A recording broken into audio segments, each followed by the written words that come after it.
Welcome two exam point. അപ്പോൾ നമ്മൾ ഇന്ന് വന്നിരിക്കുന്നത് ക്ലാസ് 10th ഫിസിക്സ് ഫൈനൽ റിവിഷനുമായിട്ടാണ്. അപ്പോൾ ഇത്രയും നടന്ന എക്സാം ഒക്കെ നിങ്ങൾ നല്ലോണം എഴുതിയിട്ടുണ്ടാവും അല്ലേ? നമുക്കപ്പോൾ ഇന്ന് ഇമ്പോർട്ടൻറ്റ് ക്വസ്റ്റ്യൻസ് ആണ് നമ്മൾ ഡിസ്കസ് ചെയ്യാൻ പോകുന്നത് കേട്ടോ. അപ്പോൾ എല്ലാവരും നിങ്ങളുടെ ഫ്രണ്ട്സിലേക്ക് ഈ ലിങ്ക് ഒന്ന് ഷെയർ ചെയ്യുക. നമുക്ക് ഒന്നിച്ച് ഈ SSLC ഫിസിക്സ് എക്സാമിന് വേണ്ടിയിട്ട് ലാസ്റ്റ് ടൈമിൽ ഒന്നുകൂടെ എല്ലാ ചാപ്റ്ററിലെയും ഇമ്പോർട്ടൻറ്റ് ക്വസ്റ്റ്യൻസ് ഒക്കെ ഒന്ന് പഠിച്ചൊരുങ്ങാം. ഓക്കെ, സോ അതുപോലെ തന്നെ വാട്സപ്പ് കമ്മ്യൂണിറ്റിയുടെ ലിങ്ക് കമൻറ്റ് സെക്ഷനിൽ ഓൾറെഡി പ്രൊവൈഡ് ചെയ്തിട്ടുണ്ട്. സോ ജോയിൻ ചെയ്യാത്ത മക്കളെല്ലാം അതിൽ ജോയിൻ ചെയ്യുക. ഞങ്ങളുടെ ഈ ക്ലാസ്സിൻ്റെ സെക്ഷൻ്റെ PPT നിങ്ങൾക്ക് അവിടെ അവൈലബിൾ ആയിരിക്കും. അതുപോലെ തന്നെ നോട്ട്സും ഒക്കെ അവൈലബിൾ ആയിരിക്കും. സോ എല്ലാവരും അതിൽ ജോയിൻ ചെയ്യുക. അപ്പോൾ നമുക്ക് ആദ്യം തന്നെ എന്താ നോക്കേണ്ടത്? എക്സാം പാറ്റേൺ നോക്കാം അല്ലേ? നമുക്ക് അറിയാവുന്നതുപോലെ നിങ്ങൾ മോഡലൊക്കെ എഴുതിയിട്ടുള്ളതാണ്. ടോട്ടൽ ടൈം എന്ന് പറയുന്നത് 2 hours ആണ്. അതുപോലെ ഇവർ എഴുതുന്ന ടോട്ടൽ മാർക്സ് 60 മാർക്സിനാണ് നിങ്ങൾ എഴുതുന്നത് അല്ലേ? സെക്ഷൻ A എന്ന് പറയുന്നത് ഓരോ ക്വസ്റ്റ്യനും 1 മാർക്ക് വീതം നിങ്ങൾക്ക് ലഭിക്കുന്നത്. 4 ക്വസ്റ്റ്യൻസ് ആണ് നിങ്ങൾ അറ്റൻഡ് ചെയ്യേണ്ടത്. ഇനി സെക്ഷൻ Bയിലേക്ക് വരുമ്പോഴും 2 മാർക്ക് വീതമുള്ള ക്വസ്റ്റ്യൻസ് വരും. ഏതെങ്കിലും 4 എണ്ണം നിങ്ങൾ അറ്റൻഡ് ചെയ്യണം. ഇനി സെക്ഷൻ Cയിലാണെങ്കിലോ 3 മാർക്കിന്റെ ക്വസ്റ്റ്യൻസ് ആണ് വരുന്നത്. ഇനി 4 ക്വസ്റ്റ്യൻസ് അറ്റൻഡ് ചെയ്യുക. And finally in section D 4 questions attend ചെയ്യണം. ഓരോ ശരിയായ ആൻസറിന് നിങ്ങൾക്ക് 4 സ്കോർസ് വീതമായിരിക്കും ലഭിക്കുന്നത്. ഇനി നെക്സ്റ്റ് വരുന്നത് നിങ്ങൾക്കുള്ള ചാപ്റ്റേഴ്സ് ആണ്. നിങ്ങൾക്കറിയാം 7 ചാപ്റ്റേഴ്സ് ആണ് ടോട്ടലായിട്ട് നമുക്ക് ഫിസിക്സിൽ കവർ ചെയ്യേണ്ടതായിട്ടുള്ളത്. അതിൽ ഫസ്റ്റ് ചാപ്റ്ററും 6th ചാപ്റ്ററും ഡീൽ ചെയ്യുന്നത് നമ്മുടെ ആഷ്ലി മിസ് ആയിരിക്കും. ബാക്കി 2 to 5 ഡീൽ ചെയ്യുന്നത് നമ്മുടെ വിദ്യാ മിസ് ആയിരിക്കും. 6th ചാപ്റ്റർ ഞങ്ങൾ നിങ്ങൾക്ക് പഠിപ്പിച്ചു തരാം. അതെ, എനർജി മാനേജ്മെന്റ്. ഓക്കെ, സോ അപ്പോൾ നമുക്ക് ആദ്യം ഫസ്റ്റ് ചാപ്റ്റർ നോക്കാം അല്ലേ? അതെ, ഫസ്റ്റ് ചാപ്റ്റർ ആരാ എടുക്കുന്നത്? ആഷ്ലി മിസ് ആണ് കേട്ടോ. അപ്പോ അതിനകത്ത് ഇമ്പോർട്ടന്റ് ക്വസ്റ്റ്യൻസ് ഒക്കെ പ്രോബ്ലംസ് ഒക്കെ സോൾവ് ചെയ്ത് മിസ്സിന്റെ കൂടെ തന്നെ പഠിച്ചു പോവുക. ഓക്കെ, അപ്പൊ കുറച്ച് കഴിയുമ്പോൾ ഇവര് നമ്മളെ ജോയിൻ ചെയ്യുന്നതായിരിക്കും. ഓക്കെ, അപ്പൊ നമുക്ക് സ്റ്റാർട്ട് ചെയ്യാം. ഫസ്റ്റ് നമ്മൾ വരാൻ പോകുന്ന ചാപ്റ്റർ നിങ്ങൾക്ക് എല്ലാവർക്കും അറിയാവുന്ന പോലെ വളരെ ഇമ്പോർട്ടൻ്റ് ആയിട്ട് ചാപ്റ്റർ ഇതിൽ പ്രോബ്ലംസും എല്ലാം വരാറുണ്ട്. അപ്പോൾ നമ്മൾ ഇന്നിവിടെ കാണാൻ പോകുന്ന ഈ എല്ലാ ക്വസ്റ്റ്യൻസും നമ്മൾ എടുത്തിരിക്കുന്നത് നമ്മുടെ എക്സാം പോയിന്റിൻ്റെ ഗൈഡിൽ നിന്നാണ്. അപ്പോൾ നിങ്ങളുടെ എല്ലാവരുടെയും കയ്യിൽ എക്സാം പോയിന്റ് ഗൈഡ് ഉണ്ടാവും അല്ലേ?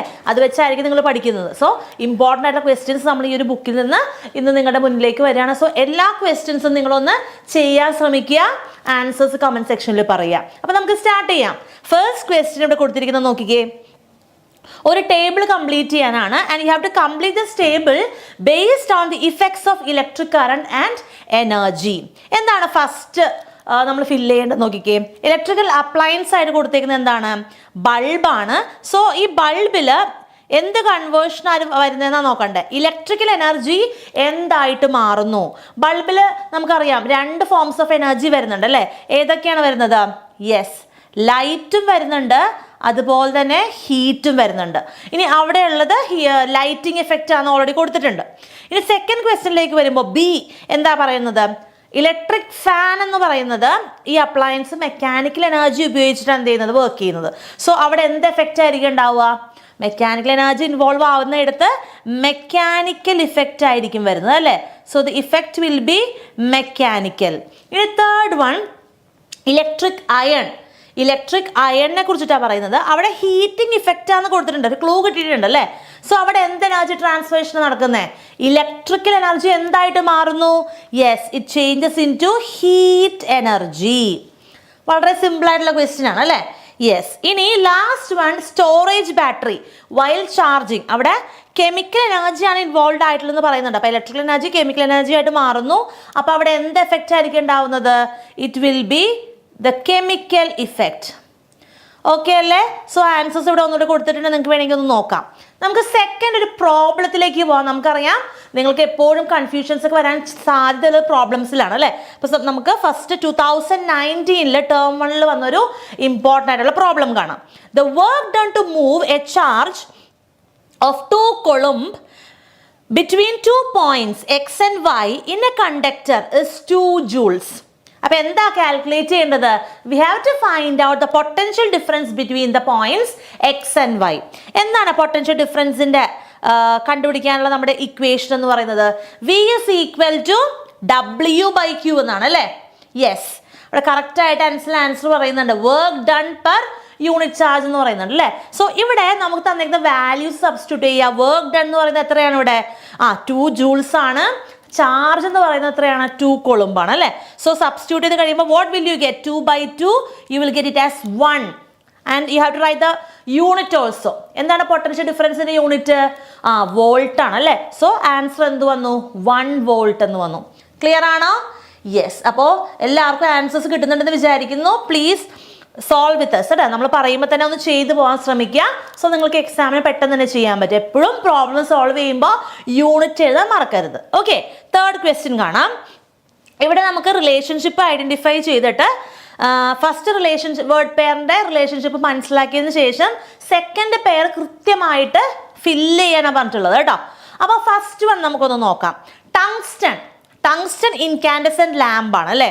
സോ എന്തായിരിക്കും ഇലക്ട്രിക് അയൺ എന്ന് പറയുന്നത്? അതായത് ഇൻകാൻഡസെന്റ് ലാമ്പിന്റെ ഉള്ളിലുള്ളത് ടങ്സ്റ്റൺ ആണ്. അപ്പൊ ഇലക്ട്രിക് അയണിന്റെ ഉള്ളിൽ എന്താ നമുക്കറിയാം, എന്താണ്? ഒരു അലോയ് ആണ്, that is nichrome, right? Nichrome. What about electric stove? Heating effect ആണ് അവിടെ വരുന്നത്. അങ്ങനെയാണെങ്കിൽ നമ്മുടെ ക്വസ്റ്റ്യൻ ഇലക്ട്രിക് ബൾബില് എന്താണ് വരുന്നത്? ബൾബ് നമുക്കറിയാം ഒരു ലൈറ്റിംഗ് ഡിവൈസ് ആണ്. സോ അവിടെ എന്ത് എഫക്റ്റ് ആയിരിക്കും വരുന്നത്? It will be lighting effect. ഇനി നമുക്ക് തേർഡ് വൺ, കറക്റ്റ് ആയിട്ട് ഹരിതയൊക്കെ ആൻസർ പറയുന്നുണ്ട്. Very good. നമുക്ക് അടുത്ത ക്വസ്റ്റ്യൻ കാണാം. ഫിലമെന്റ് ഹൈ മെൽറ്റിംഗ് പോയിന്റ് ആണ് അല്ലെ. ഫിലമെന്റിന്റെ ഹൈ മെൽറ്റിംഗ് പോയിന്റ് ആണ്. എന്നാൽ ഫ്യൂസിന് അങ്ങനെയല്ല അല്ലേ. It has low melting point. Low melting point ആണ് ഫ്യൂസിനുള്ളത്. ക്ലിയർ അല്ലേ? ആൻസേഴ്സ് നമുക്കിവിടെ കൊടുത്തിട്ടുണ്ട് കേട്ടോ. അപ്പൊ നിങ്ങൾക്ക് ഈ ഒരു ലൈവിന് ശേഷം നിങ്ങൾക്ക് ഈ ഒരു PPT റെഫർ ചെയ്ത് പഠിക്കാം. ഓക്കെ, നമുക്ക് അടുത്ത ക്വസ്റ്റ്യൻ കാണാം. മോഡൽ 2024 വന്നിട്ടുള്ളൊരു ക്വസ്റ്റ്യൻ ആണ് കേട്ടോ. എന്താണ് നമ്മുടെ ക്വസ്റ്റ്യൻ നോക്കിക്കേ. Find the relation in the first pair and complete the second. Electric അയണിൽ ഹീറ്റിംഗ് ഇഫക്റ്റ് ആണ് എങ്കിൽ ഇലക്ട്രിക് മോട്ടറിൽ എന്ത് ഇഫക്റ്റ് ഉള്ളത്? നമുക്കറിയാം മാഗ്നറ്റിക് ഇഫക്റ്റ് ആണ് വരുന്നത് അല്ലേ. മാഗ്നറ്റിക് ഇഫക്റ്റ്, കാരണം അതിൻ്റെ ഉള്ളിൽ മാഗ്നറ്റ് ഉണ്ട്. മാഗ്നറ്റിക് ഇഫക്റ്റ് ഉപയോഗിച്ചിട്ടാണ് അത് പ്രവർത്തിക്കുന്നത്. നൗ അടുത്തൊരു ക്വസ്റ്റ്യൻ കാണാം. എന്താണ്? ഇവിടെയും നമുക്കൊരു പ്രോബ്ലം ആണ്. അതായത് നമുക്കൊരു സർക്യൂട്ടിൻ്റെ ഒക്കെ ഒരു സീരീസ് ആൻഡ് പാരലൽ കൃത്യമായിട്ട് അറിയാമെങ്കിൽ മാത്രം ചെയ്യാൻ പറ്റുന്ന ഒരു പ്രോബ്ലം ആണ്. അപ്പം നമുക്ക് അതൊന്ന് നോക്കാം. എന്താണ്? A student has A large number of identical 2 ohm resistors. എന്താണ്? He requires a circuit having an effective resistance of 9 ohm. 2 ohm resistors ആണ് അവിടെ ഉള്ളത്. ടോട്ടൽ എഫക്റ്റീവ് റെസിസ്റ്റൻസ് വരേണ്ടത് എത്രയാണ്? 9 ohm ആണ്. അങ്ങനെയാണെങ്കിൽ what will be the minimum number of 2 ohm resistors used for this? അപ്പം 9 ohm resistance finally കിട്ടാൻ വേണ്ടിയിട്ട് എത്ര 2 ohm റെസിസ്റ്റേഴ്സ് ആണ് മിനിമം ഉപയോഗിക്കേണ്ടത് എന്നാണ് നമ്മുടെ ചോദ്യം. അപ്പോൾ അത് മനസ്സിലാക്കി തരാൻ ഞാനൊരു സർക്യൂട്ട് ഡയഗ്രം കാണിക്കാം. ഇവിടെ നമുക്ക് 2 ohmന്റെ 4 റെസിസ്റ്റേഴ്സ് സീരീസിൽ കൊടുക്കുന്നു. അപ്പോൾ നമുക്ക് ടോട്ടൽ എത്രയായി? 8 ohm ആയി അല്ലേ. And 2 2 ohm resistors parallel connect ചെയ്യുക. അപ്പോൾ അവിടെ നമുക്കറിയാം എന്തായിരിക്കും? എഫക്റ്റീവ് റെസിസ്റ്റൻസ് 1 ആയിരിക്കും. അപ്പോൾ ഓൾ ടുഗെദർ ഈ 4 റെസിസ്റ്റേഴ്സ് സീരീസിൽ കൊടുക്കുമ്പോൾ നമുക്ക് എത്ര ഓം കിട്ടും? 8 ohm കിട്ടും. അതുപോലെ 2 2 ohm റെസിസ്റ്റേഴ്സ് പാരലൽ കൊടുക്കുമ്പോൾ അവിടെ എഫക്റ്റീവ് ആയിട്ട് 1 കിട്ടും. സോ ടോട്ടൽ നമുക്ക് 9 ohm റെസിസ്റ്റേഴ്സ് കിട്ടണമെങ്കിൽ എത്ര റെസിസ്റ്റേഴ്സ് ഇവിടെ ഉപയോഗിച്ചു വേണ്ടി നോക്കാം. 1 2 3 4 5 and 6. സോ മിനിമം ഉപയോഗിക്കേണ്ട റെസിസ്റ്ററുകളുടെ എണ്ണം എത്രയാണ്? 6 ആണ്. ഓക്കെ, അപ്പോൾ അതിൽ 4 എണ്ണം നമ്മൾ സീരീസ് കണക്ഷനിലും കൊടുക്കണം, 2 എണ്ണം പാരലൽ കണക്ഷനിലും കൊടുക്കണം. ക്ലിയർ ആണോ? യെസ്. നമുക്കറിയാം സീരീസ് കണക്ഷനിൽ കൊടുക്കുമ്പോൾ നമുക്ക് കിട്ടാൻ പോകുന്ന എഫക്റ്റീവ് റെസിസ്റ്റൻസ് എന്ന് പറഞ്ഞാൽ മാക്സിമം ആയിരിക്കും, പാരലൽ കൊടുക്കുമ്പോൾ മിനിമം ആയിരിക്കും. അടുത്ത ക്വസ്റ്റ്യൻ 2024 മാർച്ചിൽ വന്നിട്ടുള്ള ക്വസ്റ്റ്യൻ ആണ്. Very important.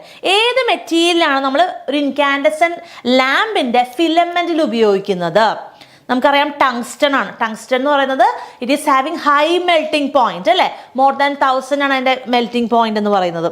അതുപോലെ ഇറ്റ് ഹാസ് ഹൈ റെസിസ്റ്റിവിറ്റി. അതുപോലെ തന്നെ നമ്മൾ ബൾബ് ഇങ്ങനെ ഓൺ ചെയ്ത് വെച്ച് കഴിഞ്ഞാൽ എത്ര നേരം വേണമെങ്കിലും ആ ഒരു റെഡ് ഹോട്ട് കണ്ടീഷനിൽ സർവൈവ് ചെയ്യാൻ പറ്റും. It has the ability to remain in red hot condition for a long time without getting oxidised ആവുന്നില്ല അല്ലേ. അപ്പോൾ ഇത്രയും പ്രോപ്പർട്ടീസ് കൊണ്ടാണ് ടങ്സ്റ്റൺ നമ്മൾ എന്തിന് യൂസ് ചെയ്യുന്നത്? For making the filament of an incandescent lamp. അപ്പോൾ ഈ ഒരു ആൻസർ നിങ്ങൾ എന്തായാലും പഠിക്കണം. ഓക്കെ, ഷിൽട്ടൻ്റെ ഒക്കെ പ്രോബ്ലത്തിൻ്റെ ആൻസർ കറക്റ്റ് ആണ്. നമുക്ക് അടുത്ത ക്വസ്റ്റ്യൻ കാണാം. അപ്പം എല്ലാവരും ഈ ഇമ്പോർട്ടൻ്റ് ആയിട്ടുള്ള ക്വസ്റ്റ്യൻസ് ഒന്ന് മേക്ക് ഷുവർ ചെയ്യുക, നിങ്ങൾക്ക് അറിയാമെന്ന് ഉറപ്പ് വരുത്തുക കേട്ടോ. അടുത്ത ക്വസ്റ്റ്യൻ സേഫ്റ്റി ഫ്യൂസ് ആയിട്ട് ബന്ധപ്പെട്ടിട്ടുള്ളതാണ്. What is a function of a safety fuse in an electric circuit. നമുക്കറിയാം സേഫ്റ്റി ഫ്യൂസ് എന്ന് പറഞ്ഞാൽ it is a safety device. അതായത് ഒരു എക്സസ് കറണ്ട് നമ്മുടെ വീട്ടിൽ ഏതെങ്കിലും ഒരു സർക്യൂട്ടിൽ കൂടുതൽ ഫ്ലോ ചെയ്യുവാണെങ്കിൽ എന്ത് പറ്റും? The heat generated in the fuse wire, ആ ഫ്യൂസ് വയറിലൂടെ പോകുന്ന ഹീറ്റ് ജനറേറ്റർ കൂടി ഫ്യൂസ് വയർ മെൽറ്റ് ചെയ്യും, ഉരുകും അല്ലേ? അങ്ങനെ ആ സർക്യൂട്ട് ബ്രേക്ക് ആവും. അപ്പോൾ അതുകൊണ്ട് തന്നെ കൂടുതൽ നാശനഷ്ടങ്ങൾ അവിടെ ഉണ്ടാവില്ല. And hence it will protect the device from over current. ആ എക്സസ് കറണ്ടിൽ നിന്നും അങ്ങനെയാണ് എന്ത് ചെയ്യുന്നത്? നമ്മളെ പ്രൊട്ടക്റ്റ് ചെയ്യുന്നത്, ഡിവൈസസിനെ പ്രൊട്ടക്റ്റ് ചെയ്യുന്നത്. സോ നമുക്കിതിന് രണ്ടാമത്തെ സബ് ക്വസ്റ്റ്യൻ ഉണ്ട്. എന്തൊക്കെ ക്യാരക്ടറിസ്റ്റിക്സ് ആണ് ഈ ഫ്യൂസ് വയറിനുള്ളത്? എന്തൊക്കെയാണ്? Fuse wire has a very low melting point. ഇനി ഡക്റ്റിലിറ്റി ഹൈ ആണ് അല്ലേ? Ductility means what? It can be drawn into thin wires. അതുപോലെ തന്നെ കറക്റ്റ് ആംപിയറേജ് ആയിരിക്കാനുള്ളത്. അപ്പം അതിനേക്കാൾ കൂടുതൽ പാസ് ചെയ്ത് എന്ത് പറ്റും? ഓട്ടോമാറ്റിക്കലി അവിടെ വെച്ചത് ബ്രേക്ക് ആവും. Okay, yes. ഇനി ഒരു കാര്യം കൂടെ ചോദിച്ചിട്ടുണ്ട്. Write any 2 precautions to be taken while including fuse wire in a circuit. ഒരു ഫ്യൂസ് വയർ നമ്മൾ ചൂസ് ചെയ്യുമ്പോൾ എന്തൊക്കെ പ്രിക്കോഷൻസ് അവിടെ എടുക്കണ്ടേ? എപ്പോഴും ഫ്യൂസ് വയറിന്റെ എൻഡുകൾ തമ്മിൽ it must be connected firmly at appropriate points. കൃത്യമായിട്ട് അത് എന്ത് ചെയ്യണം? ആ എൻഡുകൾ നമ്മൾ കണക്ട് ചെയ്യണം. അതുപോലെ the fuse wire should not project out of the carrier base. അപ്പം ഈ 2 കാര്യങ്ങൾ നിങ്ങൾ ഓർത്തിരിക്കുക. ഓക്കെ, നമുക്ക് അടുത്തൊരു കാര്യം നോക്കാം. ഇതൊരു പ്രോബ്ലം ആണ്, 2024 മാർച്ചിൽ വന്നിട്ടുള്ള ക്വസ്റ്റ്യനാണ്. നമുക്ക് നോക്കാം. ഈ പ്രോബ്ലം നിങ്ങൾ ചെയ്ത് നോക്കണം കേട്ടോ. ഇവിടെ എന്താണ് ക്വസ്റ്റ്യനിൽ പറഞ്ഞിട്ടുള്ളത് നോക്കിക്കേ. ഇവിടെ resistance of an electric device to work at 230 volt is 460 ohm. First question എന്താണ്? Find out the current drawn by this device when operated at 230 volt. അപ്പോൾ പൊട്ടൻഷ്യൽ ഡിഫറൻസ് 230 വോൾട്ട് ആണെന്ന് മനസ്സിലായി. 240 ഓം ആണ് എന്താ അതിൻ്റെ റെസിസ്റ്റൻസ് എന്ന് മനസ്സിലായി. സോ എന്താ കണ്ടുപിടിക്കേണ്ടത്? We have to find current. I is equal to എന്താ ഇക്വേഷൻ? I is equal to V by R. Ohm's law വെച്ചിട്ട് അല്ലേ? V is equal I R എന്നാണ്. So I is equal to V by R. അപ്പം നമുക്ക് 2 തന്നിട്ടുണ്ട് അല്ലേ? V is equal 230 volt, R is equal 460 volt. അപ്പം നമ്മൾ സോൾവ് ചെയ്യുക. 230 ബൈ 460, സീറോസ് ക്യാൻസൽ ചെയ്യുക. 23 1 ടൈം 46 2 ടൈം. അപ്പോൾ 1/2 എന്ന് വരും. 1/2 സോൾവ് ചെയ്യുമ്പോൾ നമുക്ക് എന്ത് കിട്ടി കറണ്ടെന്ന്? 0.5. യെസ്, കറക്റ്റായിട്ട് ആൻസർ പറഞ്ഞിട്ടുണ്ട് കേട്ടോ. Very good. അപ്പോൾ നമുക്ക് രണ്ടാമത്തെ ക്വസ്റ്റ്യൻ ഒന്ന് കണ്ടാലോ. അവിടെ ഇനി ചോദിച്ചിട്ടുള്ളത് find the rated power of the device. Power കണ്ടുപിടിക്കണം. പവറിന് 3 ഇക്വേഷൻസ് ഉണ്ടെന്ന് നമുക്കറിയാം അല്ലേ? ഇവിടെ നമ്മൾ ഏത് ഇക്വേഷൻ യൂസ് ചെയ്യണം? നമുക്ക് പൊട്ടൻഷ്യൽ ഡിഫറൻസും അറിയാം, അതുപോലെ തന്നെ നമുക്കിപ്പോൾ കറണ്ടും കിട്ടി. So using V and I the equation for power is V into I. അപ്പം 230 × 0.5 ചെയ്യാം. അപ്പോൾ 23 × 5 ചെയ്തതിന് ശേഷം 0 ഇട്ട് കൊടുത്തിട്ട് അഡ്ജസ്റ്റ് ചെയ്യുക point. So you will get the answer as 115 what. Unit of power എന്താണ്? വാട്ടാണ്. അപ്പോൾ എപ്പോഴും ആ യൂണിറ്റ് എഴുതണം നിങ്ങൾ കേട്ടോ, അല്ലെങ്കിൽ ഹാഫ് മാർക്ക് നിങ്ങൾക്ക് പോകും. Okay, yes. ഇനി നമുക്ക് മൂന്നാമത്തെ സബ് ക്വസ്റ്റ്യൻ കണ്ടാലോ. എന്താണ് sub question? Find the heat produced if the device works for 10 minutes. 10 മിനിറ്റത്തേക്കാണ് ഈ ഡിവൈസ് വർക്ക് ചെയ്തെങ്കിൽ എന്തായിരിക്കും അവിടെയുള്ള ഹീറ്റ് ജനറേറ്റഡ്? ജൂൾസ് ലോ പ്രകാരം it is equal to I² RT എന്നുള്ള ഇക്വേഷൻ നിങ്ങൾക്ക് അറിയാം അല്ലേ? ഇവിടെ ടൈം 10 മിനിറ്റ്സ് എന്ന് തന്നിട്ടുണ്ട്, പക്ഷെ മിനിറ്റ് ബേസിക് യൂണിറ്റ് അല്ല. അപ്പം ടൈമിൻ്റെ ബേസിക് യൂണിറ്റ് ഏതാണ്? സെക്കൻഡ് ആണ് അല്ലേ? അപ്പം നമ്മൾ എന്ത് ചെയ്യണം? You have to convert 10 minutes into seconds. 1 minute 60 സെക്കൻഡാണ്. So 10 minutes will be 10 × 60. അപ്പം 600 സെക്കൻഡ് ആണ്. ഇനി നമ്മൾ ഹീറ്റ് കണ്ടുപിടിക്കുക. I² × R × T. I എന്ന് പറയുന്നത് 0.5 ആണ്. സോ 0.5 × 0.5 ഇൻറ്റു റെസിസ്റ്റൻസ് 460 നമുക്ക് ഓൾറെഡി ക്വസ്റ്റ്യനിൽ തന്നിട്ടുണ്ട്. ഇൻറ്റു ടൈം 10 മിനിറ്റ് നിങ്ങൾ എഴുതരുത്, നമ്മൾ അതിനെ സെക്കൻഡിലേക്ക് കൺവേർട്ട് ചെയ്തിട്ട് നമുക്ക് എന്ത് കിട്ടി? 600 എന്ന് കിട്ടി അല്ലേ? ഇനി ഇതെല്ലാം കൂടി എന്ത് ചെയ്യാം? മൾട്ടിപ്ലൈ ചെയ്തെടുക്കുക. On solving U will get the answer as 69,000 joule. അല്ലെങ്കിൽ നിങ്ങൾക്ക് വേണമെങ്കിൽ 690 കിലോ ജൂൾ എന്നും എഴുതാം. 690 കിലോ ജൂൾ എന്ന് വേണമെങ്കിൽ എഴുതാം. ഇനി എഴുതിയില്ലെങ്കിലും കുഴപ്പമില്ല കേട്ടോ. So if you want, you can convert into kilojoule. Sorry, so you will get it as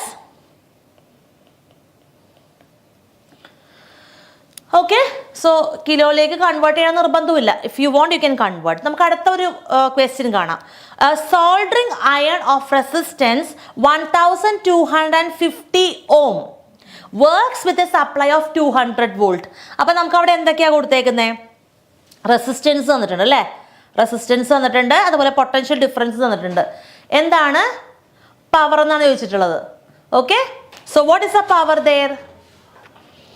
power കണ്ടുപിടിക്കണം. What is a power? Power എന്ന് പറയുന്നത് നമുക്ക് 3 ഇക്വേഷൻസ് ഉണ്ട്. ഒരു ഇക്വേഷൻ ആണ് v²/r. വിയും ആർ എന്ന് പറഞ്ഞിട്ടുള്ളതാണ് v²/r എന്നുള്ള ഇക്വേഷൻ നമുക്ക് അവിടെ അപ്ലൈ ചെയ്യാം. അപ്ലൈ ചെയ്ത് കഴിയുമ്പോൾ എന്ത് വരും? 200² / 1250. സോ നമുക്ക് അവിടെ എന്ത് കിട്ടും? സോൾവ് ചെയ്ത് കഴിയുമ്പോൾ U will get the final answer as 32 what. Okay, important question ആണെന്ന് തോന്നുന്നു അല്ലെ, എല്ലാ പ്രാവശ്യവും റിപ്പീറ്റ് ചെയ്ത് കാണുന്നുണ്ട് ഈ ക്വസ്റ്റൻ അല്ലേ? അതെ അതെ അതെ, ഈ ഇക്വേഷൻ വെച്ച് വരുന്നത്. ഓക്കെ, അപ്പൊ സിമിലർ ക്വസ്റ്റ്യൻസ് നമ്മൾ ഓൾറെഡി ചെയ്തു എന്ന് തോന്നുന്നു. അതെ, ഈ പ്രാവശ്യം മോഡൽ 2024 റിപ്പീറ്റഡ് ആണ്. അപ്പൊ ഇതിന്റെ ഇക്വേഷൻസ് മിസ് എല്ലാം പറഞ്ഞു അല്ലെ, എല്ലാ ഇക്വേഷൻസും പല മോഡൽ ഇക്വേഷൻസും പറഞ്ഞിട്ടുണ്ടായിരുന്നു. അപ്പൊ ഇത് അവരെ കൊണ്ട് തന്നെ ഓരോന്നും നമുക്കൊന്ന് സോൾവ് ചെയ്ത് നോക്കാമല്ലോ, വേണമെങ്കിൽ 2 സെക്കൻഡ്സ് കൊടുത്തിട്ട്. മൂന്നാമത്തെ സബ് ക്വസ്റ്റ്യൻ തന്നെ ചെയ്തേ. Calculate the amount of heat energy produced in 10 second. നമുക്ക് പവർ കിട്ടി, ഇനി ഹീറ്റ് എനർജി കണ്ടുപിടിക്കുക. ടൈം 10 സെക്കൻഡ് ആണെന്ന് പറഞ്ഞിട്ടുണ്ട്. ഓക്കെ ഓക്കെ,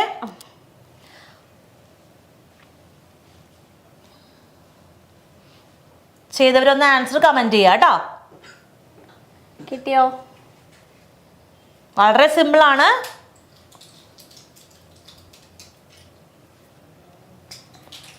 അപ്പൊ വേഗം ആൻസർ പറഞ്ഞേ. യെസ്, നമുക്ക് ആൻസേഴ്സ് വരുന്നുണ്ട്. ആൻസറുടെ ആൻസർ കറക്റ്റ് ആണ്, 320 എന്നാണ്. പക്ഷെ ആൻസർ അവിടെ യൂണിറ്റ് ഇട്ടിട്ടില്ല അല്ലെ. ഷിൽട്ടൺ കറക്റ്റ് ആയിട്ട് യൂണിറ്റോട് കൂടി തന്നെ നമുക്ക് ആൻസർ പറഞ്ഞിട്ടുണ്ട്. സോ എപ്പോഴും നിങ്ങൾ പ്രോബ്ലം ചെയ്യുമ്പോൾ യൂണിറ്റ് എഴുതാൻ മറക്കരുത്, ബിക്കോസ് അതിന് മാർക്കുള്ളതാണ് കേട്ടോ. പിന്നെ ടൈം ഉണ്ടെങ്കിൽ ഹവേഴ്സിലാണെങ്കിലൊക്കെ സെക്കൻഡ്സിലേക്ക് ആക്കാൻ കൺവേർട്ട് ചെയ്യാൻ മറക്കരുത്. ഓക്കെ ഓക്കെ, അപ്പൊ അതൊക്കെ ഒന്ന് ആലോചിച്ച് വെച്ചോളൂ കേട്ടോ. ഓക്കെ ഓക്കെ, അപ്പോൾ കൺഗ്രാറ്റ്സ്. പെൻസിലേയും ഷിൽട്ടനും പറഞ്ഞ ആൻസർ കറക്റ്റ് ആണ് കേട്ടോ. പെൻസിലിന് ചെയ്യുമ്പോൾ പ്രോബ്ലത്തിൽ എപ്പോഴും യൂണിറ്റ് എഴുതാനായിട്ട് ഓർക്കുക. അപ്പോൾ നമുക്ക് അടുത്തൊരു ക്വസ്റ്റ്യൻ കാണാം കേട്ടോ. ഇവിടെ നമുക്ക് ഇലക്ട്രിക് സർക്യൂട്ട് തന്നിട്ടുണ്ട്. അതിൽ 2 റെസിസ്റ്റേഴ്സാണ് ഉള്ളത് അല്ലേ. ഒരെണ്ണം 40 ohm and second one 60 ohm and they are connected in parallel. So what is effective resistance എന്നാണ് നമ്മുടെ ചോദ്യം. So when resistors are connected in parallel നമ്മൾ എന്ത് ചെയ്താൽ മതി? ഡയറക്റ്റ് ഒരു ഫോർമുല ഉണ്ട് നമുക്ക്. If you have 2 resistors connected in parallel, R1 R2 divided by R1 plus R2. ഈ ഫോർമുലയിലേക്ക് അങ്ങനെ സബ്സ്റ്റിറ്റ്യൂട്ട് ചെയ്ത് നമുക്ക് എന്ത് കിട്ടും? ആൻസർ കിട്ടും. ഓക്കെ, അപ്പോൾ നമുക്ക് 40യും 60യും ആണ് R1 R2. സോ മൾട്ടിപ്ലൈ ചെയ്തിട്ട് ഡിവൈഡഡ് ബൈ അവയെ തമ്മിൽ പ്ലസ് ചെയ്യുക. ഓക്കെ, സോ 2400/100 എന്നാണ് നമുക്ക് വരാൻ പോകുന്നത്. ഈ 2400/100 ചെയ്യുമ്പോൾ എന്ത് വരിക? സീറോസ് ക്യാൻസൽ ചെയ്യുമ്പോൾ what will be the final resistance? Yes, a zeros cancel ചെയ്യുക, you will get 24 ohm. അപ്പോൾ റെസിസ്റ്റേഴ്സ് ഇൻ പാരലൽ എന്ന് പറയുന്നത് എന്താണ്? 24 ohm ആണ്. ഓക്കെ, യെസ്, കറക്റ്റായിട്ട് ആൻസർ വരുന്നുണ്ട്. അനു കറക്റ്റായിട്ട് ആൻസർ പറയുന്നുണ്ട്. അൻസിലയുടെ ആൻസർ കറക്റ്റ് ആണ്. Okay, good. നമുക്കപ്പോൾ സെക്കൻഡ് സബ് പാർട്ട് നോക്കാം. എന്താണ് second sub part? What is the current flowing through 40 ohm resistor? 40 ഓം റെസിസ്റ്ററിലൂടെ പാസ് ചെയ്യുന്ന കറണ്ട് എത്രയാണ്? So I is equal to V/R. നമ്മൾ ഇതിനു മുമ്പ് അത് വെച്ച് പ്രോബ്ലം സോൾവ് ചെയ്തു. ഇവിടെ നമ്മൾ വി എത്രയാണെന്ന് അറിയില്ലെങ്കിൽ നമ്മൾ എന്ത് ചെയ്യണം? നമ്മൾ ആ സർക്യൂട്ട് ഡയഗ്രത്തിൽ നോക്കണം. അവിടെ 12 വോൾട്ട് എന്ന് കൊടുത്തിട്ടുണ്ട് അല്ലേ. So substitute 12/40. എന്നിട്ട് നമ്മളതിന് എന്ത് ചെയ്യുക? ഡിവൈഡ് ചെയ്യുക. ഡിവൈഡ് ചെയ്ത് കഴിയുമ്പോൾ നിങ്ങൾക്ക് എന്ത് കിട്ടും? 0.3 ആംപിയർ എന്ന് കിട്ടും. കറണ്ടിൻ്റെ യൂണിറ്റ് ആംപിയർ ആണ്. So you have to write amperes. Answer എപ്പോഴും യൂണിറ്റ് ചേർത്ത് എഴുതുക. ആൻസർ ഇത്തവണ കറക്റ്റായിട്ട് യൂണിറ്റോട് കൂടി തന്നെ ആൻസർ വന്നിട്ടുണ്ട് കേട്ടോ. Very good. അനുവിൻ്റെ ഇക്വേഷനും കറക്റ്റാണ്. ഓക്കെ, അപ്പോൾ നിങ്ങൾ എല്ലാവരും നന്നായിട്ട് പഠിച്ച് എക്സാമിനെ ഫേസ് ചെയ്യാൻ റെഡി ആയിട്ടിരിക്കുകയാണ് അല്ലേ. Very good. നമുക്ക് അതിൻ്റെ തേർഡ് സബ് ക്വസ്റ്റ്യൻ കണ്ടാലോ. What is the heat generated in 60 ohm resistor if current flows through it in 2 minutes? Time 2 minutes ആണ്. 60 ohm റെസിസ്റ്ററിൽ എത്രയാണ് ഹീറ്റ് ജനറേറ്റഡ്? സോ നമുക്ക് വി അറിയാം, ടൈം അറിയാം, റെസിസ്റ്റൻസ് നമുക്ക് കിട്ടിയിട്ടുണ്ട്. സോ ഏത് ഇക്വേഷൻ യൂസ് ചെയ്യണം? V²/RT എന്നുള്ള ഇക്വേഷനാണ് നമ്മൾ അവിടെ യൂസ് ചെയ്യേണ്ടത്. ഓക്കെ, അപ്പോൾ V12 ആണ്. അപ്പോൾ 12² ഇൻറ്റു ടൈം 2 minutes. അപ്പോൾ അതിൻ്റെ സെക്കൻഡിലേക്ക് ആക്കുമ്പോൾ 2 × 60 എന്ന് തോന്നുന്നു അല്ലേ. ഡിവൈഡഡ് ബൈ റെസിസ്റ്റൻസ് എത്രയാണ് 60 ആണ്. സോ ഇത് ക്യാൻസൽ ചെയ്യുക, 16 ക്യാൻസൽ ചെയ്യുന്നു. അപ്പം 12² × 2 എന്ന് വരും. സോ 144 × 2 എന്നാണ് ആൻസർ വരാൻ പോകുന്നത്. So you will get it as 288 joule. Yes, very good. എല്ലാവർക്കും ആൻസർ കിട്ടുന്നുണ്ട്, കറക്റ്റായിട്ട് ആൻസേഴ്സ് പറയുന്നുണ്ട് കേട്ടോ. Very good. അപ്പോൾ ഈ ഒരു ചാപ്റ്ററിലെ മറ്റൊരു പ്രോബ്ലത്തിലേക്ക് നമുക്ക് പോകാം. ഇവിടെ ഒരു ഹീറ്റിംഗ് കോയിലിൻ്റെ കാര്യമാണ് പറയുന്നത്. 60 ഓം റെസിസ്റ്റൻസ് ആണ് കണക്ട് ചെയ്തിരിക്കുന്നത് 240 വോൾട്ട് സപ്ലൈയിലേക്കാണ്. എന്താണ് പവർ എന്നുള്ളതാണ് ആദ്യത്തെ ചോദ്യം. ഇത് 2023 വന്നിട്ടുള്ള ഒരു ക്വസ്റ്റ്യൻ ആണ്. സോ പവറിന് നമുക്കറിയാലോ, ഇവിടെ നമുക്ക് തന്നിട്ടുള്ള വാല്യൂസ് വെച്ചിട്ട് V²/R എന്നുള്ള ഇക്വേഷനിൽ സബ്സ്റ്റിറ്റ്യൂട്ട് ചെയ്യേണ്ടത് അല്ലേ. ഇനിയിപ്പോൾ വോൾട്ടേജും കറണ്ടും ആണെങ്കിലോ VI എന്നുള്ള ഇക്വേഷൻ എടുക്കണമായിരുന്നു. അപ്പോൾ എന്താണ് നമുക്ക് തന്നിട്ടുള്ളത് അതിനനുസരിച്ച് സ്യൂട്ടബിൾ ആയിട്ടുള്ള ഇക്വേഷൻ എടുക്കുക. സോ ഇവിടെ നമുക്ക് V and R ആണ് തന്നിട്ടുള്ളത്. So we use the equation P is equal to V²/R. Substitute ചെയ്ത് കഴിയുമ്പോൾ 240² / 60 എന്ന് വരും. ഓക്കെ, അത് സോൾവ് ചെയ്ത് കഴിയുമ്പോൾ എത്ര ആൻസർ കിട്ടുന്നത്? യെസ്, ആൻസേഴ്സ് കൃത്യമായിട്ട് വരുന്നുണ്ട്. 960 വാട്ട്. അവിടെ ഷിൽട്ടൺ പറഞ്ഞാലൊരു ചെറിയ വേരിയേഷൻ ഉണ്ട്. കാരണം 960 വാട്ട് എന്നിട്ടാണ് W സ്മോൾ ലെറ്റർ ഇട്ടേക്കുന്നത്. സ്മോൾ ലെറ്റർ അല്ല അല്ലേ, നമ്മൾ ക്യാപിറ്റൽ ലെറ്റർ ആണ് അവിടെ യൂസ് ചെയ്യേണ്ടത് കേട്ടോ. അപ്പോൾ അതൊന്ന് ശ്രദ്ധിക്കുക. ഇനി ഒരു സബ് ക്വസ്റ്റ്യൻ ഉണ്ട് അവിടെ. What is the amount of heat generated by this heating coil in 5 minutes? ഈ മിനിറ്റ്സ് വരുമ്പോൾ ഓർക്കണം, നമ്മൾ അതിനെ സെക്കൻഡിലേക്ക് കൺവേർട്ട് ചെയ്യണം. അപ്പോൾ ഹീറ്റ് കണ്ടുപിടിക്കാനായിട്ട് ഇവിടെ നമുക്ക് V²/R ഓൾറെഡി കിട്ടിയിട്ടുണ്ട്, ഇൻറ്റു ടൈമും കൂടെ ചെയ്താൽ മതി അല്ലേ. അപ്പം 960 × 5 minutes ആണ്. സോ 5 × 60 എന്ന് പറയുമ്പോൾ എത്ര വരും? 300 സെക്കൻഡ് എന്ന് വരും. സോ 960 × 300 നിങ്ങൾ എന്ത് ചെയ്യുക? 96 × 3 ചെയ്തിട്ട് സീറോസ് കൊടുത്താൽ മതി. അപ്പോൾ 287 എന്ന് കിട്ടും. നമുക്ക് 3 സീറോസ് കൂടെ ഉണ്ട്, അതും കൂടി അതിൻ്റെ കൂടെ ഇട്ട് കൊടുക്കുക. So you will get the final answer. Very good. ആൻസറിലേക്ക് കറക്റ്റായിട്ട് ആൻസർ വന്നിട്ടുണ്ട് കേട്ടോ. അപ്പോൾ എല്ലാ പ്രോബ്ലംസും ഒന്ന് സോൾവ് ചെയ്ത് നോക്കണം. ഫസ്റ്റ് ചാപ്റ്റർ എല്ലാവർക്കും ക്ലിയർ ആയല്ലോ. അപ്പോൾ സെക്കൻഡ് ചാപ്റ്ററിൽ നിങ്ങളുടെ ആ ഒരു എന്തെങ്കിലും ക്ലാരിഫിക്കേഷൻസ് ഒക്കെ വേണമെങ്കിൽ ഇമ്പോർട്ടൻറ്റ് ക്വസ്റ്റ്യൻസ് ഡിസ്കസ് ചെയ്യാനായിട്ട് നമ്മുടെ വിദ്യാമിസ് വന്നിട്ടുണ്ട്. അപ്പോൾ നമുക്ക് വിദ്യാമിസിന് ഇനിയുള്ള ചാപ്റ്റേഴ്സ് 5 വരെയുള്ള ചാപ്റ്റേഴ്സിൽ ഇമ്പോർട്ടൻറ്റ് ക്വസ്റ്റ്യൻസ് നിങ്ങൾക്ക് പറഞ്ഞു തരും. ഓക്കെ, അപ്പോൾ over to Vidya ma'am. Okay, അപ്പോൾ എല്ലാവരും ആഷ്ലി മിസ്സിന്റെ ക്ലാസ്സിൽ ശ്രദ്ധിച്ചിരുന്ന ക്ലാസ് ഒക്കെ അടിച്ചു പൊളിച്ചില്ലേ? ഓക്കെ, അപ്പോൾ നമുക്ക് സ്റ്റാർട്ട് ചെയ്യാം. ഹീറ്റിംഗ് എഫക്റ്റ് കണ്ടു, അതിൻ്റെ കണ്ടിന്യൂഷൻ ആയിട്ട് വരുന്നൊരു ചാപ്റ്ററാണ് magnetic effect of electric current. Okay, ആ ഒരു പിക്ചർ കാണുമ്പോൾ തന്നെ ചാപ്റ്ററിലെ ഓൾമോസ്റ്റ് എല്ലാ കാര്യവും നിങ്ങൾക്ക് ഓർമ്മ വരുന്നുണ്ടാവും അല്ലേ? ഓക്കെ, അപ്പം ഏറ്റവും ലേറ്റസ്റ്റ് വന്ന് എപ്പോഴും ചോദിക്കുന്ന ക്വസ്റ്റ്യൻസ് ആണ് നമ്മളിവിടെ ഇൻക്ലൂഡ് ചെയ്തേക്കുന്നത് കേട്ടോ. എല്ലാവരും ഫുൾ എനർജി തന്നെ ഇരിക്കുക. Okay, so classify the following statements and write them in the table suitably. Question കാണുമ്പോൾ തന്നെ അറിയാം അല്ലേ, തന്നിട്ടുണ്ട്. ബാർ മാഗ്നറ്റും സോളിനോയിഡ് ക്യാരിയിങ് കറണ്ടും ആണ് നമ്മൾ ക്ലാസിഫൈ ചെയ്യേണ്ടത്. Magnetism is permanent, polarity can be changed. Magnetism is temporary, polarity cannot be changed. Okay, bar magnetil എന്താണ്? ഫിക്സ്ഡ് ആണ്. So magnetism is permanent. അപ്പോൾ ഞാൻ ഇവിടെ നിന്ന് എഴുതി പോവുകയാണ്, B എന്ന് ഇടുകയാണ്. Bar magnetism is permanent, polarity can be changed സോളിനോയിഡിനാണ്. Magnetism is temporary എന്ന് പറയുന്നത് സോളിനോയിഡിനാണ്. polarity cannot be changed bar മാഗ്നറ്റിൻ്റെ ആണ്. ഫസ്റ്റ് ടേം 2023 ചോദിച്ചിട്ടുണ്ടായ ഒരു ക്വസ്റ്റ്യൻ ആണ്. ഓക്കെ, അപ്പോൾ ക്ലിയർ ആണല്ലോ? അതിൻ്റെ ആൻസർ ഇതാ നിങ്ങൾക്ക് വേണ്ടി നമ്മളിവിടെ ഓൾറെഡി അത് ചെയ്തിരുന്നു. നിങ്ങൾക്ക് വേണ്ടി നിങ്ങൾക്കത് നോട്ട് ചെയ്യാൻ എളുപ്പത്തിന് നമ്മളിവിടെ വെച്ചിട്ടുണ്ട്. ഓക്കെ, അപ്പോൾ വേഗം നോട്ട് ചെയ്തേക്കുക. ഓക്കെ, ക്ലിയർ ആണല്ലോ?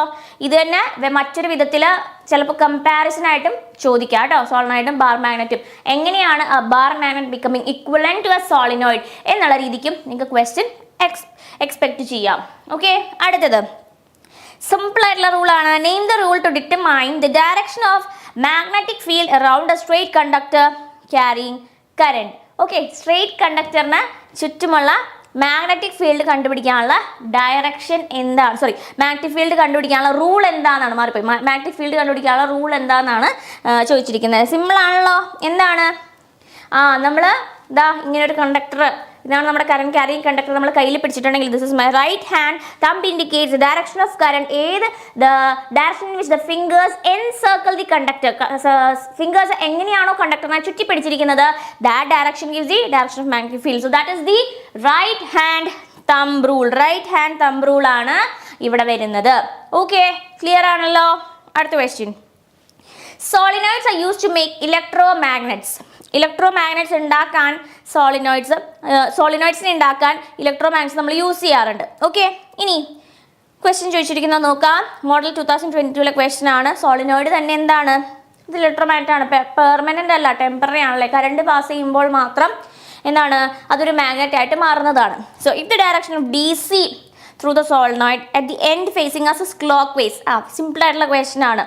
ഇതാ നമ്മളിങ്ങനെ ഫിഗർ വരച്ച് പറയുന്നൊരു ക്വസ്റ്റ്യൻ ആണ്. ക്ലോക്ക് വൈസ് ആണെങ്കിൽ ഏത് പോൾ? ഇതേതാ? ഇങ്ങനെയാണ് clockwise south pole, anticlockwise north Paul.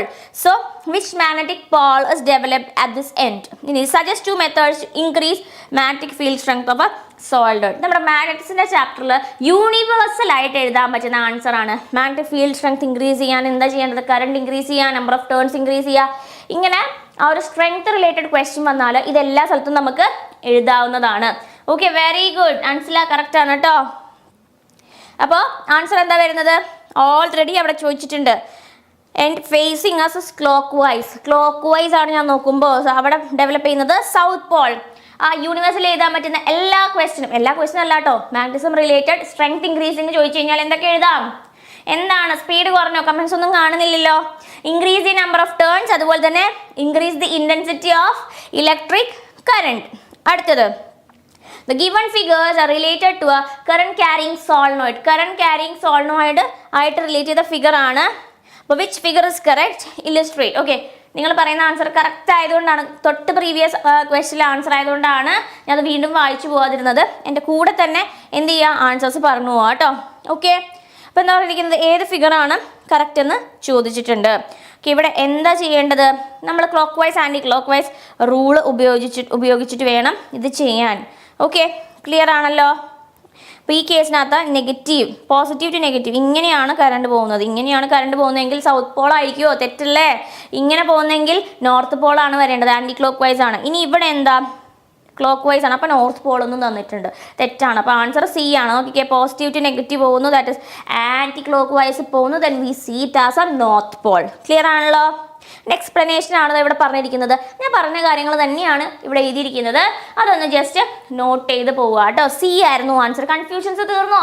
എന്താ സി വന്നേന്നുള്ളത് ക്ലിയർ ആയോ?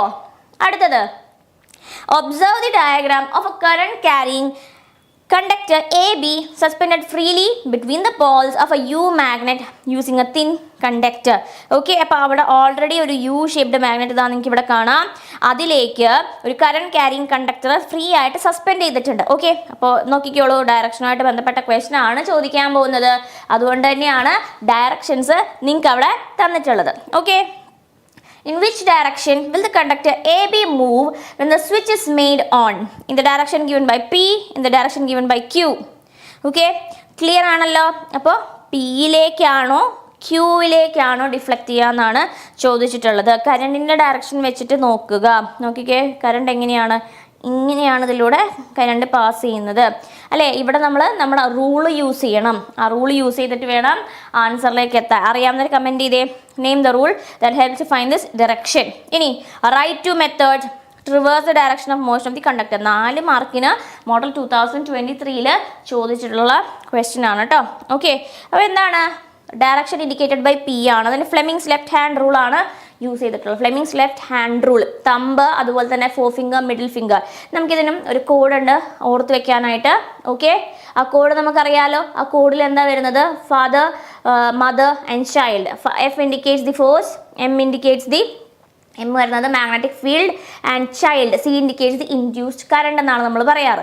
ഓക്കെ, സോ അപ്പോൾ ഈ കേസിനകത്ത് വരുമ്പോഴത്തേനും നമുക്കതിൽ കണ്ടക്ടറിൽ കറണ്ടിൻ്റെ ഡയറക്ഷൻ നോക്കുക. ഓക്കെ, സോ കറണ്ടിൻ്റെ ഡയറക്ഷൻ വെച്ച് നോക്കുമ്പോൾ എങ്ങോട്ടാണ് അതിന് മൂവ്മെൻറ്റ് വരിക? ഫോഴ്സ് ഇതാ നോക്കിക്കേ, കറണ്ട് ഇങ്ങോട്ട്, മാഗ്നറ്റിക് ഫീൽഡിൻ്റെ direction north to south, current ഇങ്ങോട്ട് north to south. So force എങ്ങോട്ടാണ് വരുന്നത്? അങ്ങോട്ട്. That means towards P.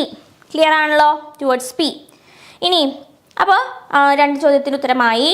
Reverse ചെയ്യണമെങ്കിൽ എന്ത് ചെയ്താൽ മതി? ഒന്നില്ല, നമ്മുടെ പൊളാരിറ്റി മാറ്റുക, അല്ലെ കറണ്ടിനെ റിവേഴ്സ് ചെയ്യുക. ഓക്കെ, ഇത്രയുമാണ് നമുക്ക് ചെയ്യാനുള്ളത്. അടുത്തത്, ABCD is a rectangular coil arranged so as to move freely in a magnetic field. Okay, അപ്പോൾ എന്താണ്? മാഗ്നറ്റിക് ഫീൽഡിൽ ഫ്രീ ആയിട്ട് മൂവ് ചെയ്യുന്നതാണ് റെക്ടാങ്കുലർ കോയിൽ. ABCD എന്ന് പറയുന്നത് ഏത് ഡയറക്ഷനാണ് കോയിൽ റൊട്ടേറ്റ് ചെയ്യുന്നത്? when current is passed through the coil in direction ABCD.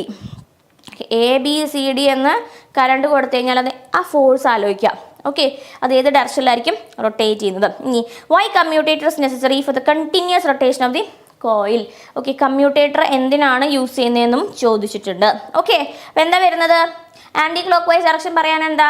Current ഏതിലെയാണ് pass ചെയ്യുന്നത്? നോക്കിക്കേ, current A B C D അല്ലേ? അപ്പോൾ അതുപോലെ തന്നെ ഫോഴ്സ് എങ്ങോട്ടായിരിക്കും? താഴത്തേക്ക് അതിനെ മൂവ് ചെയ്യിക്കണമെങ്കിൽ എങ്ങനെയാ? ഇത് താഴത്തേക്കും അടുത്തത് മുകളിലേക്കും. അപ്പോൾ anticlockwise direction C D താഴേക്കും എ ബി മുകളിലേക്കും. അപ്പോൾ ആൻറ്റി ക്ലോക്ക് വൈസ് ഡയറക്ഷനിലായിരിക്കും മൂവ് ചെയ്യുക. ഈ കമ്മ്യൂട്ടേറ്റർ എന്താണ്? ആ റൊട്ടേഷൻ സസ്റ്റെയിൻ ചെയ്യാനായിട്ട് അതിനുവേണ്ടി എന്ത് ചെയ്യണം? കറണ്ട് കണ്ടിന്യൂസ് ആയിട്ട്, ഡയറക്ഷൻ ഓഫ് കറണ്ട് എന്ത് ചെയ്യണം? കണ്ടിന്യൂസ് ആയിട്ട് ചേഞ്ച് ചെയ്യണം. അതുകൊണ്ട് തന്നെ സ്പ്ലിറ്റ് റിങ്സ് എന്ത് ചെയ്യും? We call it as commutator or split ring commutator. അവരെന്ത് ചെയ്യണം? അവർ ഈ കറണ്ടിൻ്റെ ഡയറക്ഷൻ ചേഞ്ച് ചെയ്തിട്ട് ഓരോ ഹാഫ് റൊട്ടേഷന് ശേഷവും കറണ്ടിൻ്റെ ഡയറക്ഷൻ ചേഞ്ച് ചെയ്തിട്ട് എന്ത് ചെയ്യാൻ ഹെൽപ്പ് ചെയ്യുന്നു? ആ ഒരു റൊട്ടേഷൻ സസ്റ്റെയിൻ ചെയ്യാൻ ഹെൽപ്പ് ചെയ്യുന്നു. ഓക്കെ, ക്ലിയർ ആണല്ലോ? അടുത്തത്, which of the following is not part of a moving coil loudspeaker. Moving coil loud സ്പീക്കറിൻ്റെ പാർട്ട് അല്ലാത്തത് ഏതാണ് എന്നാണ് ചോദിച്ചിട്ടുള്ളത്. ഓക്കെ, ക്ലിയർ ആണല്ലോ? അപ്പോൾ എന്താണ് ഇതിനകത്ത് വരുന്നത്? വോയിസ് കോയിലാണോ, ഡയഫ്രം ആണോ, പെർമനൻറ്റ് മാഗ്നറ്റ് ആണോ, സ്ലിപ്പ് റിങ്സ് ആണോ? ഇതാ നോക്കിക്കേ, മോഡൽ 2024 ചോദിച്ചിട്ടുള്ള ഒരു ക്വസ്റ്റ്യൻ ആണിത് കേട്ടോ. ഓക്കെ, അപ്പോൾ ലൗഡ് സ്പീക്കറിൻ്റെ പാർട്ട് അല്ലാത്തത്. അപ്പോൾ ലൗഡ് സ്പീക്കറിനകത്ത് യൂഷ്വലി നമുക്കിങ്ങനെ സ്റ്റെപ്സ് തരും, എങ്ങനെയാണ് അതിൽ സൗണ്ട് പ്രൊഡ്യൂസ് ചെയ്യുന്നത്. അവിടെ നമ്മൾ സിഗ്നൽസ് കളക്ട് ചെയ്യും, അതിൽ ഡയഫ്രം വൈബ്രേറ്റ് ചെയ്യും, വോയിസ് കോയിൽ വൈബ്രേറ്റ് ചെയ്യും, അങ്ങനെയുള്ള ക്വസ്റ്റ്യൻസ് വരാറുണ്ട്. ഇതിൽ നിന്ന് വ്യത്യസ്തമായിട്ട് മോഡൽ 2024 ചോദിച്ചിരിക്കുന്ന എന്താണെന്ന് വെച്ച് കഴിഞ്ഞാൽ, ഏതാണ് മൂവിങ് കോയിൽ ലൗഡ് സ്പീക്കറിൻ്റെ പാർട്ട് അല്ലാത്തത് എന്നാണ് ചോദിച്ചിട്ടുള്ളത്. ഓക്കെ, അപ്പോൾ ഏതാണ് അവിടെ വരുന്നത്?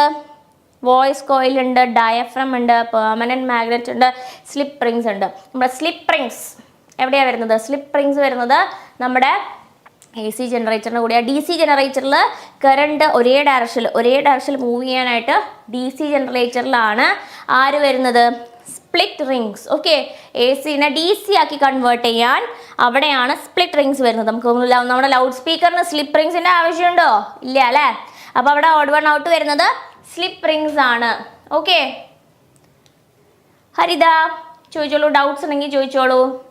ഓക്കെ, അടുത്തത്, match the terms in columns A, B and C suitably. Okay, അപ്പോൾ ഞാൻ ചിരിക്കാം. ഹരിത എനിക്ക് ഇതിൻ്റെ ആൻസർ ഒന്ന് പറഞ്ഞുതരാമോ വേഗം? എന്താ മാച്ച് ദി ഫോളോയിങ്ങിൽ? ഈ ഒരു ചാപ്റ്ററിനകത്തെ ഓൾമോസ്റ്റ് എല്ലാം തന്നെ ഇതിൽ വരുന്നുണ്ട് കേട്ടോ. ഓക്കെ, ഇതിലേക്ക് വന്നതെന്താണെന്ന് വെച്ച് കഴിഞ്ഞാൽ ഫസ്റ്റ് ചാപ്റ്റർ ഇപ്പം നമുക്ക് ആഷ്ലി മിസ് എടുത്ത് തന്നില്ലേ, ആ ചാപ്റ്ററിനകത്തെയും പോയിന്റ്സ് ഇതിനകത്ത് വരുന്നുണ്ട്. പക്ഷെ എന്താ, ഇതാണ് ക്വസ്റ്റ്യൻ മിക്സ്ഡ് അപ്പ് ആയി എന്ന് പറഞ്ഞിരിക്കുന്നത്. ഓക്കെ, ഒരെണ്ണത്തിന് ആൻസർ ചെയ്താൽ കിട്ടുമോ? ഓക്കെ, അപ്പോൾ അങ്ങനെ ആൻസർ അറിയില്ല എന്നുണ്ടെങ്കിൽ ഇപ്പം പഠിക്കാമല്ലോ, അതിലൊരു ടെൻഷനും വേണ്ട കേട്ടോ. ഇപ്പോൾ എൻ്റെ കൂടെ ഇരുന്ന് പഠിച്ചാൽ മതി. ഇമ്പോർട്ടൻറ്റ് ക്വസ്റ്റ്യൻസ് ഒക്കെ വന്നിട്ടുണ്ട്, നാളെ നല്ലോണം പോയി എക്സാം എഴുതാൻ പറ്റും കേട്ടോ. ഓക്കെ, സോ ABCയിലായിട്ട് എന്തൊക്കെയാണ്? നമ്മുടെ ഫസ്റ്റ് ചാപ്റ്ററിലെ കാര്യങ്ങളും അതുപോലെ തന്നെ തേർഡ് ചാപ്റ്ററിലെ കാര്യങ്ങളും അതിനകത്ത് വന്നിട്ടുണ്ട്. ഓക്കെ, അപ്പോൾ എങ്ങനെയത് മാച്ച് ചെയ്യാൻ പറ്റുക? മൂവിങ് കോയിൽ ലൗഡ് സ്പീക്കർ നമ്മൾ കണ്ടല്ലോ അല്ലേ? അതിനകത്ത് എന്താ? തീർച്ചയായിട്ടും ഫീൽഡ് മാഗ്നറ്റ് വരും. സീൽ എവിടെയാണ് കമ്പൈൻ ചെയ്യാൻ പറ്റുന്നത്? സീൽ നോക്കിക്കേ. അപ്പോൾ എന്താ വരുന്നത്? ഇലക്ട്രിക് ഹീറ്റർ, നിക്രോമാണ് അതിനകത്ത് ഹീറ്റിംഗ് കോയിലിൻ്റെ മെറ്റീരിയൽ വരുന്നത് കേട്ടോ. അതുപോലെ തന്നെ അതിൽ എന്ത് എഫക്റ്റാണ് വരുന്നത്? ഹീറ്റിംഗ് എഫക്റ്റ് ആണ് വരുന്നത്. ഇനി അടുത്തത് LED ബൾബ് വരുന്നുണ്ട്. LED bulb is related to heat sink. Lighting effect ആണെന്നുള്ള കാര്യത്തിൽ സംശയമില്ലല്ലോ അതിനകത്ത്. ക്ലിയർ അല്ലേ? ഓക്കെ, മൂവിങ് കോയിൽ ലൗഡ് സ്പീക്കറിൽ ഫീൽഡ് മാഗ്നറ്റ് ആണ്. മെക്കാനിക്കൽ എഫക്റ്റ് അല്ലേ, അതിൻ്റെ അവിടെ മൂവിങ് വരുന്നുണ്ട്. ക്ലിയർ ആണല്ലോ? മെക്കാനിക്കൽ എഫക്റ്റ് വരുന്നുണ്ട്. ഓക്കെ, അടുത്തത് two magnets and a current carrying conductor AB are placed on the top of a table as shown in the figure. Clear ആണല്ലോ? അപ്പോൾ ഇനി എന്താ അവിടെ വരുന്നത്? രണ്ട് ബാർ മാഗ്നറ്റ്സ് കാണാം അല്ലേ? AB ഡയറക്ഷൻ തന്നിട്ടുണ്ടെങ്കിൽ നമ്മളോട് ചോദിക്കുന്നത്, in which direction should the current flow through the conductor to move it in the direction upwards from the table? ദാ രണ്ട് ബാർ മാഗ്നറ്റ്. ഓക്കെ, അതിന് മുകളിലേക്കാണ് അവർ ഉയരേണ്ടത് എന്നുണ്ടെങ്കിൽ ഏത് ഡയറക്ഷനിലാണ് കറണ്ട് ഫ്ലോ ചെയ്യേണ്ടത് എന്ന് ചോദിച്ചിട്ടുണ്ട്. ഓക്കെ, അപ്പോൾ ഏത് ഡയറക്ഷനിലായിരിക്കണം? കറണ്ട് ഏത് ഡയറക്ഷനിലായിരിക്കുമ്പോഴാണ് ഇതാ കറണ്ട് ഇങ്ങനെയാണ് കേട്ടോ. മാഗ്നറ്റിക് ഫീൽഡ് എങ്ങനെയാണ്? North to south magnetic field. Current ഇനി എങ്ങനെ പോയാലാണ് ബാർ മാഗ്നറ്റ് മേളിലേക്ക് വരുന്നതെന്ന് ചോദിച്ചിട്ടുണ്ട്. ഓക്കെ, അതുപോലെ തന്നെ ഏത് റൂളാണ് ഇതിന് യൂസ് ചെയ്യുന്നത്? And write any two devices which work on this principle. Okay, ഇപ്പോൾ ഞാൻ കാണിച്ചത് തന്നെയാണ്. ഇതെന്താ? Okay, deal, thumbs up. ഇതല്ല കേട്ടോ. എന്തായിരുന്നത്? ഫ്ലെമിങ്സ് ലെഫ്റ്റ് ഹാൻഡ് റൂളാണ്, മറക്കരുത്.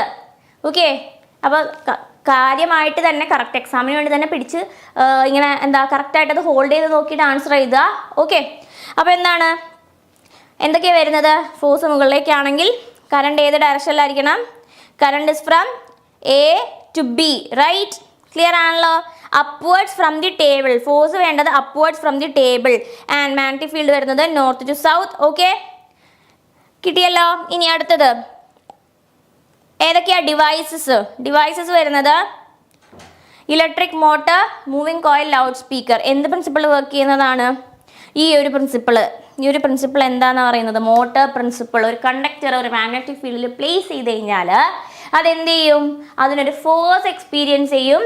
അത് എന്ത് ചെയ്യും? അതുപോലെ റൊട്ടേറ്റ് ചെയ്യും. ഓക്കെ, ക്ലിയർ ആണല്ലോ. ഇനി അടുത്തത് വരുന്നത് ഒബ്സർവ് ദി ഫോളോയിങ് ഡയഗ്രാം. എപ്പോഴും ഇതിനൊരു ക്വസ്റ്റ്യൻ വരാറുണ്ട്. അപ്പോൾ ഡയഗ്രാം നിങ്ങളുടെ മനസ്സിൽ ഇങ്ങനെ കിടക്കണം. ഓക്കെ, അപ്പോൾ identify the device Sean in the figure. What is the working principle of this device? State the principle. അതിപ്പോൾ ഞാൻ ഓൾറെഡി പറഞ്ഞു കഴിഞ്ഞു അല്ലേ? അപ്പോൾ എന്തായിരുന്നു ഡിവൈസ്? എന്താണ്? നമ്മുടെ മൂവിങ് കോയിൽ, ലൗഡ് സ്പീക്കർ ആണ്, മോട്ടർ പ്രിൻസിപ്പിൾ ആണ്. എന്താ പ്രിൻസിപ്പിൾ? ഇലക്ട്രിക് കറണ്ട് ഒരു കണ്ടക്ടറിലൂടെ പാസ് ചെയ്ത് കഴിഞ്ഞാൽ, അതായത് മാഗ്നറ്റിക് ഫീൽഡിന് പെർപെൻഡിക്കുലർ ആയിട്ട് വെച്ചിരിക്കുന്ന ഒരു കണ്ടക്ടറിലൂടെ ഇലക്ട്രിക് കറണ്ട് പാസ് ചെയ്ത് കഴിഞ്ഞാൽ എന്തുണ്ടാവുന്നു? അവിടെ ഒരു ഫോഴ്സ് അതിനെ എക്സ്പീരിയൻസ് ചെയ്യുന്നു. A force acts on the conductor as a result of the which conductor begins to move ചെയ്യുന്നതുകൊണ്ട് തന്നെ അവിടെ വരുന്നത് എന്താണ്? മെക്കാനിക്കൽ എനർജി ആണ്. ഓക്കെ, ക്ലിയർ ആണല്ലോ. അപ്പോൾ കുഞ്ഞു ചാപ്റ്ററാണ്, അത് കഴിഞ്ഞു. മാഗ്നറ്റിക് എഫക്റ്റ് കഴിഞ്ഞിട്ടുണ്ട്. ഇമ്പോർട്ടൻ്റ് ആയിട്ടുള്ള കാര്യം റൈറ്റ് ഹാൻഡ് തമ്പ് റൂളും അതുപോലെ തന്നെ ബാർ മാഗ്നറ്റും സോളിനോയിഡും ഫ്ലെമിങ്സ് ലെഫ്റ്റ് ഹാൻഡ് റൂളും കറക്റ്റായിട്ട് പിടിച്ച് നോക്കി തന്നെ അത് പഠിക്കുക കേട്ടോ. കറക്റ്റായിട്ട് ആ നോർത്ത് സൗത്ത് ഡയറക്ഷനൊക്കെ വെച്ച് നോക്കിയിട്ട് തന്നെ പഠിക്കുക. ഓക്കെ, ക്ലിയർ ആണല്ലോ. യെസ്, അപ്പോൾ കഴിഞ്ഞ ക്വസ്റ്റ്യനിൽ കറക്റ്റാണ്. നോർത്ത് സൗത്ത് നമ്മൾ പിടിച്ചത് വെച്ചിട്ട് കറണ്ട് ഇങ്ങനെയായിരുന്നു കേട്ടോ. നേരത്തെ ഇങ്ങനെയായിരുന്നു നിങ്ങളെ കാണിക്കാൻ വേണ്ടി പിടിച്ചതായിരുന്നു. ക്ലിയർ ആണല്ലോ. എ ടു ബി എങ്ങനെയാണ് വന്നതെന്നൊക്കെ ഉള്ളത്. ഓക്കെ, അടുത്തത് ഇലക്ട്രോമാഗ്നറ്റിക് ഇൻഡക്ഷൻ ആണ്. ഒത്തിരി കാര്യങ്ങളും ഒത്തിരി പ്രോബ്ലംസ് ഉള്ളൊരു ചാപ്റ്ററാണ്. ഹായ് നസീറ, കയറിക്കോളൂ കേട്ടോ. 2 ചാപ്റ്റർ നമ്മൾ കഴിഞ്ഞിട്ടുണ്ട്. എന്നാലും കുഴപ്പമില്ല, ഇമ്പോർട്ടൻ്റ് ആയിട്ടുള്ള ചാപ്റ്റേഴ്സ് ഇനിയും മുന്നോട്ട് ഒരുപാടുണ്ട്, ശ്രദ്ധിച്ചിരിക്കുക കേട്ടോ. Okay, observe the figure. നോക്കിക്കേ, സെക്കൻഡ് ടേമിലും അതുപോലെ തന്നെ മോഡലും ചോദിച്ചിട്ടുള്ളൊരു ക്വസ്റ്റ്യൻ ആണ്. ദാ ഇവിടെയും ഒരു റൂള് തന്നെയാണ്, ഫോർ ഷുവർ റൂള് തന്നെയാണ് ചോദിക്കാൻ പോകുന്നത് കേട്ടോ. The conductor A B is moved upwards suddenly. A B മുകളിലേക്ക് മൂവ് ചെയ്തു എന്നാണ് പറയുന്നത്. Conductor A B. അങ്ങനെയെങ്കിൽ perpendicular to the plane of പേപ്പറിന് പ്ലെയിന് പെർപെൻഡിക്കുലർ ആയിട്ടാണ് അത് മൂവ് ചെയ്തിരിക്കുന്നത്. Which is the direction of the induced current? A to ബിയിൽ നിന്നാണോ ബി ടു എയിൽ നിന്നാണോ? ഇതിന് ഹെൽപ്പ് ചെയ്യുന്ന റൂൾ ഏതാണ്? എങ്ങനെയാണ് ഈ ഒരു കൺക്ലൂഷനിലേക്ക് എത്തിയത്? ഓക്കെ, അപ്പോൾ അറിയാവുന്നൊരു വേഗം ഒന്ന് കമൻറ്റ് ചെയ്ത് കാണട്ടെ കമൻറ്റ് സെക്ഷനിൽ. ഇപ്പോഴും ഉഷാറുണ്ടോ എന്നുള്ളത്. ഇവിടെ നമ്മൾ യൂസ് ചെയ്യുന്ന എന്താണ്? ഫ്ലെമിങ്സ് റൈറ്റ് ഹാൻഡ് റൂളാണ്. ലെഫ്റ്റ് ഹാൻഡ് റൂൾ പോലെ തന്നെ വരുന്നൊരു റൂളാണ് റൈറ്റ് ഹാൻഡ് റൂളും. ഓക്കെ, അപ്പോൾ എന്താ ഇവിടെ പറഞ്ഞിരിക്കുന്നത്?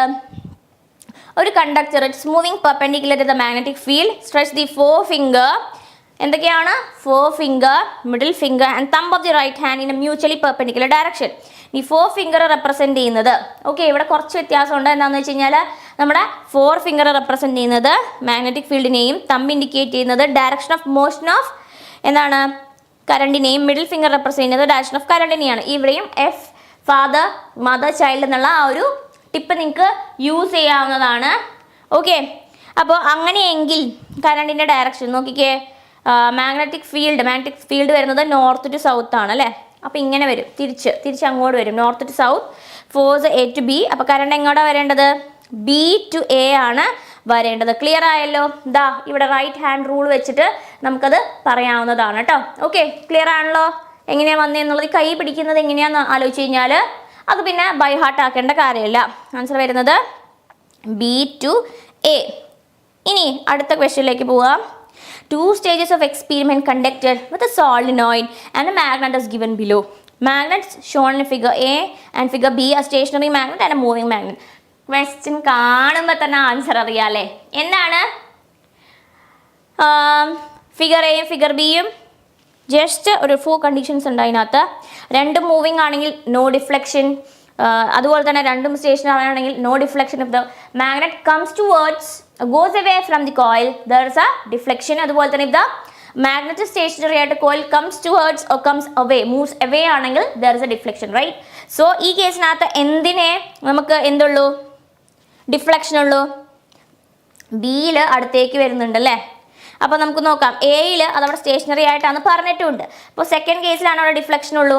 In which stage galvanometer deflects? In figure number 2, the galvanometer deflects. Explain the reason for this deflection in galvanometer with the help of scientific principle that you have learned. Okay, അപ്പോൾ electromagnetic induction തന്നെയാണ് അല്ലേ. When ഒരു current carrying കണ്ടക്ടറിന് ചുറ്റുമുള്ള എന്താ സംഭവിക്കുന്നത്? ഒരു കണ്ടക്ടറിന് ചുറ്റുമുള്ള ആ ഒരു ഫ്ലക്സ് ചേഞ്ച് ചെയ്യുമ്പോൾ, കറണ്ട് ചേഞ്ച് ചെയ്യുമ്പോഴത്തേനും അവിടെ ഒരു മാഗ്നറ്റിക് ഫ്ലക്സ് ഇൻഡ്യൂസ് ചെയ്യപ്പെടുന്നു. This is known as electromagnetic induction. Okay, ഇതിൽ വർക്ക് ചെയ്യുന്ന 2 ഡിവൈസസ്, നേരത്തെ നമ്മൾ ലൗഡ് സ്പീക്കറും മോട്ടർ പ്രിൻസിപ്പിൾ വർക്ക് ചെയ്യുന്നത് കണ്ടു അല്ലേ. ഇനി നമുക്കിവിടെ വരാൻ പോകുന്നത് ജനറേറ്ററാണ് കേട്ടോ. ഓക്കെ, അപ്പോൾ നമുക്ക് നോക്കാം. അപ്പോൾ ഒരു കറണ്ട് ക്യാരിങ് കണ്ടക്ടറിന് ചുറ്റുമുള്ള മാഗ്നറ്റിക് ഫ്ലക്സ് ചേഞ്ച് ചെയ്യുമ്പോൾ ഇലക്ട്രിസിറ്റി അവിടെ ഇൻഡ്യൂസ് ചെയ്യപ്പെടുന്നു. ഇതാണ് ഇലക്ട്രോമാഗ്നറ്റിക് ഇൻഡക്ഷൻ. ജനറേറ്റർ കൊണ്ട് മൂവിങ് കോയിൽ, മൈക്രോഫോൺ വ്യത്യാസമുണ്ട് കേട്ടോ. മറ്റേത് ലൗഡ് സ്പീക്കർ ആയിരുന്നു അല്ലേ, നമുക്ക് ഔട്ട്പുട്ട് കിട്ടുന്ന ഒരു ഡിവൈസ് ആയിരുന്നു ലൗഡ് സ്പീക്കർ. ഇവിടെ മൈക്രോഫോൺ നമ്മൾ യൂസ് ചെയ്യാറില്ലേ, microphone. Okay, analyse circuits and answer the following questions. അപ്പോൾ എന്താ സർക്യൂട്ട് 1ൽ the thing is important thing. ആദ്യമേ നിങ്ങളുടെ കണ്ണിൽ സ്ട്രൈക്ക് ചെയ്യേണ്ടത് ഇതാണ്. എന്താണ്? അതൊരു വേവ് അല്ലേ. ഡാൻസിലെ വേവ് മോഷനാണോ, വേവ് അടിക്കുന്ന ഡാൻസുകാരെയാണോ ഓർക്കേണ്ടതല്ല. ഇവിടെ ഓർക്കേണ്ടത് AC എന്നുള്ളതാണ്. ഏത് AC ആണ്? Alternating current. ഓക്കെ, അതുപോലെ തന്നെ ഇവിടെ എന്താണ്? ഡയറക്റ്റ് കറണ്ട് ആണ്. So A magnetic field is developed around the solenoid only in the second circuit. Do you agree with the statement? നിങ്ങൾ യോജിക്കുന്നുണ്ടോ കുട്ടികളെ? നിങ്ങൾ യോജിക്കുന്നുണ്ടോ? എന്തുകൊണ്ടാണ് അവിടെ പറഞ്ഞിരിക്കുന്നത് സെക്കൻഡ് സർക്യൂട്ടിൽ മാത്രമാണ് മാഗ്നറ്റിക് ഫീൽഡ് ഡെവലപ്പ് ചെയ്തിരിക്കുന്നത്? ഇവിടെ സോഫ്റ്റ് അയൺ കോർ ഇല്ലേ? ഉണ്ട്. പിന്നെന്താണ്? ഫ്ലക്ച്വേറ്റിംഗ് ആയിട്ടുള്ള കറണ്ട് അവിടെ വേണം അല്ലേ. അവിടെ ഫ്ലക്സിന് ചേഞ്ച് വരണം, അതിന് കറണ്ട് ഫ്ലക്ച്വേറ്റ് ചെയ്യണം. അതുകൊണ്ടാണ് എനോട് ഞാൻ യോജിക്കുന്നു. Okay, I agree with the statement. In which circuit a continuous EMF is induced? Name and explain this phenomenon. അപ്പോൾ കണ്ടിന്യൂസ് ആയിട്ട് EMF ഉണ്ടാവണമെങ്കിൽ തീർച്ചയായിട്ടും change in magnetic flux around current carrying conductor വേണം അല്ലേ.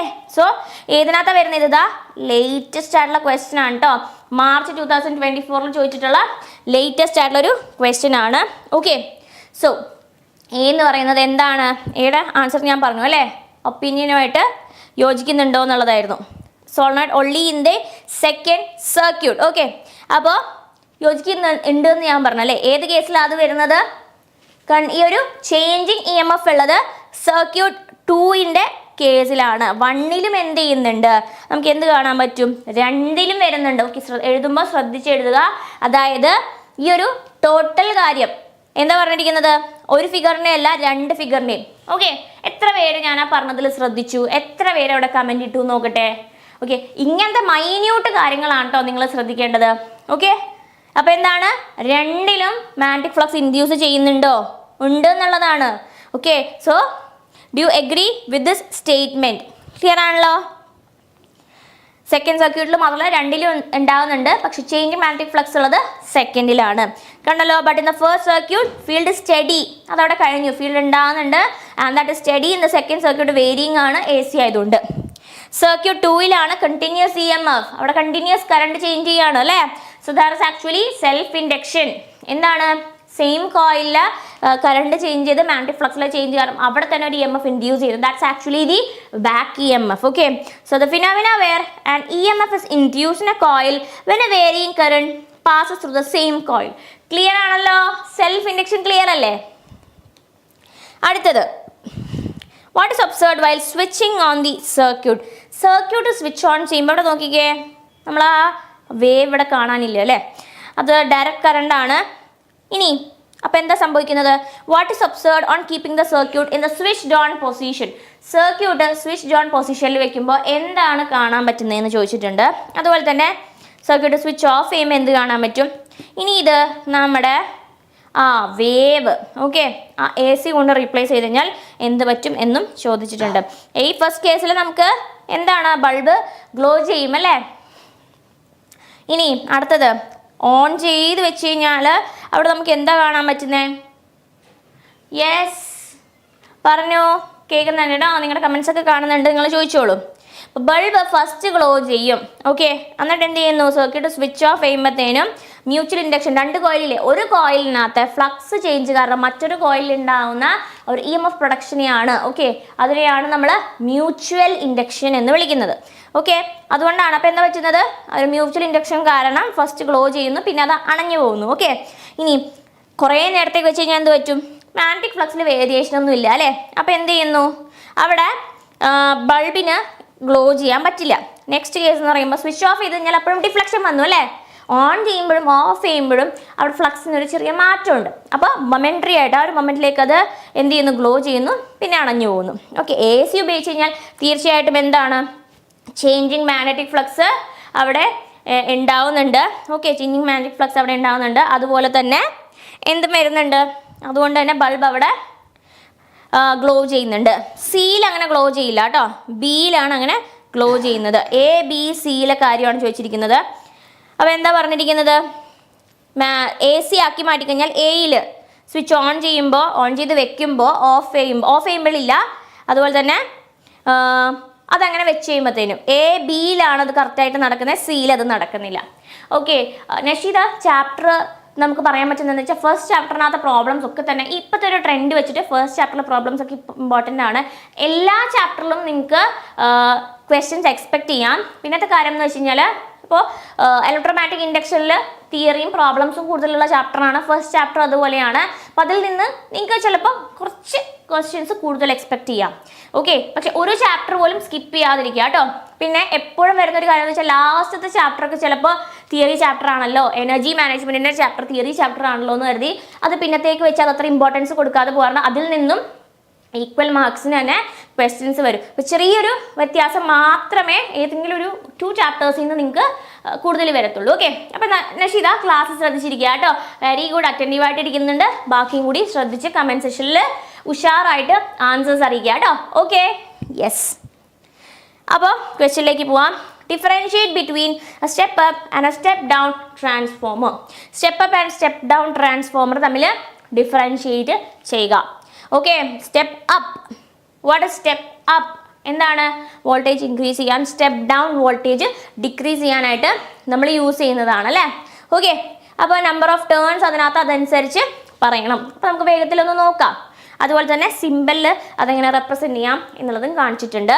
സിമ്പിൾ വെച്ചിട്ട് എപ്പോഴും ഒരു മാച്ച് ദ ഫോളോയിങ്ങോ അല്ലെങ്കിൽ കുറേ ഇങ്ങനെ VS VP അതിൻ്റെ ടേൺസും റേഷ്യോ ഒക്കെ തന്നിട്ട് ക്ലാസിഫൈ ചെയ്യാനായിട്ടും ചോദിക്കും. അതുകൊണ്ടാണ് മിസ് അത് ഇൻക്ലൂഡ് ചെയ്തേക്കുന്നത് കേട്ടോ.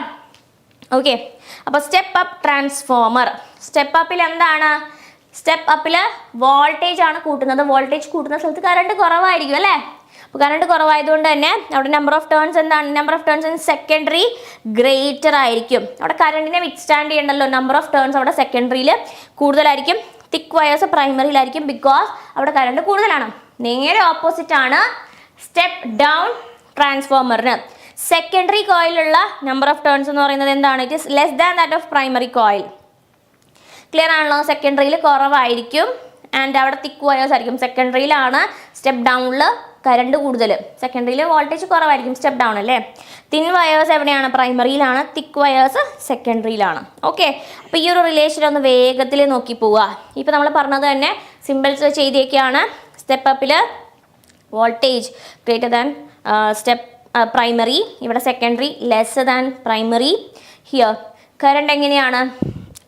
സെക്കൻഡറിയിലാണ് ലെസ്സർ ദാൻ പ്രൈമറി എന്ന് പറയുന്നത്. സ്റ്റെപ്പ് അപ്പിൽ കറക്റ്റ് ആണല്ലോ, വോൾട്ടേജ് കൂടുതൽ സ്ഥലത്ത് കറണ്ട് കുറവ്. ഓക്കെ, അതുപോലെ തന്നെ ഈ റിലേഷനും അല്ലെങ്കിൽ ഇങ്ങനെയും എഴുതാം, NS/NP that is greater than 1 okay, that is NS greater than NP. അങ്ങനെ വരുന്നതിൻ്റെ കാര്യം നമ്പർ ഓഫ് ടേൺസ് കൂടുതൽ, വോൾട്ടേജ് സെക്കൻഡറിയിൽ കൂടുതലായതുകൊണ്ട്. ഓക്കെ, അതുപോലെ തന്നെ ഇതും നമുക്ക് പറയാം. ഇനി കറണ്ട് എങ്ങനെ, ഈ ഇക്വേഷൻ വെരി വെരി ഇമ്പോർട്ടൻ്റ് ആണ്. പല ചോദ്യങ്ങൾക്കും ഇതുകൊണ്ട് നിങ്ങൾക്ക് ഉത്തരം എഴുതാൻ പറ്റും. Okay, VS/VP is equal to NS/NP. അതുപോലെ തന്നെ IP/IS is equal to VS/VP. Okay, clear ആണല്ലോ. ഇതുപോലെ തന്നെ എന്ത് ചെയ്യാം, ദാ ഇങ്ങനൊരു റിലേഷനും കൂടി ഉണ്ട്. NS/NP is equal to IP/IS. A transformer has 100 turns in the primary and 1000 turns in the secondary. Okay, clear ആണല്ലോ. Which coil of this transformer is made using thick wire? Give reason. Explain how electrical energy is transferred from the primary to the secondary of the transformer. ഈ പ്രാവശ്യം വന്നിട്ടുള്ള ഒരു question ആണ് കേട്ടോ. Okay, that is March 2024 തന്നിട്ടുള്ളൊരു question ആണ്. Okay, transformer 100 turns പ്രൈമറിയിൽ. Number of turns നോക്കിക്കേ, പ്രൈമറിയിൽ എത്ര ടേൺസാണ് ഉള്ളത്? 100 and 1000 turns in secondary. Okay, 1000. അപ്പോൾ NP ഗ്രേറ്റർ ദാൻ NS ആണ് അല്ലേ? Sorry, NP lesser than NS ആണ്. അപ്പോൾ അങ്ങനെ വരുമ്പോഴത്തേനും സെക്കൻഡറിയിൽ നമ്പർ ഓഫ് ടേൺസ് കൂടുതലാണെങ്കിൽ വോൾട്ടേജ് അവിടെ എന്തായിരിക്കും? കൂടുതലായിരിക്കും, സ്റ്റെപ്പ് അപ്പ് ആയിരിക്കണം. ഓക്കെ, റീസൺ ഇങ്ങനെ എഴുതണം. ഇനി ഇലക്ട്രിക്കൽ എനർജി എങ്ങനെയാണ് പ്രൈമറി ടു സെക്കൻഡറി? എന്താ പ്രിൻസിപ്പിൾ? മ്യൂച്വൽ ഇൻഡക്ഷൻ, അതുവഴിയാണ് ട്രാൻസ്ഫർ ചെയ്യുന്നത്. ഓക്കെ, സോ അപ്പോൾ പ്രൈമറി കോയിൽ എന്താണ്? അതൊരു തിക്ക് വയർ കൊണ്ടാണ് ഉണ്ടാക്കിയിരിക്കുന്നത്. നമ്മളോട് ചോദിച്ചത് ഏത് കോയിലാണ് ഇവിടെ തിക്കാക്കിയേക്കുന്നത്? ട്രാൻസ്ഫോമറേ ചോദിച്ചിട്ടില്ല. അപ്പോൾ കറക്റ്റായിട്ട് അത് നോക്കി എഴുതുക. പ്രൈമറി കോയിലാണ് തിക്ക് വയർ. സെക്കൻഡറി കോയിൽ തിക്കാണെങ്കിൽ ഇറ്റ്സ് സ്റ്റെപ്പ് ഡൗൺ ട്രാൻസ്ഫോമർ. ഇവിടെ സ്റ്റെപ്പ് അപ്പ് ആണ്. തിക്ക് വയർ യൂസ് ചെയ്യുമ്പോഴത്തേനും കോയിലിൻ്റെ റെസിസ്റ്റൻസ് മിനിമൈസ് ചെയ്യാം. ഓക്കെ, അവിടെ വോൾട്ടേജ് പ്രൈമറിയിൽ കുറവായതുകൊണ്ട് കറണ്ട് കൂടുതലായിരിക്കും. അതിനെ വിത്ത്സ്റ്റാൻഡ് ചെയ്യാൻ, അതുപോലെ തന്നെ എന്താണ്, എനർജി ലോസ് മിനിമൈസ് ചെയ്യാൻ, ഓവർ ഹീറ്റിംഗ് പ്രിവെൻറ്റ് ചെയ്യാനൊക്കെ ആയിട്ട് എന്താ യൂസ് ചെയ്യുന്നത്? thick wires is used in primary of a step up transformer. ഇനി മ്യൂച്വൽ ഇൻഡക്ഷൻ വഴിയാണ് പവർ ട്രാൻസ്ഫർ ചെയ്യപ്പെടുന്നത്. ഓക്കെ, അടുത്തത് analyse the following schematic diagram and answer the questions. അപ്പോൾ നോക്കിക്കേ, എന്തിൻ്റെ ഇമേജ് ആണ് അവിടെ വരുന്നത്? Name the device. ഇത് നമുക്ക് ഒരു ജനറേറ്റർ ആണെന്നറിയാം. എന്ത് ജനറേറ്റർ ആയിരിക്കും? എന്ത് റിങ്സ് ആണ് നിങ്ങൾക്ക് അവിടെ കാണാൻ പറ്റുന്നത്? Which are the main parts of this device? Then illustrate the graphic representation of the output when the field magnet is rotated by keeping the armature stationary. ഇതും മോഡലിൽ ചോദിച്ചിട്ടുള്ള ഒരു ക്വസ്റ്റ്യൻ ആണ് കേട്ടോ. ഓക്കെ, അപ്പോൾ നമുക്ക് നോക്കാം. എന്താ വരുന്നത്? DC ജനറേറ്റർ ആണ്. ശ്രദ്ധിക്കുക, എന്താണിത്? സ്പ്ലിറ്റ് ഉണ്ടല്ലേ റിങ്സിന്, സ്പ്ലിറ്റ് റിങ്സ്. നമ്മൾ പറഞ്ഞു സ്പ്ലിറ്റ് റിങ്ങിൻ്റെ ഫംഗ്ഷൻ എന്താണ്? ഓരോ ഹാഫ് റൊട്ടേഷന് ശേഷവും കറണ്ടിൻ്റെ ഡയറക്ഷൻ റൊട്ടേറ്റ് ചെയ്യിക്കുക. തരുന്ന AC-നെ DC ഔട്ട്പുട്ടാക്കി മാറ്റാൻ സഹായിക്കുന്ന ആളാരാണ്? നമ്മുടെ സ്പ്ലിറ്റ് റിംഗ് കമ്മ്യൂട്ടേറ്റർ ആണ്. ഓക്കെ, അടുത്തത് സോ ആർമേച്ചർ ഫീൽഡ് മാഗ്നറ്റ്. ഇതാ ആർമേച്ചർ ഫീൽഡ് മാഗ്നറ്റ്. അതുപോലെ തന്നെ ബ്രഷസ് ഇവിടെ കണ്ടല്ലോ, 2 ബ്രഷിനെ. അതുപോലെ തന്നെ റിങ്സ് ആണ് ഇതിനകത്ത് മെയിൻ പാർട്സ്. ഓക്കെ, എങ്ങനെയാ ആ ഒരു ഇത് വരുന്നത്? ശ്രദ്ധിച്ചോളുക. ഇമ്പോർട്ടൻറ്റ് പോയിന്റ്, AC-ലും DC-ലും ഇൻഡ്യൂസ് ചെയ്യപ്പെടുന്നത് AC തന്നെയാണ്. AC ജനറേറ്ററിലും DC ജനറേറ്ററിലും അവരിൽ ഉൽപ്പാദിപ്പിക്കപ്പെടുന്നത് ഓൾട്ടർനേറ്റിംഗ് കറണ്ട് ആണ്. ഒൺലി ഡിഫറൻസ് സ്പ്ലിറ്റ് റിങ്സിൻ്റെ ഹെൽപ്പോടുകൂടി DC generator converts it into AC generator എന്നുള്ളതാണ് വ്യത്യാസം. ഓക്കെ, അപ്പോൾ ഫീൽഡ് മാഗ്നറ്റ് എന്താ ചെയ്യുന്നത്? Field magnet rotated. Magnet rotate ചെയ്ത് കഴിഞ്ഞാൽ അവിടെ ആർമേച്ചർ സ്റ്റേഷനറി ആക്കി ഫീൽഡ് മാഗ്നറ്റ് റൊട്ടേറ്റ് ചെയ്ത് കഴിഞ്ഞാൽ ഔട്ട്പുട്ട് ഇങ്ങനെയായിട്ടായിരിക്കും മാറുന്നത്. ഓക്കെ, ക്ലിയർ ആണല്ലോ? AC ഔട്ട്പുട്ട് ആയിരിക്കും അവിടെ കിട്ടുന്നത്. അടുത്ത question. In A house 5 CF lamps each of 20 watt work for 4 hours and 4 fans each of 60 watt work for 5 hours in a day. What will be the daily consumption of energy shown by the watt hour meter? Okay, അപ്പോൾ formula എന്താണ്? Power in watt into time in hour by 1000. Power എന്തായാലും വാട്ടിലേക്ക് ആക്കണം. Time should be in hour and divided by 1000.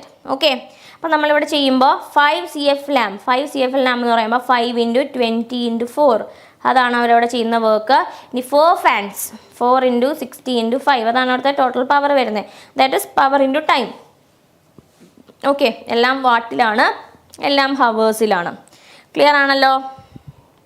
So അപ്പോൾ ഇവിടെ എന്താ വരുന്നത്? 5 2s, okay 10 × 4, okay yeah. അപ്പോൾ നമുക്കവിടെ ആൻസർ എത്ര കിട്ടുന്നത്? ബൈ 1000 നമുക്ക് ചെയ്യാനുണ്ട് കേട്ടോ. നമുക്കിവിടെ ആഡ് ചെയ്യണം. ഓക്കെ, ക്ലിയർ ആണല്ലോ? യെസ്.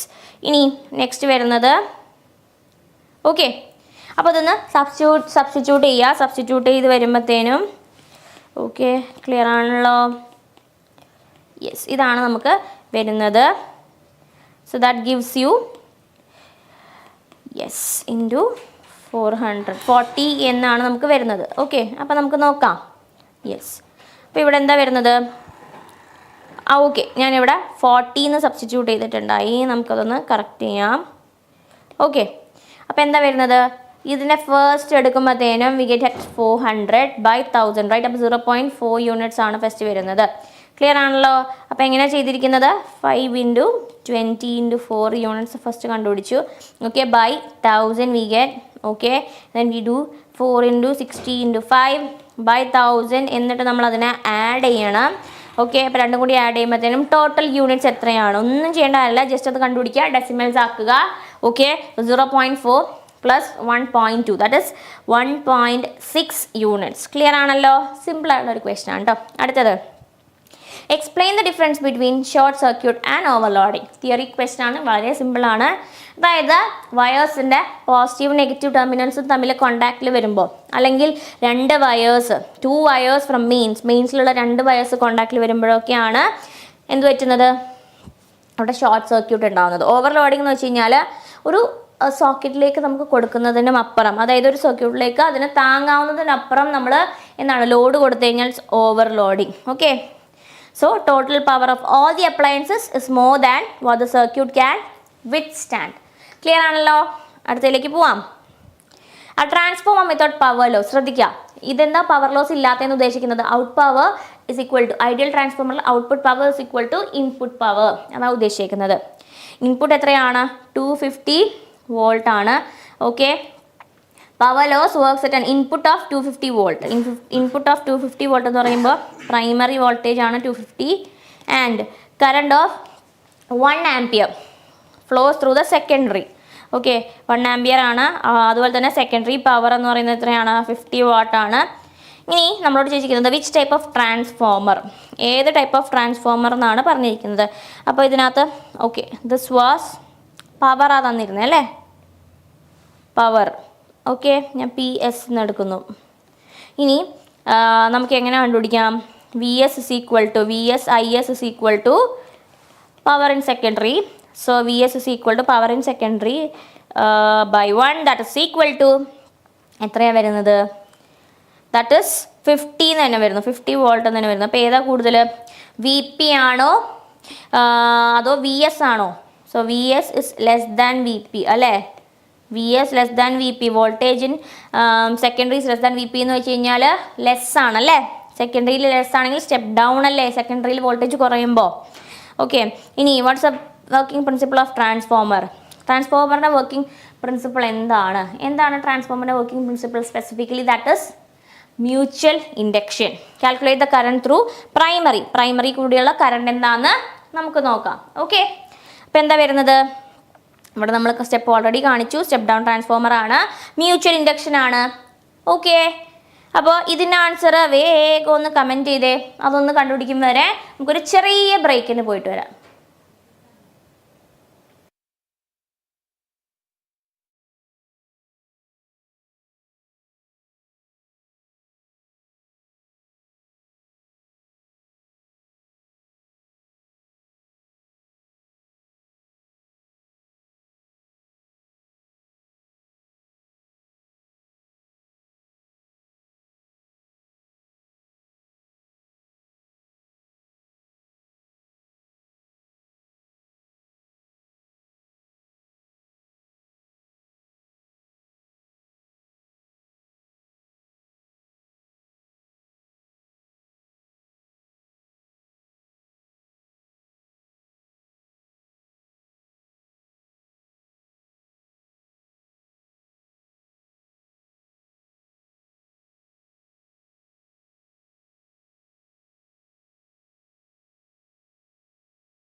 ഹലോ, വെൽക്കം ബാക്ക് മക്കളെ.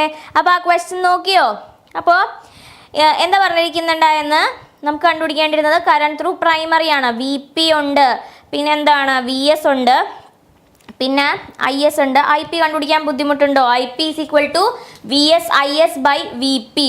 ഓക്കെ, സോ 15 × 1/250, 50/250 0.2 ആംപിയർ എന്നാണ് കിട്ടുന്നത്. അടുത്ത ക്വസ്റ്റ്യൻ നോക്കാം. How long does an electrical device of power 500 watt work to consume 1 unit of electrical energy? അപ്പോൾ യൂണിറ്റ് എത്രയാണ്? 1 യൂണിറ്റ് എന്ന് തന്നിട്ടുണ്ട്, പവർ തന്നിട്ടുണ്ട്, എത്ര ടൈം അത് വർക്ക് ചെയ്തു എന്നാണ് കണ്ടുപിടിക്കേണ്ടത്. എല്ലാം കറക്റ്റ് യൂണിറ്റ്സിലാണ്. അപ്പോൾ നമുക്ക് കിട്ടാൻ പോകുന്നത് ഹവറിലായിരിക്കും. Okay, so 1000/500. സിമ്പിൾ ക്വസ്റ്റ്യൻ അല്ലേ? എത്രയാണ് വരുന്നത്? 2 hours എന്നാണ് ആൻസർ വരുന്നത്. ഓക്കെ, അപ്പോൾ ഇതിൻ്റെ മാർക്ക് എന്താണ്? നമ്മുടെ പോക്കറ്റിലിരിക്കും അല്ലേ? ആ ഒരു മാർക്ക് സിമ്പിളായിട്ട് നമ്മുടെ കയ്യിലിരിക്കും. ഓക്കെ, അപ്പോൾ അടുത്ത ക്വസ്റ്റ്യൻ. അപ്പോൾ ഇപ്പോൾ എന്താണ്? മഴയുടെയൊക്കെ സീസൺ ആണല്ലേ? ഇപ്പോൾ മഴ ഉള്ളവരുണ്ടോ വീട്ടിൽ? അതുപോലെ തന്നെ എന്താണ് തണ്ടർ സ്റ്റോം, ഇടിവെട്ടൊക്കെ ഉള്ളവരുണ്ടോ? എങ്ങനെയാ, എന്താണ് ഇപ്പം നിങ്ങളുടെ അവിടുത്തെ അവസ്ഥ എന്ന് പറയുന്നത്? എന്തിനാന്ന് വെച്ച് കഴിഞ്ഞാൽ അതുമായിട്ട് റിലേറ്റ് ചെയ്ത ഒരു ക്വസ്റ്റ്യൻ ആണ് വരാൻ പോകുന്നത്. ഓക്കെ, അപ്പോൾ അത് ഞാനല്ല പറയുന്നേ, നമുക്കിവിടെ ചിന്നു മിസ് വെയിറ്റിംഗ് ഉണ്ട് കേട്ടോ. ചിന്നു മിസ്സേ, എപ്പോഴും റിപ്പീറ്റ് ചെയ്ത് വരുന്നത് നോക്കിക്കേ.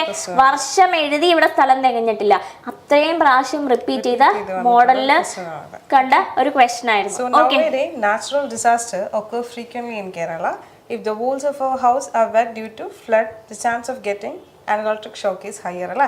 സോ നമുക്ക് ഇലക്ട്രിക് ഷോക്ക് കിട്ടാനുള്ള ചാൻസസ് വളരെ കൂടുതലാണ്. സോ നമ്മുടെ ക്വസ്റ്റ്യൻ ഇതാണ്, what are the precautions to be taken to avoid electric shock during this situation? ഇങ്ങനെയുള്ളൊരു സാഹചര്യത്തിൽ ഇലക്ട്രിക് ഷോക്ക് പ്രിവെൻറ്റ് ചെയ്യാനായിട്ട് നമുക്ക് എന്തൊക്കെ പ്രിക്കോഷൻസ് എടുക്കാൻ പറ്റും എന്നാണ് നമ്മുടെ ക്വസ്റ്റ്യൻ വന്നിരിക്കുന്നത്.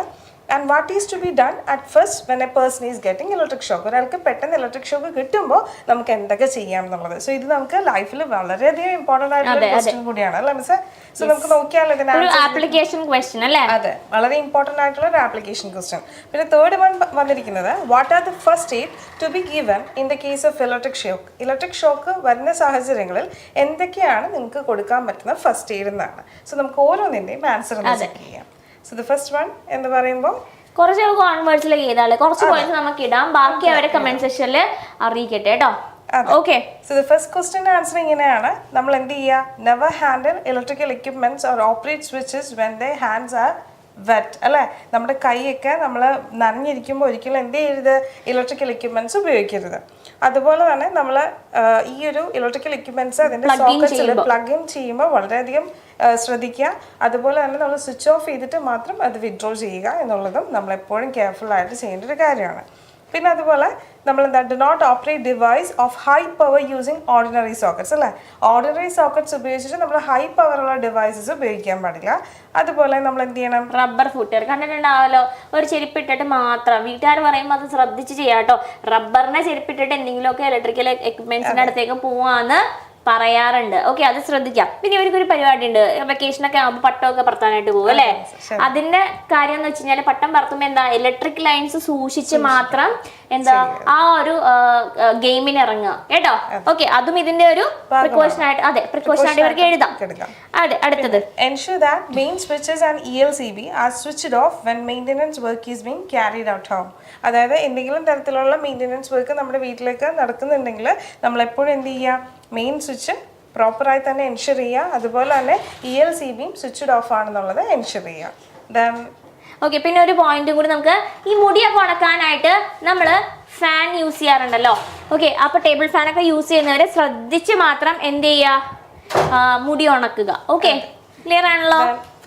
അടുത്തത് അതെ, നമ്മൾ എന്ത് ചെയ്യണം? ഫസ്റ്റ് ചെയ്യേണ്ട ഒരു കാര്യം എന്താണ്? Disconnect the source of electricity അല്ലേ? ഇലക്ട്രിസിറ്റിയുടെ ആ ഒരു സോഴ്സ് നമ്മൾ ഡിസ്കണക്ട് ചെയ്യുക എന്നുള്ളതാണ്. പിന്നെ നമ്മൾ വേറെ എന്താ, നമ്മുടെ ക്വസ്റ്റ്യൻ വന്നു വെച്ചാൽ സി പാർട്ടിന്റെ ക്വസ്റ്റ്യന്റെ ആൻസേഴ്സ് ആണ് നമുക്ക് തന്നിരിക്കുന്നത്. സി പാർട്ടിൽ നമുക്ക് വരുന്നത് എന്താണെന്ന് വെച്ച് കഴിഞ്ഞാൽ ഫസ്റ്റ് സ്റ്റേറ്റ്സ് എന്തൊക്കെയാണെന്നുള്ളതാണ് കേട്ടോ. ഓക്കെ, അപ്പൊ നമുക്ക് എന്തൊക്കെ ഒരാൾക്ക് ഒരു ഇലക്ട്രിക് ഷോക്ക് പറ്റിക്കഴിഞ്ഞാൽ നമുക്ക് എന്തൊക്കെ ആ ഒരു മൊമെന്റിൽ ചെയ്യാൻ ഫസ്റ്റ് പറ്റും? എന്ത് ചെയ്യാ, ആ ബോഡി ഒന്ന് തണുത്തു പോയിട്ടുണ്ടെങ്കിൽ മസാജ് ചെയ്ത് ആ ഒരു ടെമ്പറേച്ചർ റേസ് ചെയ്യുക. അതുപോലെ തന്നെ ആർട്ടിഫിഷ്യൽ റെസ്പിറേഷൻ കൊടുക്കുക. പിന്നെ നമ്മുടെ ടൈറ്റ് ആയിട്ടുള്ള കണ്ടീഷൻസ് ആയിരിക്കും മസിൽ ഇരിക്കുന്നത് അല്ലേ, അപ്പൊ അത് കറക്റ്റ് ആയിട്ട് നോർമൽ കണ്ടീഷൻസിലേക്ക് കൊണ്ടുവരാം. ഇനി CPR കൊടുക്കാൻ അറിയാവുന്നവരാണെങ്കിൽ CPR കൊടുക്കുക. ഇനി വളരെ വേഗത്തിൽ ഒട്ടും ലാഗില്ലാതെ എന്ത് ചെയ്യുക, ഏറ്റവും അടുത്ത ഹോസ്പിറ്റലിലേക്ക് അവരെ എത്തിക്കുക എന്നുള്ളതാണ്. ഓക്കെ, നമ്മൾ മെയിൻ ആയിട്ട് ഇമ്പോർട്ടന്റ് ആയിട്ട് വരുന്ന ഒരു ക്വസ്റ്റൻ ആണ് അല്ലെ. അപ്പൊ സിമ്പിൾ ആയിട്ട് ഓൺ വേർഡ്സിൽ എഴുതി മാർക്ക് മേടിക്കാവുന്ന ഒരു ക്വസ്റ്റൻ ആണ് അല്ലെ. ഏറ്റവും ഈസി ആയിട്ടുള്ള ക്വസ്റ്റൻ ആണ്. അതുപോലെ തന്നെ ഇവർക്ക് മാർക്കും സ്കോർ ചെയ്യാൻ പറ്റുന്ന ഒരു ക്വസ്റ്റൻ ആണ്. സോ റിഫ്ലക്ഷൻ ഓഫ് ലൈറ്റ് ആയിട്ട് നമ്മുടെ ശ്രീവിദ്യ മിസ് തന്നെ കണ്ടിന്യൂ ചെയ്യുന്നതായിരിക്കും. Okay miss, thank you. അപ്പൊ നമുക്ക് ഏറ്റവും ഇമ്പോർട്ടന്റ് ആയിട്ട് വർഷം തന്നെ കണ്ടില്ലേ എത്ര വർഷം അത് റിപ്പീറ്റ് ചെയ്തിട്ടുണ്ട് എന്നുള്ളത്. ആ ക്വസ്റ്റൻ ആണ് നമുക്കിപ്പോ മിസ് എത്ര സിമ്പിൾ ആയിട്ട് പറഞ്ഞു തന്നെ അല്ലേ. അപ്പോൾ ക്ലാസ്സിൽ ശ്രദ്ധിച്ചിരിക്കുക കേട്ടോ. ഓക്കെ, കണ്ടന്റ് ശ്രദ്ധിച്ച് കറക്റ്റായിട്ട് സ്റ്റെപ്സ് ഫോളോ ചെയ്ത് പോവുക. ഓക്കെ, അടുത്തതായിട്ട് പോകുന്നത് റിഫ്ലക്ഷൻ ഓഫ് ലൈറ്റ് എന്ന് പറയുന്ന ചാപ്റ്റർ ആണ്, chapter 4. So find the angle of incidence in the following figure. Okay, following ഫിഗറിനകത്ത് ആംഗിൾ ഓഫ് ഇൻസിഡൻസ് എന്ത് ചെയ്യുക, കണ്ടുപിടിക്കുക. നോക്കിക്കേ, ഇൻസിഡൻറ്റ് റേ തന്നിട്ടുണ്ട്.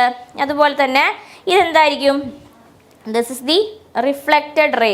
Okay, that is the reflected ray. അപ്പോൾ മോഡൽ 2024 ചോദിച്ചിട്ടുള്ള ക്വസ്റ്റ്യൻ ആണ്. സോ ഇതെന്താണ്, വന്ന് വീഴുന്ന റേ ആണ് ഇൻസിഡൻറ്റ് റേ. അതുപോലെ തന്നെ അങ്ങോട്ടേക്ക് പാസ് ചെയ്ത് പോകുന്ന റേ ആണ് റിഫ്ലക്റ്റഡ് റേ. ഓക്കെ, ഇവർക്കിടയിൽ ഒരു നോർമൽ ഉണ്ട്. നമുക്ക് എന്തറിയാം, angle I is equal to angle R എന്നത് നമുക്കറിയാം. ഓക്കെ, അപ്പോൾ അതിൽ നിന്ന് നമുക്ക് എന്ത് എഴുതാം, രണ്ട് ഈക്വലാണ്, രണ്ടും കൂടി angle I plus angle R എന്നതാണ് 100. സോ ആംഗിൾ I എന്താ നമുക്ക് എഴുതാം, 100/2 50 എന്ന് നമുക്ക് എഴുതാനായിട്ട് സാധിക്കും. ഓക്കെ, ക്ലിയർ ആണല്ലോ. അടുത്ത ക്വസ്റ്റ്യനിലേക്ക് പോവാം. ഇതിൻ്റെ സൊല്യൂഷൻ നമ്മളവിടെ വെച്ചിട്ടുണ്ട്. ഓക്കെ, അപ്പോൾ അതൊന്ന് നോക്കി പഠിക്കുക കേട്ടോ. Okay, observe the figure observe ചെയ്തേ. ആംഗിൾ ഓഫ് ഇൻസിഡൻസ് എന്താണ്? ആംഗിൾ ഓഫ് ഇൻസിഡൻസ് എന്ന് പറയുന്നത് അതാ ഇവിടെ ഉണ്ടാക്കിയിരിക്കുന്നത് ആ ഒരു മിറർ സർഫസും അതുപോലെ തന്നെ എന്താണ് ആ ഒരു ഇൻസിഡൻറ്റ് റേയും തമ്മിലാണ് 40 ഡിഗ്രി ഉണ്ടാക്കിയിരിക്കുന്നത്. ഇനി ഇവിടെയുള്ള ആംഗിളാണ് ആംഗിൾ ഓഫ് ഇൻസിഡൻസ് അല്ലേ, അത് വേണം. അപ്പോൾ നമുക്ക് എന്ത് വെച്ച് റിലേറ്റ് ചെയ്യിക്കാം, ഇത് എത്രയാണ്, 90 ഡിഗ്രി ആണ് ഇത്. Okay, 90 degree. So angle of incidence എന്ന് പറയുന്നത് 90 മൈനസ് 40 ആണ്. Okay, that is equal to 50 degree ആയിട്ട് വരും. എന്താണ് റിലേഷൻ ബിറ്റ്വീൻ ആംഗിൾ ഓഫ് ഇൻസിഡൻസും ആംഗിൾ ഓഫ് റിഫ്ലക്ഷൻ എന്ന് പറയുന്നത്? Angle I equal to angle R. Okay, clear ആണല്ലോ. ഇതാണ് ആംഗിൾ R. രണ്ടും ഈക്വൽ ആയിരിക്കും, രണ്ടും 50 തന്നെയായിരിക്കും. Angle between reflecting surfaces of the two plane mirrors is 30 degree. Okay, how many images are formed when an object is placed in between them? Angle തന്നിട്ടുണ്ട്, that is 30 degree. So here n is equal to 360 by theta minus 1 എന്നുള്ളതാണ് formula. So 360 by 30 minus 1 എന്നാണ് നമുക്ക് കിട്ടേണ്ടത്. അപ്പോൾ 30 360 okay, എത്ര ടൈംസാണ് പോകുന്നത്, 12 ആണ്. So 12 minus 1 അതെങ്ങനെയാണ് പറഞ്ഞാൽ മനസ്സിലാവും. 30 300 10 times, 12 times 360. So 12 minus 1 is equal to 11. Okay, ഇനി write any two characteristics of the image formed by a plane mirror. Okay, plane മിററിൽ ഫോം ചെയ്യുന്ന ഇമേജിൻ്റെ ഏതെങ്കിലും രണ്ട് ക്യാരക്ടറിസ്റ്റിക്സ് എഴുതുക. അപ്പോൾ ഏതെങ്കിലും രണ്ടെണ്ണം മതി. First one is virtual image ആയിരിക്കും, അപ്രൈറ്റ് ഇമേജ് ആയിരിക്കും. അതുപോലെ തന്നെ the distance between the object and the mirror and image and the mirror രണ്ടും എന്തായിരിക്കും, that will be same. Okay, ഇത്രയും കാര്യങ്ങളാണ്. ഏതെങ്കിലും രണ്ട് പോയിന്റ്സ് നമ്മൾ എഴുതിയാൽ മതിയാവും. ഓക്കെ, അതുപോലെ തന്നെ ലാറ്ററലി ഇൻവേർട്ടഡ് ആയിരിക്കും. ഞാൻ എൻ്റെ റൈറ്റ് ഹാൻഡ് റേസ് ചെയ്ത് കഴിഞ്ഞാൽ ലെഫ്റ്റ് ഹാൻഡ് ആയിട്ടും ലെഫ്റ്റ് ഹാൻഡ് റേസ് ചെയ്ത് കഴിഞ്ഞാൽ റൈറ്റ് ഹാൻഡ് ആയിട്ട് തോന്നും. That is known as lateral inversion. Okay, അടുത്തത് മാച്ച് ദി ഫോളോയിങ് എപ്പോഴും വരുന്നതാണ് പ്ലെയിൻ കോൺവെക്സ് ആൻഡ് കോൺകേവ് മിറേഴ്സിൻ്റെ യൂസസ് വെച്ചിട്ടുള്ളത്. മോഡലിൽ ചോദിച്ചിട്ടുള്ള ക്വസ്റ്റൻ ആണ്. സോറി. സോ എങ്ങനെ മാച്ച് ചെയ്യിക്കാം? പ്ലെയിൻ മിറർ യൂസ് ചെയ്യുന്നത് എന്തിനാണ്? പെരിസ്കോപ്സിലാണ് കേട്ടോ. അറിയാവുന്നത് അതിന് convex mirror it is default ആയിട്ട് തലയിലേക്ക് വരേണ്ടത് എന്താണ്? റിയർ വ്യൂ മിറർ ആണ്.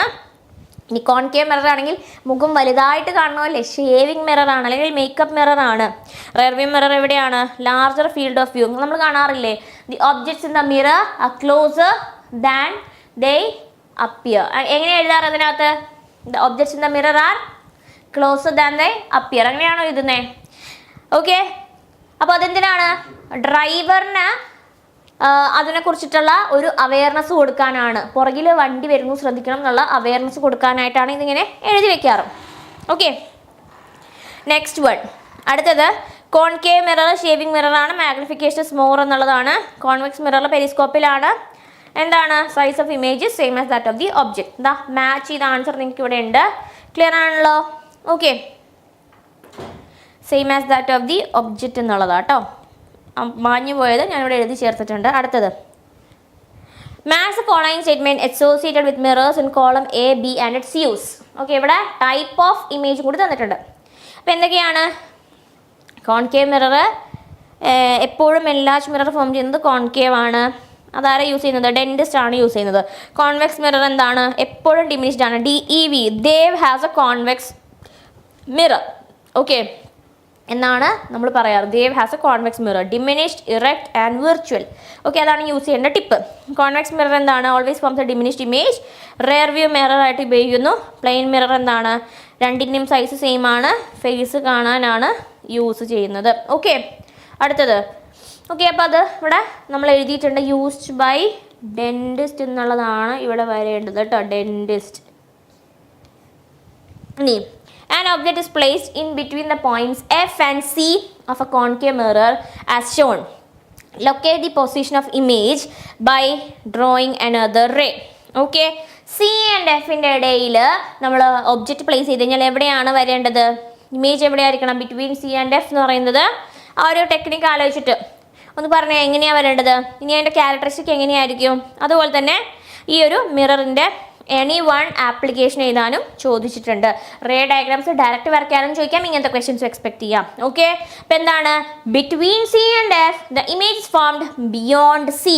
ഓക്കെ, എങ്ങനെയാണ് ഇമേജ്? റിയൽ ഇൻവേർട്ടഡ് മാഗ്നിഫൈഡ് ആയതുകൊണ്ട് അതിനെ നമ്മൾ സോളാർ കോൺസെൻട്രേറ്ററിൽ മുഖം വലുതായി കാണണ്ടേ, ഷേവിംഗ് മിററിലൊക്കെ നമ്മൾ യൂസ് ചെയ്യാറുണ്ട്. ഓക്കെ, ഇനി observe the diagram. Beyond C ആണ്. ബിറ്റ്വീൻ C and F ആയിരിക്കും ഫോം ചെയ്യേണ്ടത്. റൂൾ യൂസ് ചെയ്യുക. അപ്പോൾ എന്താണ്? ഏതൊക്കെ റൂൾസാണ് യൂസ് ചെയ്യുന്നത്? ഇവിടെ തന്നിട്ടുണ്ട്.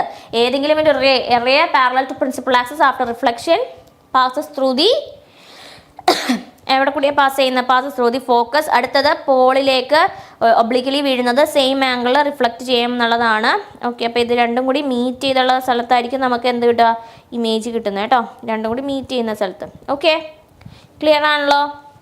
ഓക്കെ, ഇറ്റ്സ് ബിയോണ്ട് C അല്ലേ?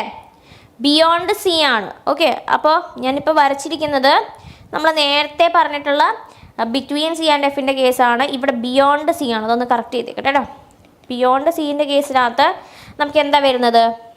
ബിയോണ്ട് C-ൻ്റെ കേസിൽ ബിറ്റ്വീൻ C and F ആണ് നമുക്ക് വരുന്നത്. കണ്ടോ, റിഫ്രാക്ഷന് ശേഷം അത് ഇതിലൂടെ പാസ് ചെയ്യും ആൻഡ് അത് ഇതിലൂടെ പാസ് ചെയ്യും. നമുക്ക് ബിറ്റ്വീൻ C and F ആയിരിക്കും ഇമേജ് കിട്ടുന്നത്. ഓക്കെ, റൂൾസ് ക്ലിയർ ആയാലോ? ശ്രദ്ധിക്കേണ്ട കാര്യം മാർക്കിങ്സ് കറക്റ്റ് ആക്കുക. Pole centre of curvature F അളന്ന് തന്നെ F-ൻ്റെ ഡബിൾ ആയിരിക്കണം C.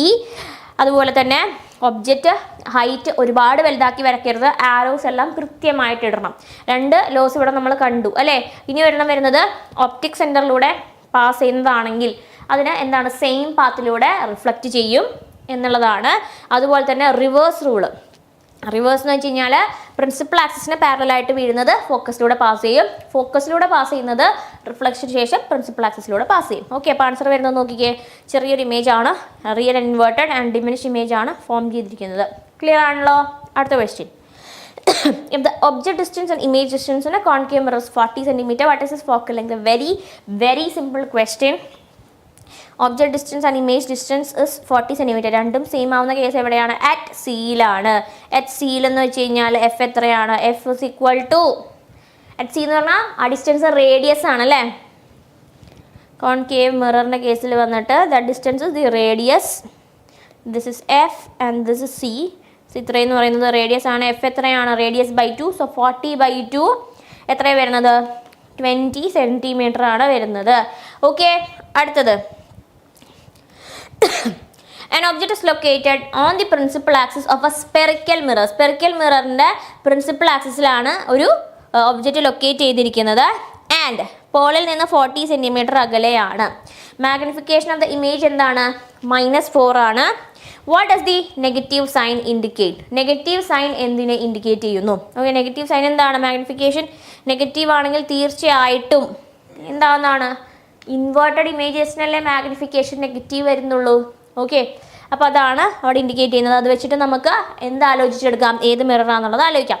How far from the pole of the mirrors image formed? Okay, അപ്പോൾ ഒബ്ജക്റ്റ് ഡിസ്റ്റൻസ് തന്നിട്ടുണ്ട് -40 സെൻറ്റിമീറ്റർ. ഇമേജ് നമ്മൾ കണ്ടുപിടിക്കണം. m = -v/u എന്നുള്ള ഫോർമുലയാണ് എടുക്കേണ്ടത്. ഇനി calculate the focal length of the mirror by considering new Cartesian sign convention. മാർച്ചിൽ ചോദിച്ചിട്ടുള്ള ഒരു ക്വസ്റ്റ്യൻ ആണ് ഇത് എന്ന് പറയുന്നത്. ഓക്കെ, അപ്പോൾ നമുക്ക് നോക്കാം. നെഗറ്റീവ് സൈൻ എന്താണ് ഇൻഡിക്കേറ്റ് ചെയ്യുന്നത്? The image is real and inverted. Okay, ഇവിടെ സിമ്പിളാണ്. m =-v/u നമ്മൾ m കൊടുത്തു.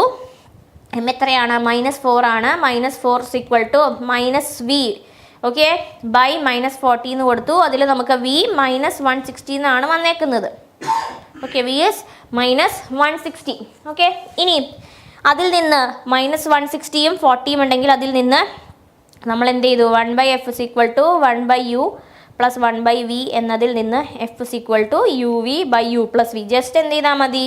അത് സബ്സ്റ്റിറ്റ്യൂട്ട് ചെയ്ത് കൊടുത്തു കഴിഞ്ഞാൽ നമുക്ക് ആൻസർ -32 എന്ന് കിട്ടുന്നു. തീർച്ചയായിട്ടും ഇത് എന്ത് മിററാണ്? അപ്പോൾ the mirror is A concave. അത് ചോദിച്ചിട്ടില്ല, നമുക്കതിൽ നിന്ന് ഗസ് ചെയ്യാം. ഓക്കെ, ക്ലിയർ ആണല്ലോ?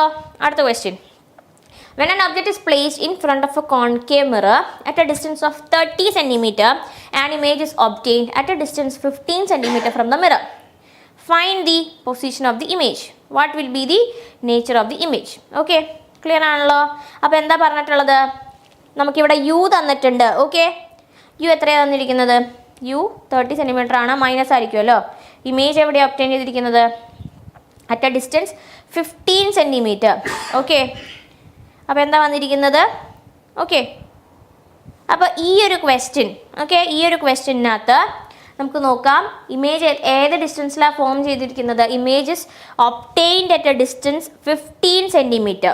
ഇമേജ് നോക്കിക്കേ, images obtained at a distance 15 centimetre from the mirror എന്നാണ് പറഞ്ഞിരിക്കുന്നത്. ഓക്കെ, അപ്പോൾ ഇമേജ് ഡിസ്റ്റൻസ് അവിടെ ഓൾറെഡി തന്നിട്ടുണ്ട്. പൊസിഷൻ ഓഫ് ഇമേജ് എവിടെയാണ്? പൊസിഷൻ ഓഫ് ഇമേജ് വരുന്നത് 15 സെൻറ്റിമീറ്ററിലാണ്. ഓക്കെ, സോ കോൺകേവ് മിററിലാണ്. കോൺകേവ് മിററിൻ്റെ കേസിനകത്ത് u നമുക്ക് പറഞ്ഞു തന്നു. u എത്രയാണ്? ഒബ്ജക്റ്റ് വെച്ചിരിക്കുന്നത് -30 സെൻറ്റിമീറ്ററിലാണ്. അതുപോലെ തന്നെ v വരുന്നത് 15 സെൻറ്റിമീറ്ററിലാണെന്ന് പറഞ്ഞു. ഓക്കെ, അതിൽ നിന്ന് ഇമേജിൻ്റെ നേച്ചർ കണ്ടുപിടിക്കാനായിട്ടാണ് പറഞ്ഞിരിക്കുന്നത്. ഓക്കെ, അപ്പോൾ ഇതൊരു ക്വസ്റ്റ്യൻ, അതൊന്ന് ട്രൈ ചെയ്ത് നോക്കാൻ നിങ്ങൾക്ക് പറ്റുമെന്നുള്ളത്. നമുക്കൊരു സിമിലർ ക്വസ്റ്റ്യനിലേക്ക് പോവാം. ഓക്കെ, അടുത്തതെന്ന് പറയുന്നത് an object of height 5 cm is placed in front of a convex mirror. Okay, convex mirror മുന്നിലായിട്ട് ഒബ്ജക്റ്റ് 5 സെൻറ്റിമീറ്റർ ഉള്ള ഒരു ഒബ്ജക്റ്റ് വെച്ചിട്ടുണ്ട്. and image is formed at a distance of 10 cm from the mirror. Calculate the focal length and also calculate the magnification. Clear ആണല്ലോ? Okay, അപ്പോൾ എന്തൊക്കെയാണ് തന്നിട്ടുള്ളത്? Object of height 5 centimetre. അതെന്താ ചെയ്തിരിക്കുന്നത്? ഓക്കെ, നമുക്കൊന്ന് നോക്കാം. യെസ്, ഓക്കെ, ഹൈറ്റ് എന്ന് പറയുന്നത് ഒബ്ജക്റ്റ് ഹൈറ്റ് 5 സെൻറ്റിമീറ്റർ ആണ്. Placed in front of a convex mirror. Convex ആണ് മിറർ. കോൺവെക്സ് മിററിൻ്റെ ഡിസ്റ്റൻസ് എന്ന് പറയുന്നത് 15 centimetre from it. Okay, u എന്ന് പറയുന്നത് -15 ആണ്. v എന്ന് പറയുന്നത് എത്രയാണ്? v എന്ന് പറയുന്നത് 10 ആണ്. ഇനി ഫോക്കൽ ലെങ്ത് കണ്ടുപിടിക്കാൻ പറഞ്ഞിട്ടുണ്ട്. മാഗ്നിഫിക്കേഷൻ കണ്ടുപിടിക്കാനും പറഞ്ഞിട്ടുണ്ട്. ഓക്കെ, അപ്പോൾ അതും കൂടി നമ്മുടെ ചാപ്റ്ററിലുള്ളൂ. അപ്പോൾ വേഗം പ്രോബ്ലംസ് ഒന്ന് എന്ത് ചെയ്യുക? വേഗം ഒന്ന് സോൾവ് ചെയ്തിട്ട് ആൻസർ ഒന്ന് പറയാമോ? ഓക്കെ, അപ്പോൾ നമുക്ക് നോക്കാം. u കിട്ടി, v നമുക്ക് കിട്ടിയിട്ടുണ്ട്. കോൺവെക്സ് മിറർ ആണല്ലേ. കോൺവെക്സിൻ്റെ കേസിനകത്ത് എവിടെയാണ് ഇമേജ് ഫോർമേഷൻ വരുന്നത്? കോൺകേവ് ആണെങ്കിലാണ് നമുക്ക് ഒരു റിയലിൻ്റെ കാര്യം വരുന്നുള്ളൂ. ഇതെന്താ? കോൺവെക്സ് ആണ്. എപ്പോഴും വിർച്വൽ ഇമേജ് ആയിരിക്കും അല്ലേ? വിർച്വൽ ഇമേജ് ഇൻ സെൻസ് കോൺവെക്സിൽ വിർച്വൽ ഇമേജ് എവിടെയാണ് വരുന്നത്? Virtual image comes to the other side അല്ലേ? അതുകൊണ്ടാണ് മാഗ്നിഫിക്കേഷനിൽ -v/u എടുക്കുമ്പോഴത്തേനും എല്ലാം അവിടെ എന്തായി പോവുകയാണ്? മൈനസിൽ മൈനസ് വി, അതുപോലെ തന്നെ യുവും മൈനസ് ആയിരിക്കും അല്ലേ. അതെന്തുകൊണ്ടാണ്? വി അവിടെ പോസിറ്റീവായിട്ട് വരുന്നതുകൊണ്ടാണ്, വി അപ്പുറത്തെ സൈഡിലാണ് ഫോം ചെയ്യുന്നത്. അപ്പോഴാണ് ഈ മൈനസ് വി ബൈ യുവിൽ ഇത് പോസിറ്റീവായിട്ട് മാഗ്നിഫിക്കേഷൻ കിട്ടുന്നത്. ഓക്കെ, അപ്പോൾ നമുക്ക് ചെയ്ത് നോക്കാം. അപ്പോൾ എന്താ ആൻസർ വരുന്നത്? ആൻസർ വരുന്നത് എന്ന് വെച്ച് കഴിഞ്ഞാൽ നമുക്ക് ചെയ്യാം. ഫോക്കൽ ലെങ്ത് ആണ് കണ്ടുപിടിക്കാൻ പറഞ്ഞിരിക്കുന്നത്, എഫ്. ഓക്കെ, ഫോക്കൽ ലെങ്ത് എന്ന് പറയുന്നത് എന്താണ്? 1/f is equal to 1/v plus 1/u. So that is 1/f. 1/f is equal to 1/v. v എത്രയാണ്? Image form at distance 10 cm. 1/10 plus minus 1/15 എന്നാണ് വരുന്നത്. Okay, so 1/f is equal to നമുക്ക് എന്താ വരുന്നത്? 1/10 minus 1/10 minus 1/15. So 15 minus 10/150. So F എന്താ വരുന്നത്? F is equal to 15 minus 10, 5/150, right? 5/150. So that is 30 and F is equal to എന്താ വരുന്നത്? F form ചെയ്യുന്നത് 30 ആയിരിക്കും. Okay, F is equal to 30. ഇവിടെ 1/f ആയിരുന്നു, തിരിച്ചിട്ടിട്ട് എഫ് 30 സെൻറ്റിമീറ്റർ നമുക്ക് ലഭിക്കുന്നു. ഓക്കെ, ക്ലിയർ ആണല്ലോ. ഇനി മാഗ്നിഫിക്കേഷൻ എന്താ? മൈനസ് വി ബൈ യു എന്നുള്ളതാണ്. Okay, minus V by U എന്നുള്ളതാണ്. അപ്പോൾ ഇതിൽ നിന്ന് മൈനസ് ഓഫ് വി എന്തായിരുന്നു നമുക്ക് കിട്ടിയത്? വി ഇവിടെ 10 എന്ന് തന്നിട്ടുണ്ട്. Okay, V is given here as 10 and U is given here as 15. So 10/15 എന്നുള്ളതാണ് മാഗ്നിഫിക്കേഷൻ. യൂണിറ്റ് ഇടരുത്, മറക്കരുത്. 10/15 എന്നുള്ളതാണ് ഇവിടുത്തെ ആൻസർ. അല്ലെങ്കിൽ 2 എങ്ങനെ എഴുതാം? 3 അല്ലേ? 5 2 ടൈംസും 5 3 ടൈംസും. So we get it as 10/15. ഇതാണ് കേട്ടോ ആൻസർ വരുന്നത്.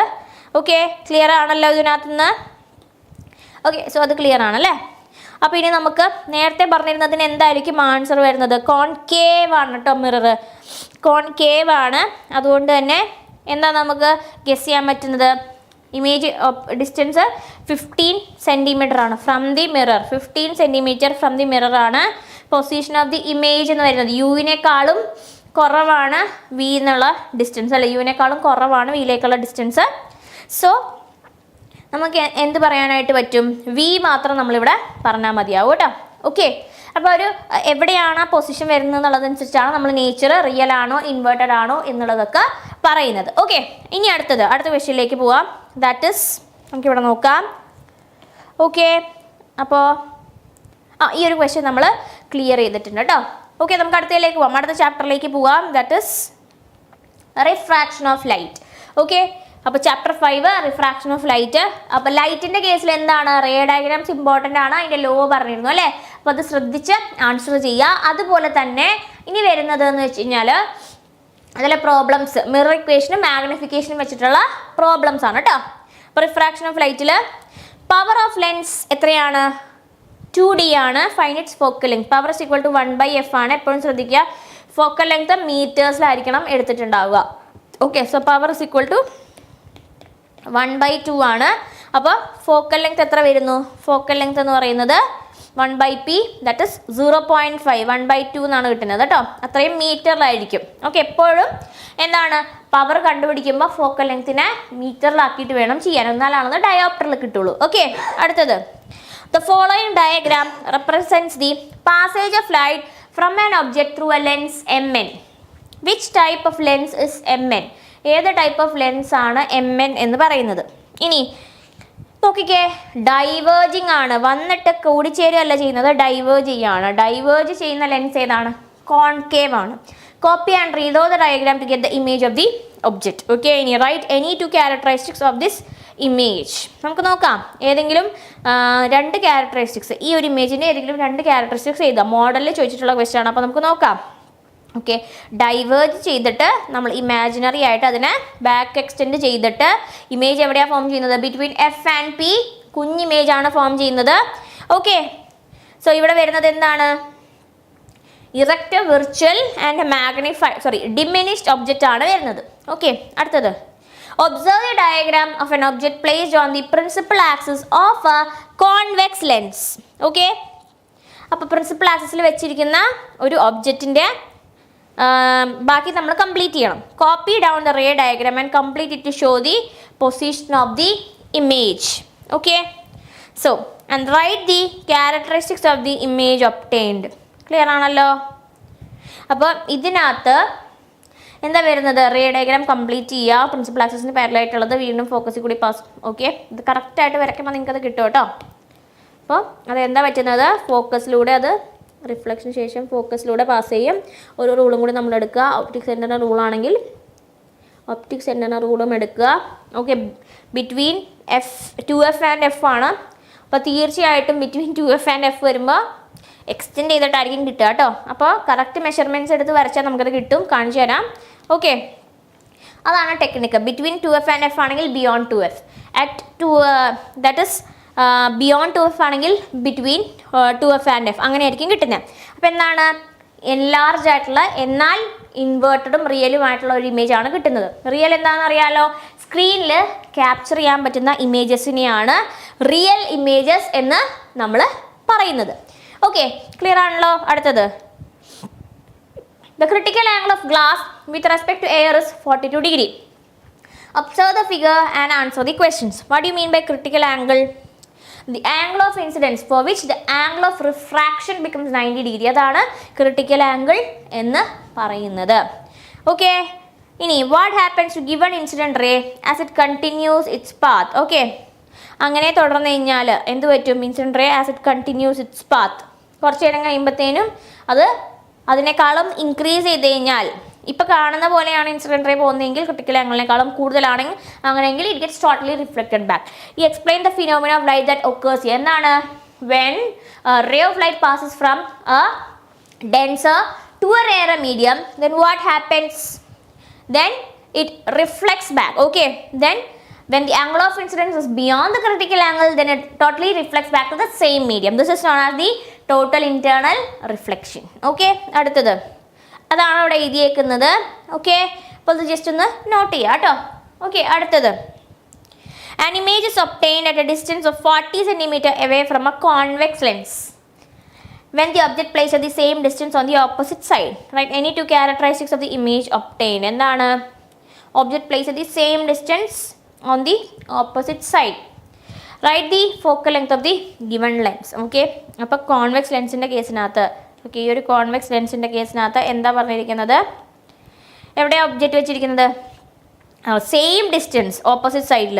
അപ്പോൾ ഒബ്ജക്റ്റ് ഇവിടെയാണ് വെച്ചിരിക്കുന്നതെങ്കിൽ ഇമേജ് ഇവിടെയാണ് ഫോം ചെയ്തിരിക്കുന്നത്, on the opposite side. That means they are kept at the position എവിടെയാണ്? 2Fലാണ് അവരെ പ്ലേസ് ചെയ്തിരിക്കുന്നത്. ഓക്കെ, അപ്പോൾ അങ്ങനെയാണെങ്കിൽ തീർച്ചയായിട്ടും റിയൽ ആൻഡ് ഇൻവേർട്ടഡ് ആയിരിക്കും ഈ ഇമേജ് എന്ന് പറയുന്നത്. ഫോക്കൽ ലെങ്ത്ത് ഇതിൻ്റെ ഹാഫ് എടുത്താൽ മതി. എത്രയായിരിക്കും? 20 ആയിരിക്കും ആൻസർ വരുന്നത്. കറക്റ്റ് ആണല്ലോ? സെയിം സൈസ് ഒബ്ജക്റ്റ് കിട്ടുന്ന കേസാണ് അറ്റ് 2F, മിറേഴ്സിലാണെങ്കിൽ അറ്റ് C. ഓക്കെ, ക്ലിയർ ആണല്ലോ? അടുത്തത്, critical angle of water with air shown in the figure. Define critical angle നമ്മൾ ഓൾറെഡി പറഞ്ഞു കഴിഞ്ഞു അല്ലേ? ഇമ്പോർട്ടൻ്റ് ആയതുകൊണ്ടാണ് നമ്മളത് വീണ്ടും വെച്ചിരിക്കുന്നത്. What change in path of light will be observe? The angle of incidence increase from critical angle. Critical ആംഗിളിൽ നിന്ന് ആംഗിൾ ഇൻക്രീസ് ചെയ്ത് കഴിഞ്ഞാൽ വാട്ട് ഹാപ്പൻസ്? എന്താ പറ്റുന്നത് അവിടെ? The light gets reflected back. Okay, total internal reflection അവിടെ നടക്കും. Okay, clear ആണല്ലോ?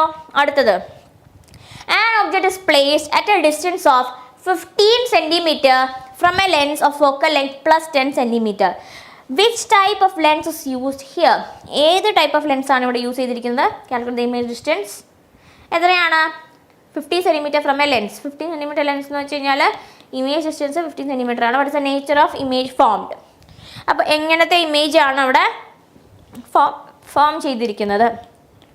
ഓക്കെ, അപ്പോൾ അതിന് നമുക്ക് എന്ത് വേണം? ഫോക്കൽ ലെങ്ത്തും ഉണ്ട്, യു ഉണ്ട്. നമ്മൾ എന്ത് ചെയ്യുക? വി കണ്ടുപിടിക്കുക. ഇവിടെ ലെൻസ് ഫോർമുലയാണ്, ഓർത്ത് വയ്ക്കുക. 1/f is equal to 1/v minus 1/u. So 1/f plus 1/u is equal to 1/v. So 1/f എത്രയാണ്? 1/10. അപ്പോൾ that becomes എന്തായിട്ട് മാറുന്നു? 1/10 is equal to 1/v അല്ലേ? 1/v എന്ന് പറയുന്നത് നമുക്കറിയില്ല. 1/v minus 1/15, right? സോ ആ സ്റ്റെപ്പ് ഒന്ന് സിംപ്ലിഫൈ ചെയ്ത് കഴിയുമ്പോഴത്തേനും 1/10 വിച്ച് ഈസ് ഈക്വൽ ടു എന്താ വരുന്നത് അതിന് ഇങ്ങോട്ട് എടുത്ത് കഴിയുമ്പോഴത്തേനും it becomes plus 1/15 and that gives you 1/5 right. അപ്പോൾ എങ്ങനെ വരുന്നത് യെസ് മൈനസ് ഉള്ളത് ഇങ്ങോട്ട് വന്ന് നമ്മൾ പ്ലസ് ആക്കി എടുക്കുന്നുണ്ട്, അല്ലെങ്കിൽ ഫോക്കൽ ലെങ്ത്തിനെ അങ്ങോട്ട് കൊണ്ടുപോകാം കേട്ടോ. ഓക്കെ, അപ്പോൾ ഇവിടെ ഈ ചെയ്തതുപോലെ നിങ്ങൾക്ക് ചെയ്യാം. ഓക്കെ, ദാറ്റ് ഇസ് എന്താ വന്നിരിക്കുന്നത് 1/f പ്ലസ് 1/u എന്ന് ചെയ്യുന്നതിന് പകരം ഇവിടെ എന്താ ചെയ്ത് 1/vനെ അങ്ങോട്ട് എടുത്തു. ആൻഡ് ഇവിടെ എന്തായിട്ട് വരുന്നു 1/10 മൈനസ് 1/15 ആയിട്ട് വരുന്നു. അതിനൊന്ന് സിംപ്ലിഫൈ ചെയ്യുമ്പോഴത്തേനും ജസ്റ്റ് ഒന്ന് സിംപ്ലിഫൈ ചെയ്തെടുക്കുക. ജസ്റ്റ് ഒന്ന് സിംപ്ലിഫൈ ചെയ്തെടുക്കുമ്പോഴത്തേനും 1/v എത്ര കിട്ടുന്നു 1/30 ആയിട്ട് കിട്ടുന്നു. So v is equal to 30 centimetre. എങ്ങനെയായിരിക്കും ഇമേജ് ഉണ്ടാവുക? റിയൽ ആൻഡ് ഇൻവേർട്ടഡ് ആയിരിക്കും ആ ഒരു ഇമേജ് എന്ന് പറയുന്നത്. ഓക്കെ, ക്ലിയർ ആണല്ലോ. അടുത്തത് focal length of a concave lens. Focal length എത്രയാണ് 20 സെൻറ്റിമീറ്റർ ആണ്. The distance to image 12 centimetre. ഇമേജിലേക്കുള്ള ഡിസ്റ്റൻസ് v എന്ന് പറയുന്നത് 12 സെൻറ്റിമീറ്റർ ആണെങ്കിൽ find the distance from object to the object from the lens. Okay, അപ്പോൾ എന്താണ് u ആണ് നമുക്ക് കണ്ടുപിടിക്കാനുള്ളത്. തീർച്ചയായിട്ടും അതൊരു നെഗറ്റീവ് ആൻസർ ആയിരിക്കും കിട്ടേണ്ടത്. So 1/f is equal to 1/v minus 1/u എന്നുള്ള ഫോർമുല തന്നെയാണ് എടുക്കേണ്ടത്. സോ 1/20 മൈനസ് v എങ്ങനെയാണ് വരുന്നത് കോൺകേവ് ലെൻസ് ആണ് അല്ലേ. ഓക്കെ, കോൺകേവ് ലെൻസ് ആണ്. അപ്പോൾ എങ്ങനെയാണ് ആൻസർ വരുന്നത്? കോൺകേവ് ആയതുകൊണ്ട് തന്നെ എവിടെയാ അപ്പർ സൈഡിലാണ് ഇമേജ് ഫോം ചെയ്യുന്നത് അല്ലേ. അപ്പോൾ -20 ആയിരിക്കും. ആൻഡ് v എന്ന് പറയുന്നതും എത്രയാണ് -12 ആയിരിക്കും. സോ ഈ ഒരു ഇക്വേഷൻ നിങ്ങൾക്ക് vf/f-v എന്നുള്ള രീതിക്കും ചെയ്യാനായിട്ട് പറ്റും. ഓക്കെ, അപ്പോൾ അത് സബ്സ്റ്റിറ്റ്യൂട്ട് ചെയ്ത് കഴിയുമ്പോഴത്തേനും v എത്രയാണ് -12 × -20 -20 + 12 എന്ന് വരുന്നു കേട്ടോ. ഓക്കെ, അപ്പോൾ അത് സിംപ്ലിഫൈ ചെയ്ത് കഴിയുമ്പോഴത്തേനും സിംപ്ലിഫൈ ചെയ്ത് കഴിയുമ്പോഴത്തേനും ആൻസർ എത്ര കിട്ടും മൈനസ്. ശ്രദ്ധിക്കുക, മൈനസ് കിട്ടിയില്ലെങ്കിൽ ആൻസർ മിസ്റ്റേക്ക് ആയിരിക്കും കേട്ടോ. യു എങ്ങനെ വന്നാലും നെഗറ്റീവ് ആയിരിക്കും. So we get the answer as -30 centimetre. Okay, clear ആണല്ലോ. അപ്പോൾ ഈ ഒരു ചാപ്റ്ററിനകത്തെയും ക്വസ്റ്റ്യൻസ് നമ്മൾ ഡിസ്കസ് ചെയ്ത് കഴിഞ്ഞിട്ടുണ്ട്. അടുത്ത ചാപ്റ്റർ എടുക്കാനായിട്ട് ആഷ്ലി മിസ് ഇവിടെ വെയിറ്റിംഗ് ആണ്. ഓക്കെ, അപ്പോൾ വിദ്യാഭ്യാസം വളരെ ക്ലിയർ ആയിട്ട് നിങ്ങൾക്ക് 2nd തൊട്ട് 5th വരെയുള്ള ചാപ്റ്റേഴ്സിൻ്റെ എല്ലാ ഇമ്പോർട്ടൻറ്റ് ക്വസ്റ്റ്യൻസും പ്രോബ്ലംസും ടിപ്സും ഒക്കെ പറഞ്ഞു തന്നെ അല്ലേ. അപ്പോൾ നിങ്ങൾക്ക് എല്ലാവർക്കും അത് യൂസ്ഫുൾ ആയെന്ന് വിചാരിക്കുന്നു.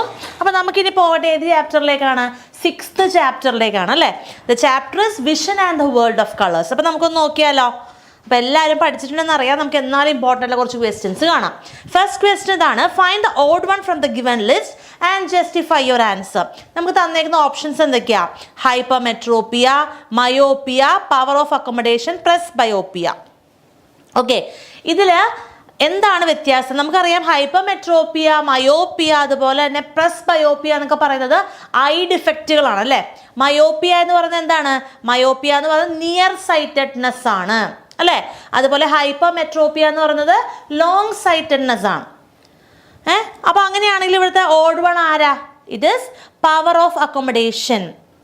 നമുക്കറിയാം നമ്മുടെ കണ്ണിന് സ്വയമേ തന്നെ ഐ ലെൻസ് അഡ്ജസ്റ്റ് ചെയ്യാനുള്ള കഴിവുണ്ട് അല്ലേ. നമ്മൾ ക്യാമറയിലേക്കാണ് നമ്മൾ ഫോക്കസ് ചെയ്യണം. അതുപോലെ അതിന് പകരം നമ്മുടെ കണ്ണിന് it has the ability, its own ability to adjust the focal length of the eye lens. അതിനെ നമ്മൾ എന്ത് വിളിക്കുക?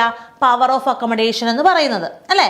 അപ്പോൾ അതുകൊണ്ട് ഇവിടെ എന്താ ഉദ്ദേശിക്കുന്നത്?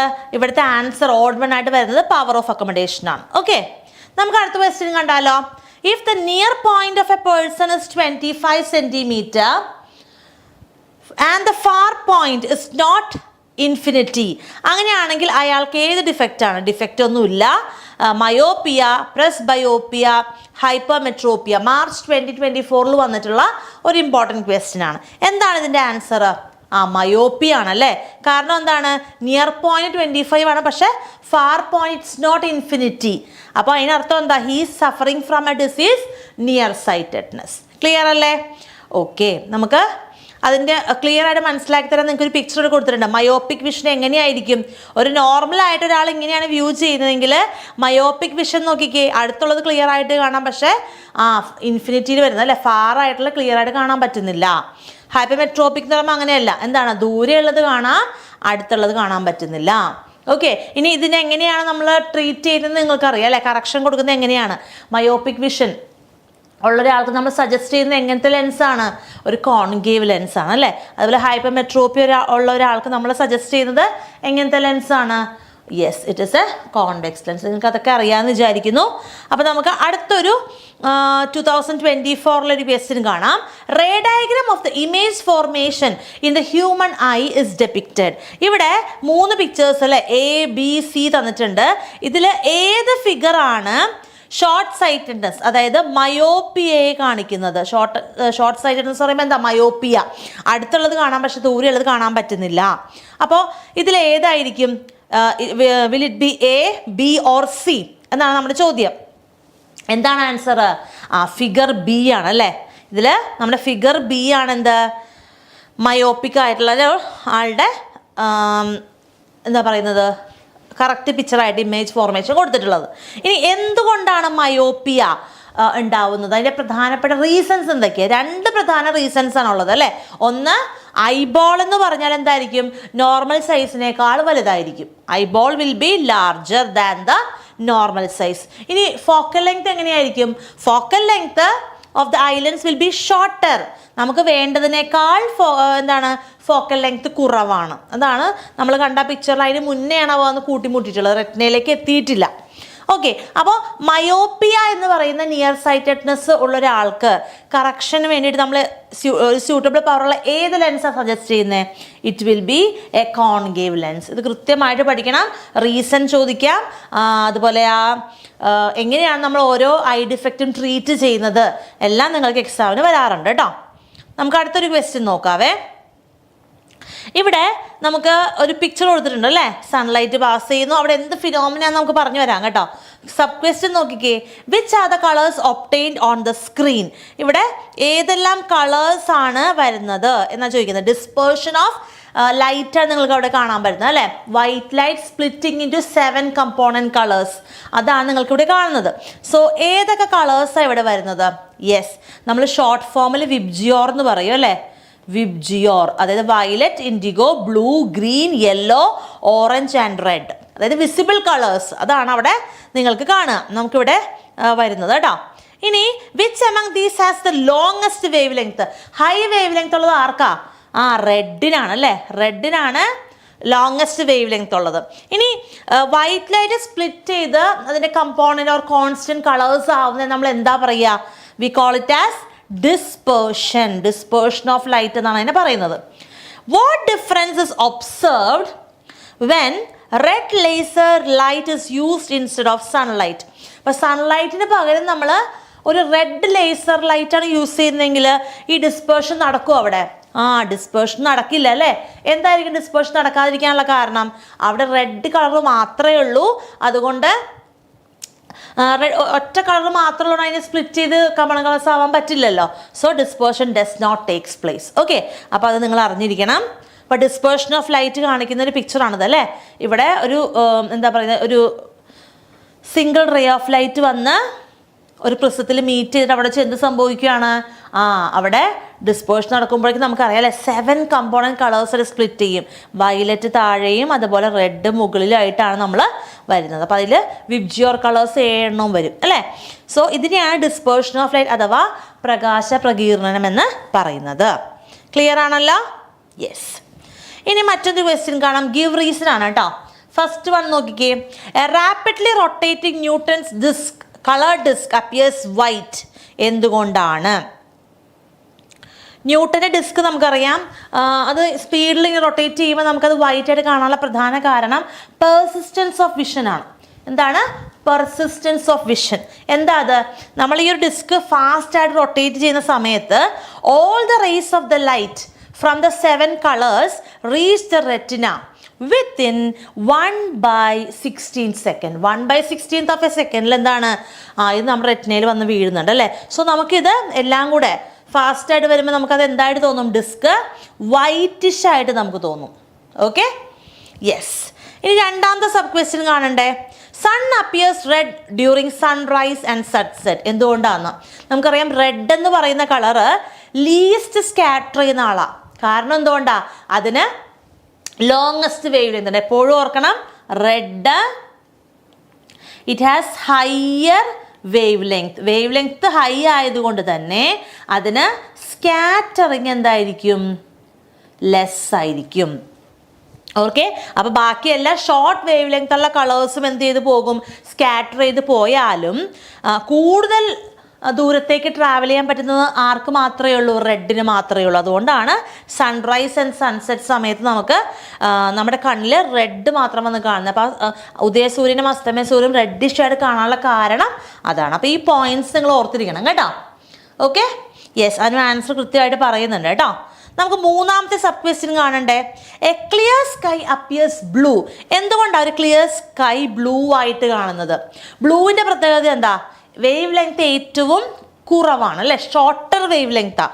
അതുകൊണ്ട് തന്നെ മാക്സിമം സ്കാറ്ററിങ്, വളരെ പെട്ടെന്നത് സ്കാറ്റർ ചെയ്ത് തീർന്നു പോകും, അത് എല്ലാ ഡയറക്ഷനിലേക്ക് പോയി തീരും അല്ലേ. സോ സ്കൈ മുഴുവൻ നമുക്ക് എന്തായിട്ട് തോന്നും, ബ്ലൂ ആയിട്ട് തോന്നും. ഇനി ഒരു സബ് ക്വസ്റ്റ്യൻ കൂടെ ആ ക്വസ്റ്റ്യനിലുണ്ട്. എന്താണ്, on frosty morning the path of sunlight passing through the wood is clearly visible. ഇത് 2024 മാർച്ചിൽ വന്ന ക്വസ്റ്റ്യൻ ആണ് കേട്ടോ. എന്തുകൊണ്ടായിരിക്കും? നമുക്കറിയാം അല്ലേ, ഡെൻസ് ഫോറസ്റ്റ് കൂടെയൊക്കെ പോകുമ്പോൾ നമുക്ക് ആ ലൈറ്റ് അതിൻ്റെ ആ ഗ്യാപ്സിൽ കൂടി താഴേക്ക് വരുന്ന കാണാൻ പറ്റുന്നത് എന്തുകൊണ്ടാണ്? അവിടെ ഒരു എഫക്റ്റ് നമുക്കറിയാം. ഏത് എഫക്റ്റാണ് ഉള്ളത്? Tyndall effect. എന്താ ടിൻഡൽ എഫക്റ്റ് എന്ന് പറയുന്നത്? അത് ലൈറ്റിൻ്റെ സ്കാറ്ററിങ് ആണ് by the particles in a colloidal solution അല്ലേ. അങ്ങനെ വന്നു കഴിയുമ്പോൾ എന്ത് വരും? It makes the path of the light visible അല്ലേ. ലൈറ്റിൻ്റെ പാത്ത് വിസിബിൾ ആക്കുന്ന scattering of light by colloidal പാർട്ടിക്കിളിനെ നമ്മൾ എന്ത് വിളിക്കുക? ടിൻഡൽ ഇഫക്റ്റ് എന്ന് പറയുന്നത്. Yes, okay. അപ്പോൾ നമുക്ക് അടുത്ത ക്വസ്റ്റ്യൻ കാണാം. റെയിൻബോ ഫോർമേഷനാണ് ചോദിച്ചിട്ടുള്ളത് അല്ലേ. Formation of a rainbow. ഈ ഒരു പിക്ചർ കാണുമ്പോൾ തന്നെ നമ്മൾക്കറിയാം അല്ലേ എന്തൊക്കെ പ്രോസസ്സ് അവിടെ നടക്കുന്നുണ്ട്. നമുക്ക് നോക്കാം. സൺലൈറ്റ് ആദ്യം വാട്ടർ ഡ്രോപ്ലെറ്റ്സിലൂടെ പാസ് ചെയ്ത് കഴിയുമ്പോൾ അവിടെ എന്ത് നടക്കും? റിഫ്രാക്ഷൻ നടക്കും. സോ ഇവിടെ എത്തിക്കഴിഞ്ഞിട്ട് ഇത് റിഫ്രാക്റ്റ് ചെയ്ത് കളേഴ്സ്. അപ്പോൾ നിങ്ങൾക്ക് കാണാം വയലറ്റും റെഡും. അപ്പോൾ ഇതിൻ്റെ ഇടയിൽ നമുക്ക് 7 കളേഴ്സ് അല്ലേ, മൊത്തത്തിൽ 7 കളേഴ്സ് ഫോം ചെയ്യുന്നുണ്ട്. ഇനി ഈ 2 പോയിന്റിൽ വന്ന് മീറ്റ് ചെയ്ത് കഴിയുമ്പോൾ റിഫ്രാക്ഷന് ശേഷം പിന്നെ എന്താ സംഭവിക്കുന്നത്?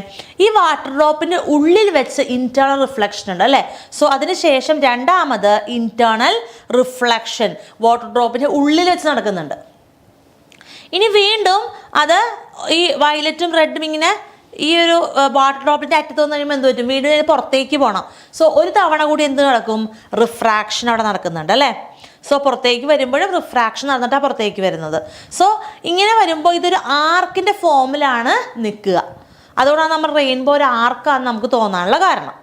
ഓക്കെ, നമുക്ക് അടുത്തൊരു ക്വസ്റ്റ്യൻ കാണാം. ഒരു ഡോക്ടർ ഒരാൾക്ക് പ്രിസ്ക്രിപ്ഷൻ കൊടുക്കുന്നതിൽ ഡിഫക്റ്റീവ് വിഷൻ്റെ ഫിഗേഴ്സ് എന്തൊക്കെയാണ്? It is -1D and -1.25 dioptre. അപ്പോൾ what do these figures indicate? ഈ നെഗറ്റീവ് ഫോക്കൽ ലെങ്ത് എന്തിനാണ് സൂചിപ്പിക്കുന്നത്? അവിടെയുള്ള ലെൻസ് കോൺകേവ് ആണെന്നാണ് അല്ലേ. സോ ഇവിടെ ഈ ഒരു പേഷ്യൻ്റ് യൂസ് ചെയ്യുന്നത് കോൺകേവ് ലെൻസാണ്. സോ കോൺകേവ് ലെൻസ് യൂസ് ചെയ്യണമെങ്കിൽ അയാൾക്ക് ഏത് ഡിഫക്റ്റ് ആയിരിക്കണം? മയോപ്പി ആയിരിക്കണം. ശരിയല്ലേ? ഓക്കെ. സോ അപ്പോൾ അതിൽ നിന്ന് നമുക്ക് മനസ്സിലായി എന്താണ് ഈ ഫിഗേഴ്സ്. -1D എന്നൊക്കെ പറയുന്നത് നമുക്കറിയാം പവറിനെയാണ് കാണിക്കുന്നത്. സോ ലെൻസിൻ്റെ പവറാണ്. കോൺകേവ് നെഗറ്റീവ് വാല്യൂ വന്നതുകൊണ്ട് കോൺകേവ് ലെൻസാണ് ഉപയോഗിച്ചതെന്നും അയാൾക്കുള്ള ഡിഫക്റ്റ് മയോപ്പിയാണെന്ന് നമുക്ക് മനസ്സിലായി. മയോപ്പിയെ നമ്മൾ വേറെ പേര് വിളിക്കുന്നതാണ് നിയർ സൈറ്റഡ്നെസ് അഥവാ ഷോർട്ട് സൈറ്റഡ്നെസ് അല്ലേ മക്കളെ? യെസ്. അപ്പോൾ ഇനി ഇതിൻ്റെ 2 റീസൺസ് മയോപ്പി ഉണ്ടാവണം. നമ്മൾ നേരത്തെ പറഞ്ഞതാ. എന്താണ്? ഐബോൾ സാധാരണയേക്കാൾ ലാർജായിട്ട് വരുന്നു. അപ്പോൾ പവർ ഓഫ് ഐ ലെൻസ് എന്തായിരിക്കും? ഹൈ ആയിരിക്കും. ഓക്കെ, നമ്മൾ നേരത്തെ ഒരു ടിൻഡൽ ഇഫക്റ്റിനെ കുറിച്ച് പറഞ്ഞില്ലേ, അതുമായിട്ട് ബന്ധപ്പെട്ട് വരുന്ന ഒരു ലോങ് ക്വസ്റ്റ്യൻ ആട്ടോ ഇത്. On A foggy morning path of sunlight is visible clearly. What is the name of this phenomenon? നമ്മൾ നേരത്തെ കണ്ടു. ഏത് ഇഫക്റ്റ് ആണ്? ടിൻഡൽ ഇഫക്റ്റ് ആണ്. എന്താണ് അതിൻ്റെ ഡെഫിനിഷൻ? നമുക്ക് നോക്കാം. When the race of light pass through a colloidal solution or a suspension, അതിലെ ടൈനി പാർട്ടിക്കിൾസ് എന്ത് ചെയ്യും? they get illuminated due to scattering. അങ്ങനെ സ്കാറ്റർ ചെയ്ത് കഴിയുമ്പോൾ എന്ത് സംഭവിക്കും? അവിടെ ആ ബീം ഓഫ് ലൈറ്റിൻ്റെ പാത്ത് നമുക്ക് വിസിബിൾ ആവും അല്ലേ. Path of light is made visible. So ഈ ഫിനോമിനൻ നമ്മൾ എന്ത് വിളിക്കുന്നു? ടിൻഡൽ ഇഫക്റ്റ് എന്ന് വിളിക്കുന്നു. ഓക്കെ, ഇനി what is the main factor influencing intensity of this phenomenon? എന്താണ്? പാർട്ടിക്കിളിൻ്റെ സൈസാണ് കേട്ടോ. പാർട്ടിക്കിളിൻ്റെ സൈസിനനുസരിച്ചിട്ടാണ് ഈ ലൈറ്റ് ബീം വിസിബിൾ ആവില്ല എന്നുള്ളത് നിർണ്ണയിക്കുന്നത്. ക്ലിയർ ആണല്ലോ?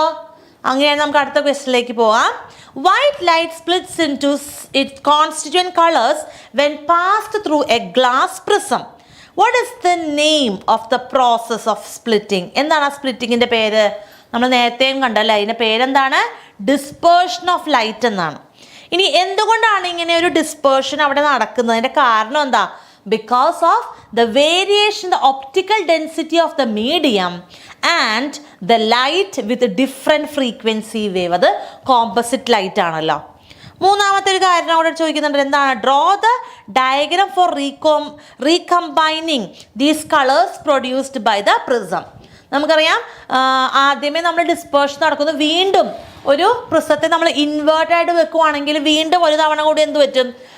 സെയിം ഫിനോമിനൻ നടക്കും, പക്ഷേ എന്താണ്, അതിൻ്റെ പൊസിഷനിൽ മാത്രം വ്യത്യാസമുണ്ട് അല്ലേ? അങ്ങനെ നമുക്ക് പുറത്തേക്ക് വരുന്നത് ഒരു വൈറ്റ് ലൈറ്റ് തന്നെ ആയിരിക്കും.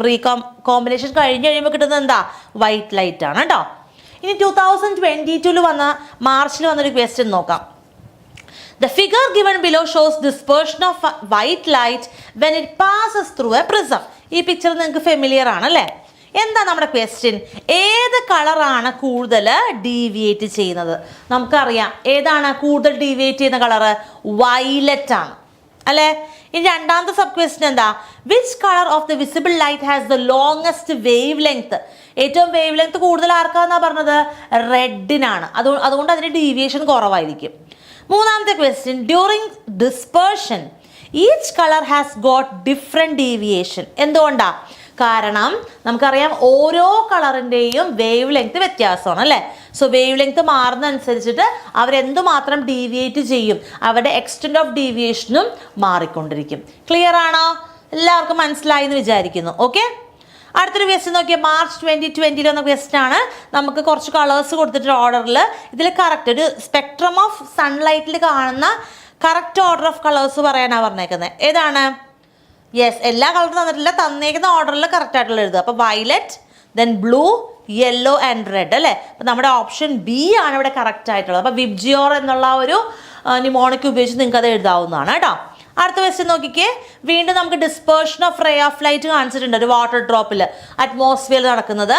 ഇത് മോഡൽ 23 ക്വസ്റ്റ്യൻ പേപ്പർ വന്നിട്ടുള്ള ചോദ്യമാണ് കേട്ടോ. ഫസ്റ്റ് സബ് ക്വസ്റ്റ്യൻ ഇതാ, what are the phenomena of light that the ray undergo inside the drop? ഞാൻ 2 ക്വസ്റ്റ്യൻ മുന്നേ ഈ ഒരു ആൻസർ ഡിസ്കസ് ചെയ്തായിരുന്നു അല്ലേ? ആദ്യം ഡിസ്പേർഷൻ നടന്നു, ഉള്ളിലെത്തിക്കഴിയുമ്പോൾ ഇന്റേണൽ റിഫ്ലക്ഷൻ നടന്നു, വീണ്ടും പുറത്തേക്ക് വരുമ്പോൾ എന്ത് പറ്റും? റിഫ്രാക്ഷൻ നടക്കും.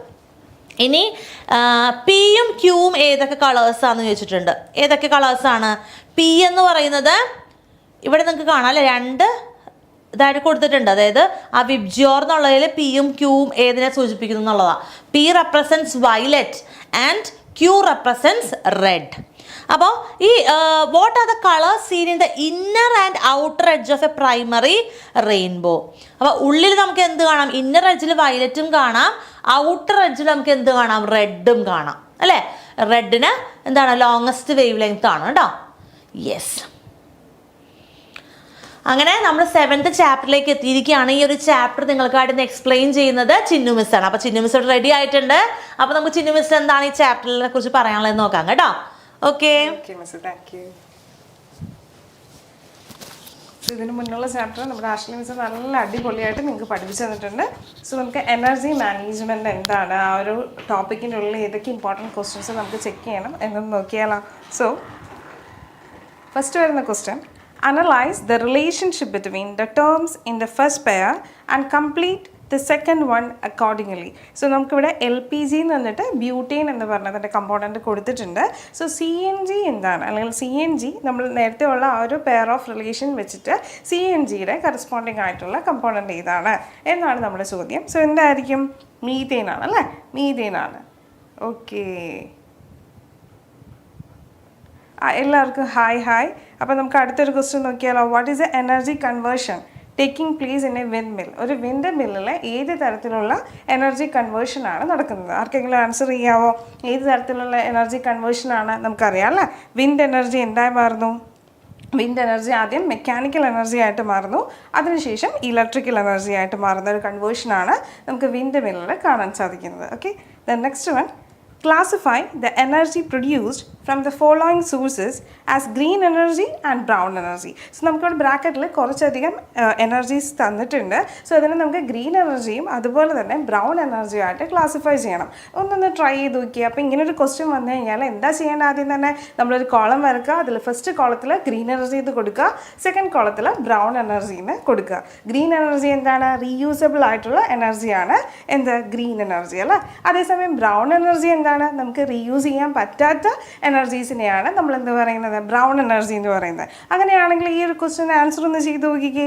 ഗ്രീൻ എനർജി ഏത് കാറ്റഗറി ആയിരിക്കും? ഇതിൽ വരുന്ന ഏതൊക്കെ എനർജിയാണ് ഗ്രീൻ എനർജി സോഴ്സസ് എന്നുള്ളത് നോക്കുക. അതുപോലെ തന്നെ ബ്രൗൺ എനർജി സോഴ്സസ് ഏതൊക്കെയാണെന്നുള്ളത് നോക്കുക. സോ നമുക്ക് നോക്കിയാലോ. ഗ്രീൻ എനർജി എന്ന് പറയുമ്പോൾ സോളാർ പവർ പ്ലാന്റ്, അതുപോലെ തന്നെ ഹൈഡ്രോ ഇലക്ട്രിക് പവർ സ്റ്റേഷൻസ്, അതെല്ലാം എന്താണ്? ഗ്രീൻ എനർജിയിൽ വരുന്നതാണ് അല്ലേ. അതേസമയം ബ്രൗൺ എനർജി ആണെങ്കിലോ ആറ്റോമിക് റിയാക്ടേഴ്സ്, ഡീസൽ എൻജിൻ, അതെല്ലാം നമുക്ക് ബ്രൗൺ എനർജിയുടെ സെക്ഷനിൽ വരുന്നതാണ്. അപ്പോൾ ഈ ഗ്രീൻ എനർജി എന്ന് പറയുന്നത് നമുക്ക് എന്ത് ചെയ്യാൻ പറ്റും? റിന്യൂവബിൾ ആണ് അല്ലേ. അത് പിന്നെയും നമുക്ക് റീയൂസ് ചെയ്യാൻ പറ്റും. പക്ഷേ ബ്രൗൺ എനർജി അങ്ങനെയാണോ? അത് നോൺ റിന്യൂവബിൾ സോഴ്സ് ഓഫ് എനർജിയാണ് അല്ലേ. സോ ആറ്റോമിക് റിയാക്ടറും ഡീസൽ എൻജിനും ഒക്കെ നമുക്ക് എന്തായി കൺസിഡർ ചെയ്യാം? ബ്രൗൺ എനർജി ആയിട്ട് കൺസിഡർ ചെയ്യാം. The next question, write any four method to minimize energy crisis.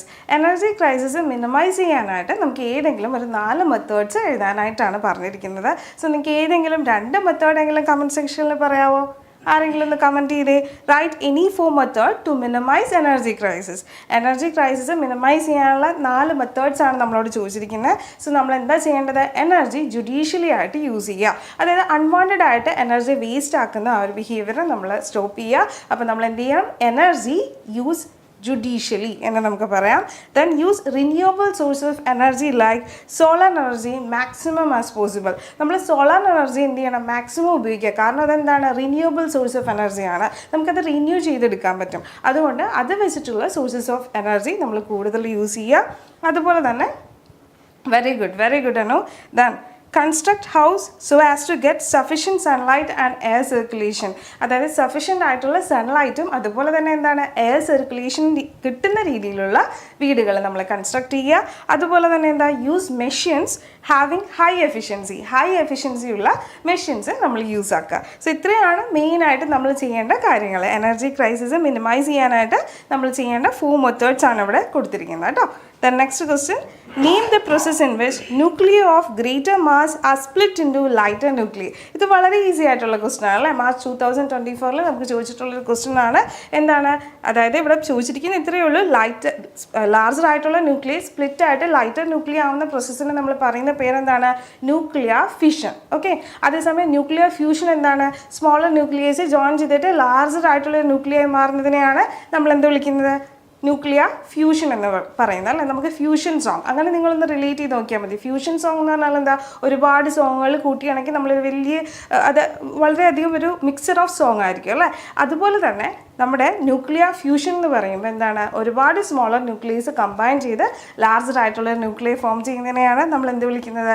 Nuclear fusion എന്ന് പറയുന്നത്. ഇവിടെ നമുക്ക് സ്പ്ലിറ്റിംഗ് അപ്പ് ആണ്. അപ്പോൾ അതെന്തായിരിക്കും? ന്യൂക്ലിയർ ഫിഷൻ ആണ് കേട്ടോ. ഫിഷൻ മീൻസ് എന്താണ്? ബ്രേക്കിംഗ് എന്നാണ്. Okay. The next one, identify the relation in the first word pair and complete the second. So നമുക്ക് ഇവിടെ ഒരു വേർഡ് പെയർ തന്നിട്ടുണ്ട്. അതിൻ്റെ റിലേഷൻ മനസ്സിലാക്കിക്കൊണ്ട് നെക്സ്റ്റ് അതായത് ഗ്രീൻ എനർജിയുടെ ആ ഒരു റിലേഷൻ നമ്മൾ കംപ്ലീറ്റ് ചെയ്യണം. സോ ബ്രൗൺ എനർജി കോൾ ആണെങ്കിൽ ഗ്രീൻ എനർജി എന്തായിരിക്കും? ആർക്കെങ്കിലും ഒന്ന് കമൻറ്റ് ചെയ്യാവോ? ഓക്കെ, ആരെങ്കിലും ഒന്ന് ട്രൈ ചെയ്യുക. ഓക്കെ, എന്തായിരിക്കും ആൻസർ ആയിട്ട് വരിക? Solar energy, wind energy, energy from wave, biomass, ഇതെല്ലാം നമുക്ക് അവിടെ എഴുതാവുന്നതാണ് കേട്ടോ. കാരണം എന്താണ്? ഗ്രീൻ എനർജിയാണ് നമുക്ക് അവിടെ ചോദിച്ചിരിക്കുന്നത്. അപ്പോൾ നമുക്ക് റിന്യൂവബിൾ ആയിട്ടുള്ള ഏത് സോഴ്സ് ഓഫ് എനർജിയും നമുക്ക് അവിടെ മെൻഷൻ ചെയ്യാവുന്നതാണ്. Then next one, match the following ആണ്. സോ നമുക്കിവിടെ കുറച്ച് മാച്ച് ദ ഫോളോയിങ്ങിൽ കുറച്ച് കമ്പോണൻറ്റ്സ് തന്നിട്ടുണ്ട്. അത് നമ്മൾ പ്രോപ്പറായിട്ട് മാച്ച് ചെയ്യണം. So solar energy, petroleum, biogas, LNG, അതാണ് ഒരു സൈഡിൽ നമുക്ക് തന്നിരിക്കുന്നത്. ഇപ്പോഴത്തെ സൈഡിലാണെങ്കിൽ methane, slurry, nuclear fusion, nuclear fission, അതുപോലെ ഫ്രാക്ഷണൽ ഡിസ്റ്റിലേഷൻ, ഇത്രയും തന്നിട്ടുണ്ട്. സോ നമുക്കതൊന്ന് മാച്ച് ചെയ്താലോ. എങ്ങനെയാണ് വരിക? സോളാർ എനർജി ആണെങ്കിൽ ന്യൂക്ലിയർ ഫ്യൂഷൻ ആണ് അല്ലേ? സോളാർ എനർജി ന്യൂക്ലിയർ ഫ്യൂഷനുമായിട്ട് മാച്ച് ആവുന്നു. അതുപോലെ പെട്രോളിയം ആണെങ്കിലോ, പെട്രോളിയം വരുന്നത് എന്താ? ഫ്രാക്ഷണൽ ഡിസ്ലീഷൻ. ഫ്രാക്ഷണൽ ഡിസ്ലീഷൻ എന്ന് പറയുന്ന പ്രോസസ്സ് വഴിയാണ് നമ്മൾ പെട്രോളിയം കമ്പോണൻസ് എക്സ്ട്രാക്ട് ചെയ്തെടുക്കുന്നത്. ദെൻ ബയോഗ്യാസ് എന്താണ്? സ്ലറി ആണ്. LNG എന്താണ്? ലിക്വിഫൈഡ് നാച്ചുറൽ ഗ്യാസ് ആണ് LNG. സോ അത് കറസ്പോണ്ടിങ്ലി മാച്ച് ചെയ്യുന്നത് എന്തുമായിട്ടായിരിക്കും? മീതെയിനായിട്ടായിരിക്കും. അതുപോലെ തന്നെ CNG കംപ്രസ്ഡ് നാച്ചുറൽ ഗ്യാസും മീതെയിനുമായിട്ടായിരിക്കും match ചെയ്യുന്നത്. Then next one, the calorific value should be considered when choosing a good fuel. ഒരു നല്ല ഫ്യൂവൽ നമ്മൾ എങ്ങനെയാണ് ഡിറ്റർമൈൻ ചെയ്യുന്നത്? അതിൻ്റെ calorific value വെച്ചിട്ടാണല്ലേ. So what is a calorific value of a fuel? ഒരു ഫ്യൂവലിൻ്റെ calorific value എന്ന് പറഞ്ഞാൽ എന്താണ്? ആർക്കെങ്കിലും അറിയാവോ എന്താണ് calorific value? അതിന് നല്ല രീതിയിൽ തന്നെ ആൻസർ ചെയ്യുന്നുണ്ട്. വെരി ഗുഡ് മോളെ. calorific value എന്താണ്? What is a calorific value of a fuel? calorific value of a fuel എന്ന് പറയുമ്പോൾ എന്താ അവിടെ വരിക? calorific value എന്ന് പറയുമ്പോൾ it is a heat energy liberated by complete combustion of 1 kilogram fuel. അതായത് 1 kilogram ഫ്യൂവലിൻ്റെ കംപ്ലീറ്റ് കമ്പഷന് റിലീസ് ചെയ്യുന്ന ഹീറ്റ് എനർജീനെ നമ്മൾ വിളിക്കുന്ന പേരാണ് എന്ത്? calorific value. Okay, then what are the essential factors for the complete combustion of a fuel? ഒരു ഫ്യൂവലിൻ്റെ കംപ്ലീറ്റ് ആയിട്ടുള്ള കമ്പഷന് വേണ്ട ഫാക്ടേഴ്സ് എന്തൊക്കെയാണ്, അല്ലെങ്കിൽ എന്തൊക്കെ ഘടകങ്ങളാണ് ഇതിനെ എഫക്റ്റ് ചെയ്യുന്നത് എന്നാണ് നമ്മുടെ ചോദ്യം. ആർക്കെങ്കിലും ആൻസർ ചെയ്യാവോ? എന്തൊക്കെയാണ്? Availability of sufficient oxygen. നല്ല രീതിയിൽ ഓക്സിജൻ അവിടെ അനിവാര്യമായിരിക്കണം അല്ലേ? എന്നാൽ മാത്രമേ അവിടെ കംപ്ലീറ്റ് ആയിട്ടുള്ള ആ ഒരു ബേണിംഗ് അല്ലെങ്കിൽ ആ ഒരു കമ്പഷൻ പ്രോസസ്സ് അവിടെ നടക്കുകയുള്ളൂ. അതുപോലെ തന്നെ മസ്റ്റ് ബി ഡ്രൈ ആയിരിക്കണം. അതായത് സോളിഡ് ആയിട്ടുള്ള ഫ്യൂവൽസ് ആണെങ്കിൽ നല്ല രീതിയിൽ കമ്പഷൻ അവിടെ നടക്കും. Then liquid fuels must evaporate easily. അതായത് ലിക്വിഡ് ഫ്യൂവൽസ് ആണെങ്കിൽ കൂടുതൽ അതെന്ത് ചെയ്യും? നല്ല രീതിയിൽ തന്നെ അതിനെ ഇവാപറേറ്റ് ചെയ്യാൻ പറ്റുമെന്നും മനസ്സിലാക്കി വെക്കുക. സോ മെയിൻ ആയിട്ടുള്ള കണ്ടീഷൻസ് എന്തൊക്കെയാണ്? അവൈലബിലിറ്റി ഓഫ് ഓക്സിജനും അതുപോലെ തന്നെ മസ്റ്റ് ബി ഡ്രൈ എന്നുള്ളതാണ്. ഓക്കെ, ദെൻ നെക്സ്റ്റ് വൺ നമുക്കുള്ള ക്വസ്റ്റ്യൻ എന്താ? What are the characteristics of A good fuel? ഒരു നല്ല ഫ്യൂവലിൻ്റെ ക്യാരക്ടറിസ്റ്റിക്സ് എന്തൊക്കെയാണ് നമുക്ക് നോക്കിയാലോ? അതായത് നമ്മൾ നേരത്തെ പറഞ്ഞു നമ്മൾ നല്ലൊരു ഫ്യൂവലിനെ ചൂസ് ചെയ്യുന്നത് എങ്ങനെയാണ്? അതിൻ്റെ calorific വാല്യൂവിനെ ബേസ് ചെയ്തിട്ടാണ്. അങ്ങനെയാണെങ്കിൽ നല്ല ഫ്യൂവൽസിൻ്റെ ക്യാരക്ടറിസ്റ്റിക്സ് എന്താണെന്ന് ചോദിക്കുമ്പോൾ തന്നെ നമുക്ക് ഫസ്റ്റ് എഴുതാൻ പറ്റുന്നൊരു പോയിന്റ് എന്താ? ഹൈ calorific വാല്യൂ എന്ന് എഴുതിക്കൂടെ? അതുപോലെ തന്നെ should be of low cost. അതായത് നമുക്ക് അവൈലബിൾ ആവുന്ന അല്ലെങ്കിൽ എല്ലാവർക്കും വാങ്ങാൻ പറ്റുന്ന കോസ്റ്റിലുള്ളതായിരിക്കണം. എന്നാൽ മാത്രമേ അത് എല്ലാവർക്കും സാധാരണക്കാർക്കും ആക്സസിബിൾ ആയിരിക്കുള്ളൂ. The should be easily storable. നമുക്ക് നല്ല രീതിയിൽ അതിനെ സ്റ്റോർ ചെയ്യാൻ പറ്റുന്നതായിരിക്കണം. അതുപോലെ തന്നെ അറ്റ്മോസ്ഫിയറിക് പൊല്യൂഷൻ മിനിമം ആയിട്ടുള്ളതായിരിക്കണം. നമുക്കറിയാം ഇന്നത്തെ കാലഘട്ടത്തിൽ ഒരുപാട് അറ്റ്മോസ്ഫിയറിക് പൊല്യൂഷനൊക്കെ നടക്കുന്ന കാലഘട്ടമാണ്. സോ അത് നമ്മൾ എങ്ങനെ റെഡ്യൂസ് ചെയ്യാം അതാണ് നമ്മൾ ചിന്തിക്കേണ്ടത്. സോ നല്ലൊരു ഫ്യൂവലിൻ്റെ മെയിൻ ആയിട്ടുള്ള ക്യാരക്ടറിസ്റ്റിക്സ് എന്തൊക്കെയാണ്? ഹൈ calorific വാല്യൂ, അതുപോലെ തന്നെ it should minimise atmospheric pollution, പിന്നെ എന്താണ്? ഈസിലി സ്റ്റോറബിൾ ആയിരിക്കണം, ലോ കോസ്റ്റ് ആയിരിക്കണം. Okay, then next one, it is very essential to control the mining and use of fossil fuel. So fossil fuelsനെ മൈനിങ്ങും അതുപോലെ തന്നെ യൂസും control ചെയ്യുക എന്ന് പറയുന്നത് വളരെ ഇമ്പോർട്ടൻ്റ് ആയിട്ടുള്ളൊരു കാര്യമാണ്. So name the most abundant fossil fuel on the earth. എർത്തിലുള്ള ഏറ്റവും അബൻഡൻ്റ് ആയിട്ടുള്ള ഫോസിൽ ഫ്യൂവൽ ഏതാണ്? നിങ്ങൾക്ക് ആർക്കെങ്കിലും ഒന്ന് ആൻസർ ചെയ്യാവോ? Name the most abundant fuel ഒന്ന് പറഞ്ഞേ. ആരെങ്കിലും ഒന്ന് ആൻസർ ചെയ്തേ. Name the most abundant fossil fuel on the earth. എർത്തിലുള്ള മോസ്റ്റ് അബൻഡൻ്റ് ആയിട്ടുള്ള ഫോസിൽ ഫ്യൂവൽ ഏതാണ്? നമുക്കറിയാം അല്ലേ? ഏതാണ്? കോളാണ് അല്ലേ? കോൾ. ഓക്കെ, അതുപോലെ തന്നെ നമ്മൾ നോക്കുകയാണെങ്കിൽ explain how the uncontrolled mining of fossil will effect the future generation. Uncontrolled ആയിട്ടുള്ള മൈനിങ് എങ്ങനെയാണ് ഭാവി തലമുറയെ എഫക്റ്റ് ചെയ്യുന്നത്? ഇതെല്ലാം നമുക്ക് എക്സ്പെക്ട് ചെയ്യാവുന്ന ക്വസ്റ്റ്യൻസ് ആണ് കേട്ടോ. എന്തൊക്കെയാണ്? അൺകൺട്രോൾഡ് ആയിട്ടുള്ള മൈനിങ് ഉണ്ടെങ്കിൽ അത് ഡെഫിനറ്റ്ലി ഫ്യൂച്ചർ ജനറേഷൻ എഫക്റ്റ് ചെയ്യും. അതായത് അവർക്ക് നോൺ റിന്യൂവബിൾ സോഴ്സ് ഓഫ് എനർജിയുടെ അവൈലബിലിറ്റി അവിടെ കുറയും, അതല്ലേ? പിന്നെ എന്താണ്? They cannot easily reproduce and amount of decreasing very fast. അതായത് റിന്യൂവബിൾ സോഴ്സ് ഓഫ് എനർജി നമുക്ക് റീപ്രൊഡ്യൂസ് ചെയ്യാൻ പറ്റാത്ത എനർജിയാണ് അല്ലേ? അതായത് നോൺ റിന്യൂവബിൾ ആണത്. അതുപോലെ തന്നെ അത് കുറഞ്ഞു പോയി കഴിഞ്ഞാൽ നമുക്ക് അതുകൊണ്ടുള്ള ഉപയോഗങ്ങളും അതിനനുസരിച്ച് കുറയും അല്ലേ? അതാണ് ഇവിടെ കൊടുത്തിരിക്കുന്നത്. Uncontrolled mining of fossil fuel will effect the future because fossil fuels are non renewable source of energy. നമുക്ക് പിന്നീട് അത് റീപ്രൊഡ്യൂസ് ചെയ്തെടുക്കാൻ പറ്റില്ല, അല്ലെങ്കിൽ റിന്യൂ ചെയ്തെടുക്കാൻ പറ്റാത്ത ഒന്നാണ്. So it cannot easily reproduce and amount of decreasing very fast. പെട്ടെന്ന് തന്നെ അത് കുറഞ്ഞു പോവുകയും ചെയ്യും. Okay, then next one, explain how the overexploitation of fossil fuel affect the earth atmosphere. എർത്തിൻ്റെ അറ്റ്മോസ്ഫിയറിനെ എങ്ങനെയാണ് ഓവർ എക്സ്പ്ലോയിറ്റേഷൻ എഫക്റ്റ് ചെയ്യുന്നത് നമുക്ക് നോക്കിയാലോ. അറ്റ്മോസ്ഫിയറിക് പൊല്യൂഷൻ, ഗ്ലോബൽ വാർമിംഗ്, ഇതെല്ലാം അതിൻ്റെ ആഫ്റ്റർ എഫക്റ്റ് ആണ്. സോ ഇതെല്ലാം നിങ്ങൾ നോക്കി വെക്കുക. എന്തൊക്കെയാണ് നമ്മൾ ഫ്യൂവലിനെ ഓവർ എക്സ്പ്ലോയിറ്റ് ചെയ്യുമ്പോൾ എങ്ങനെയാണ് നമ്മുടെ അറ്റ്മോസ്ഫിയറിനെ അത് എഫക്റ്റ് ചെയ്യുന്നത് എന്ന് മനസ്സിലാക്കുക കേട്ടോ. Then next one, Kalpakkam, Moolamattom and Neyveli are some places where power stations are located. നമുക്കറിയാം പവർ സ്റ്റേഷൻസ് ലൊക്കേറ്റ് ചെയ്യുന്ന ഒരുപാട് സ്ഥലങ്ങളുടെ പേരാണ് ഇവിടെ കൊടുത്തിരിക്കുന്നത്. Which among the above is a nuclear power station? ഇതിൽ ഏതാണ് ന്യൂക്ലിയർ പവർ സ്റ്റേഷൻ ആയിട്ടുള്ളത്? ഏതാണ്? ഇതിൽ കൽപ്പാക്കമുണ്ട്, മൂലമറ്റമുണ്ട്, അതുപോലെ തന്നെ നെയ്വേലി ഉണ്ട്. സോ ഇതിൽ ഏതാണ് നമ്മുടെ പവർ സ്റ്റേഷൻ ആയിട്ടുള്ളത്? കൽപ്പാക്കമാണ് അല്ലേ, കൽപ്പാക്കമാണ്. Then explain the energy changes taking place in a nuclear power station. Nuclear power സ്റ്റേഷനിൽ എന്ത് തരത്തിലുള്ള എനർജി ചേഞ്ച് ആണ് മക്കളെ നടക്കുന്നത്? ന്യൂക്ലിയർ എനർജി ആദ്യം എന്ത് എനർജി ആയിട്ട് മാറുന്നു? ഹീറ്റ് എനർജി ആയിട്ട് മാറുന്നു. അതിനുശേഷം ഹീറ്റ് എനർജി മെക്കാനിക്കൽ എനർജി ആയിട്ട് മാറുന്നു. Then mechanical energy converted into electrical energy അല്ലേ. സോ ന്യൂക്ലിയർ എനർജിയിൽ നിന്ന് നമ്മൾ എന്ത് എനർജിയാണ് പ്രിപ്പയർ ചെയ്യുന്നത്? ഇലക്ട്രിക്കൽ എനർജി അല്ലേ. സോ അവിടെ നടക്കുന്ന ആ ഒരു എനർജി ഫ്ലോ അല്ലെങ്കിൽ ആ ഒരു എനർജി കൺവേർഷൻ നിങ്ങൾ നല്ല രീതിയിൽ തന്നെ പഠിച്ചു വെക്കുക. ഇതെല്ലാം ഇമ്പോർട്ടൻ്റ് ആണ് കേട്ടോ. Then next one, what type of pollution is caused by such power stations? അങ്ങനെയുള്ള പവർ സ്റ്റേഷൻസിൽ എന്ത് തരത്തിലുള്ള പൊല്യൂഷനാണ് ഉണ്ടാവുക? എന്ത് തരത്തിലുള്ള പൊല്യൂഷനാണ്? ന്യൂക്ലിയർ പൊല്യൂഷനാണ്. സോ ഈ ഒരു ക്വസ്റ്റിനിൽ നിന്ന് നമ്മൾ എന്തൊക്കെ പഠിച്ചു? പവർ സ്റ്റേഷൻ ഇതിൽ ഏതാണെന്നുള്ളത് പഠിച്ചു. ഇതിൽ ന്യൂക്ലിയർ പവർ സ്റ്റേഷൻ ആയിട്ടുള്ളത് കൽപ്പാക്കത്താണെന്നുള്ളത് പറഞ്ഞു. അതുപോലെ അവിടെ നടക്കുന്ന energy change, nuclear energy heat energy ആവുന്നു, അതിനുശേഷം മെക്കാനിക്കൽ എനർജിയും പിന്നീട് അവസാനം ഇലക്ട്രിക്കൽ എനർജിയുമായി മാറുന്ന ഒരു കൺവേർഷൻ നമ്മൾ ഡിസ്കസ് ചെയ്തു.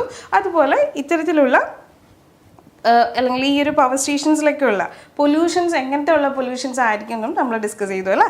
ന്യൂക്ലിയർ പൊല്യൂഷൻസ് ആണ്. Then cooking gas that we get in the cylinder in LPG, what indicate the label B23 in LPG cylinder? നിങ്ങൾ വീട്ടിലേക്ക് അമ്മമാരെയൊക്കെ സഹായിച്ചു കൊടുക്കാനൊക്കെ കിച്ചണിലൊക്കെ കയറുമ്പോൾ കണ്ടിട്ടില്ലേ ഗ്യാസ് സിലിണ്ടേഴ്സിൽ ഓരോ കോഡ് എഴുതി വെച്ചിരിക്കുന്ന B23, A23 എന്നിങ്ങനെയൊക്കെ. സോ അതെന്താണ് ഇൻഡിക്കേറ്റ് ചെയ്യുന്നത്? അത് നിങ്ങൾ നല്ല രീതിയിൽ നമ്മളുടെ ഡെയിലി ലൈഫ് ആപ്ലിക്കേഷനൊക്കെ മനസ്സിലാക്കിയിരിക്കേണ്ട ഒരു പോയിൻ്റാണ്. എന്താണ് B23 എന്നുള്ളത് ഇൻഡിക്കേറ്റ് ചെയ്യുന്നത്? അത് കഴിഞ്ഞിട്ട് വന്നിരിക്കുന്ന ക്വസ്റ്റ്യൻ എന്താ? What is the main constituent of LPG? LPGയുടെ മെയിൻ കമ്പോണൻറ്റ് എന്താണ് എന്നതാണ് നമ്മുടെ ക്വസ്റ്റ്യൻ. സോ നമുക്കൊന്ന് നോക്കിയാലോ. B23 എന്ന് പറയുമ്പോൾ അതിൻ്റെ എക്സ്പയറി ഡേറ്റ് ആണ് അവിടെ മെൻഷൻ ചെയ്തിരിക്കുന്നത് അല്ലേ.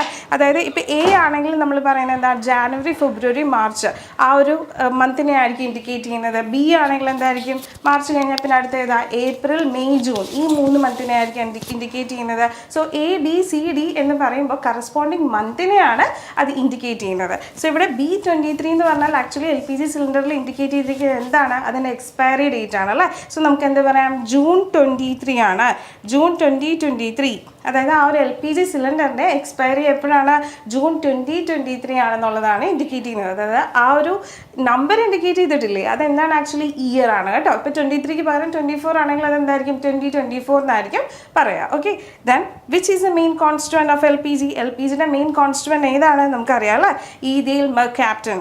ഈഥൈൽ മെർക്യാപ്റ്റനും അതുപോലെ തന്നെ ബ്യൂട്ടീനും ഒക്കെ നമ്മുടെ ഈ ഒരു LPGയുടെ മെയിൻ ആയിട്ടുള്ള കമ്പോണൻ്റ് ആണ്. And which substance is added to LPG to detect the leakage? അതായത് നമുക്കറിയാം അല്ലേ, ഈ LPG തുറന്ന്, അതായത് ഗ്യാസ് സിലിണ്ടർ തുറന്ന് വിട്ടിട്ടുണ്ടെങ്കിൽ പെട്ടെന്ന് തന്നെ നമുക്ക് വീട്ടിൽ ഇരിക്കുമ്പോൾ ആ സ്മെല്ല് വരും. അപ്പോൾ നമ്മൾ എന്ത് പറയും? അമ്മേ ഗ്യാസ് പൂട്ടിയിട്ടുണ്ടോ എന്ന് നോക്കുക എന്നൊക്കെ നമ്മൾ പറയാറില്ലേ. അതെന്തുകൊണ്ടാണ്? അതിലുള്ള കോൺസ്റ്റുവൻ്റെ പേരെന്താണ്? ഈഥൈൽ മെർക്യാപ്റ്റൻ എന്ന് പറയുന്ന ആ ഒരു കമ്പണൻ്റ് ആണ് അതിന് ആ ഒരു സ്മെല്ല് പ്രൊവൈഡ് ചെയ്യുന്നത്. ആ ഒരു സ്മെല്ല് നമ്മൾ ഡിറ്റക്ട് ചെയ്യുമ്പോഴാണ് LPGയുടെ ലീക്കേജ് നമുക്ക് മനസ്സിലാക്കുക. അതുപോലെ തന്നെ what are the precautions to be taken to avoid accident due to LPG leakage? LPG ലീക്കേജിൻ്റെ ആക്സിഡൻറ്റ്സ് പ്രിവെൻറ്റ് ചെയ്യാനായിട്ട് നമുക്ക് എന്തൊക്കെ പ്രിക്കോഷൻസ് എടുക്കാൻ പറ്റും എന്നതാണ് ക്വസ്റ്റ്യൻ. സോ നമ്മൾ ആദ്യം തന്നെ എന്ത് ചെയ്യണം? Turn off the main switch turn off ചെയ്യുക. അതിനുശേഷം നമ്മൾ എന്ത് ചെയ്യുക? സിലിണ്ടറിനെ പ്രോപ്പറായിട്ട് ഐസൊലേറ്റ് ചെയ്യുക. Isolate the cylinder into an open space and cover it with a wet cloth. നല്ല രീതിയിൽ അതിനെ ഒരു തണുത്ത തുണി കൊണ്ട് നമ്മൾ എന്ത് ചെയ്യുക? കവർ ചെയ്ത് വെക്കുക. സോ ഇതൊക്കെ നമുക്ക് ചെയ്യാൻ പറ്റുന്ന പ്രിക്കോഷൻസ് ആണ് കേട്ടോ. ദെൻ നെക്സ്റ്റ് വൺ, നമുക്കിവിടെ പഠിച്ച കാര്യങ്ങളെല്ലാം നമ്മൾ ഓരോ ചാപ്റ്ററുകളും നല്ല രീതിയിൽ തന്നെ നമ്മൾ പഠിച്ചു. ഇമ്പോർട്ടൻ്റ് ആയിട്ടുള്ള ക്വസ്റ്റ്യനുകളെല്ലാം നമ്മൾ ഡിസ്കസ് ചെയ്തു. സോ നമ്മുടെ ക്ലാസ് വൈൻഡപ്പ് ചെയ്യാനായിട്ട് നമ്മുടെ അശ്വലി മിസ്സും അതുപോലെ തന്നെ ശ്രീവിദ്യ മിസ്സും നമ്മുടെ ഒപ്പം ജോയിൻ ചെയ്യുന്നതായിരിക്കും. ഓക്കെ. അപ്പൊ എല്ലാവരും ക്ലാസ് ഒക്കെ അടിച്ചു പൊളിച്ചില്ലേ? നോട്ട്സ് ഒക്കെ എഴുതിയില്ലേ? അതെ. അപ്പോൾ നാളത്തെ എക്സാം നന്നായിട്ട് തന്നെ എഴുതുക. SSLC നമുക്ക് ഫുൾ A+ കിട്ടട്ടെ എന്ന് ഞങ്ങൾ പ്രാർത്ഥിക്കുന്നു. അപ്പോൾ മറ്റൊരു ലൈവായിട്ട് ഞങ്ങൾ വീണ്ടും വരും. നാളെ ഒന്നും കൂടി കയറി കാണാൻ മറക്കല്ലേ. ഓക്കെ, അപ്പൊ അതുപോലെ തന്നെ ഇതിന്റെ PDF നമ്മൾ ഷെയർ ചെയ്യും. എവിടെയെങ്കിലും എന്തെങ്കിലും മിസ്സായിട്ടുണ്ടെങ്കിൽ ആ PDF നോക്കി അത് ക്ലിയർ ചെയ്തെടുക്കുക. ടെൻഷൻസും വറീസും ഒന്നും ഇല്ലാതെ സമാധാനത്തിൽ നാളെ പോയി എക്സാം എഴുതാം കേട്ടോ. Okay, best, by.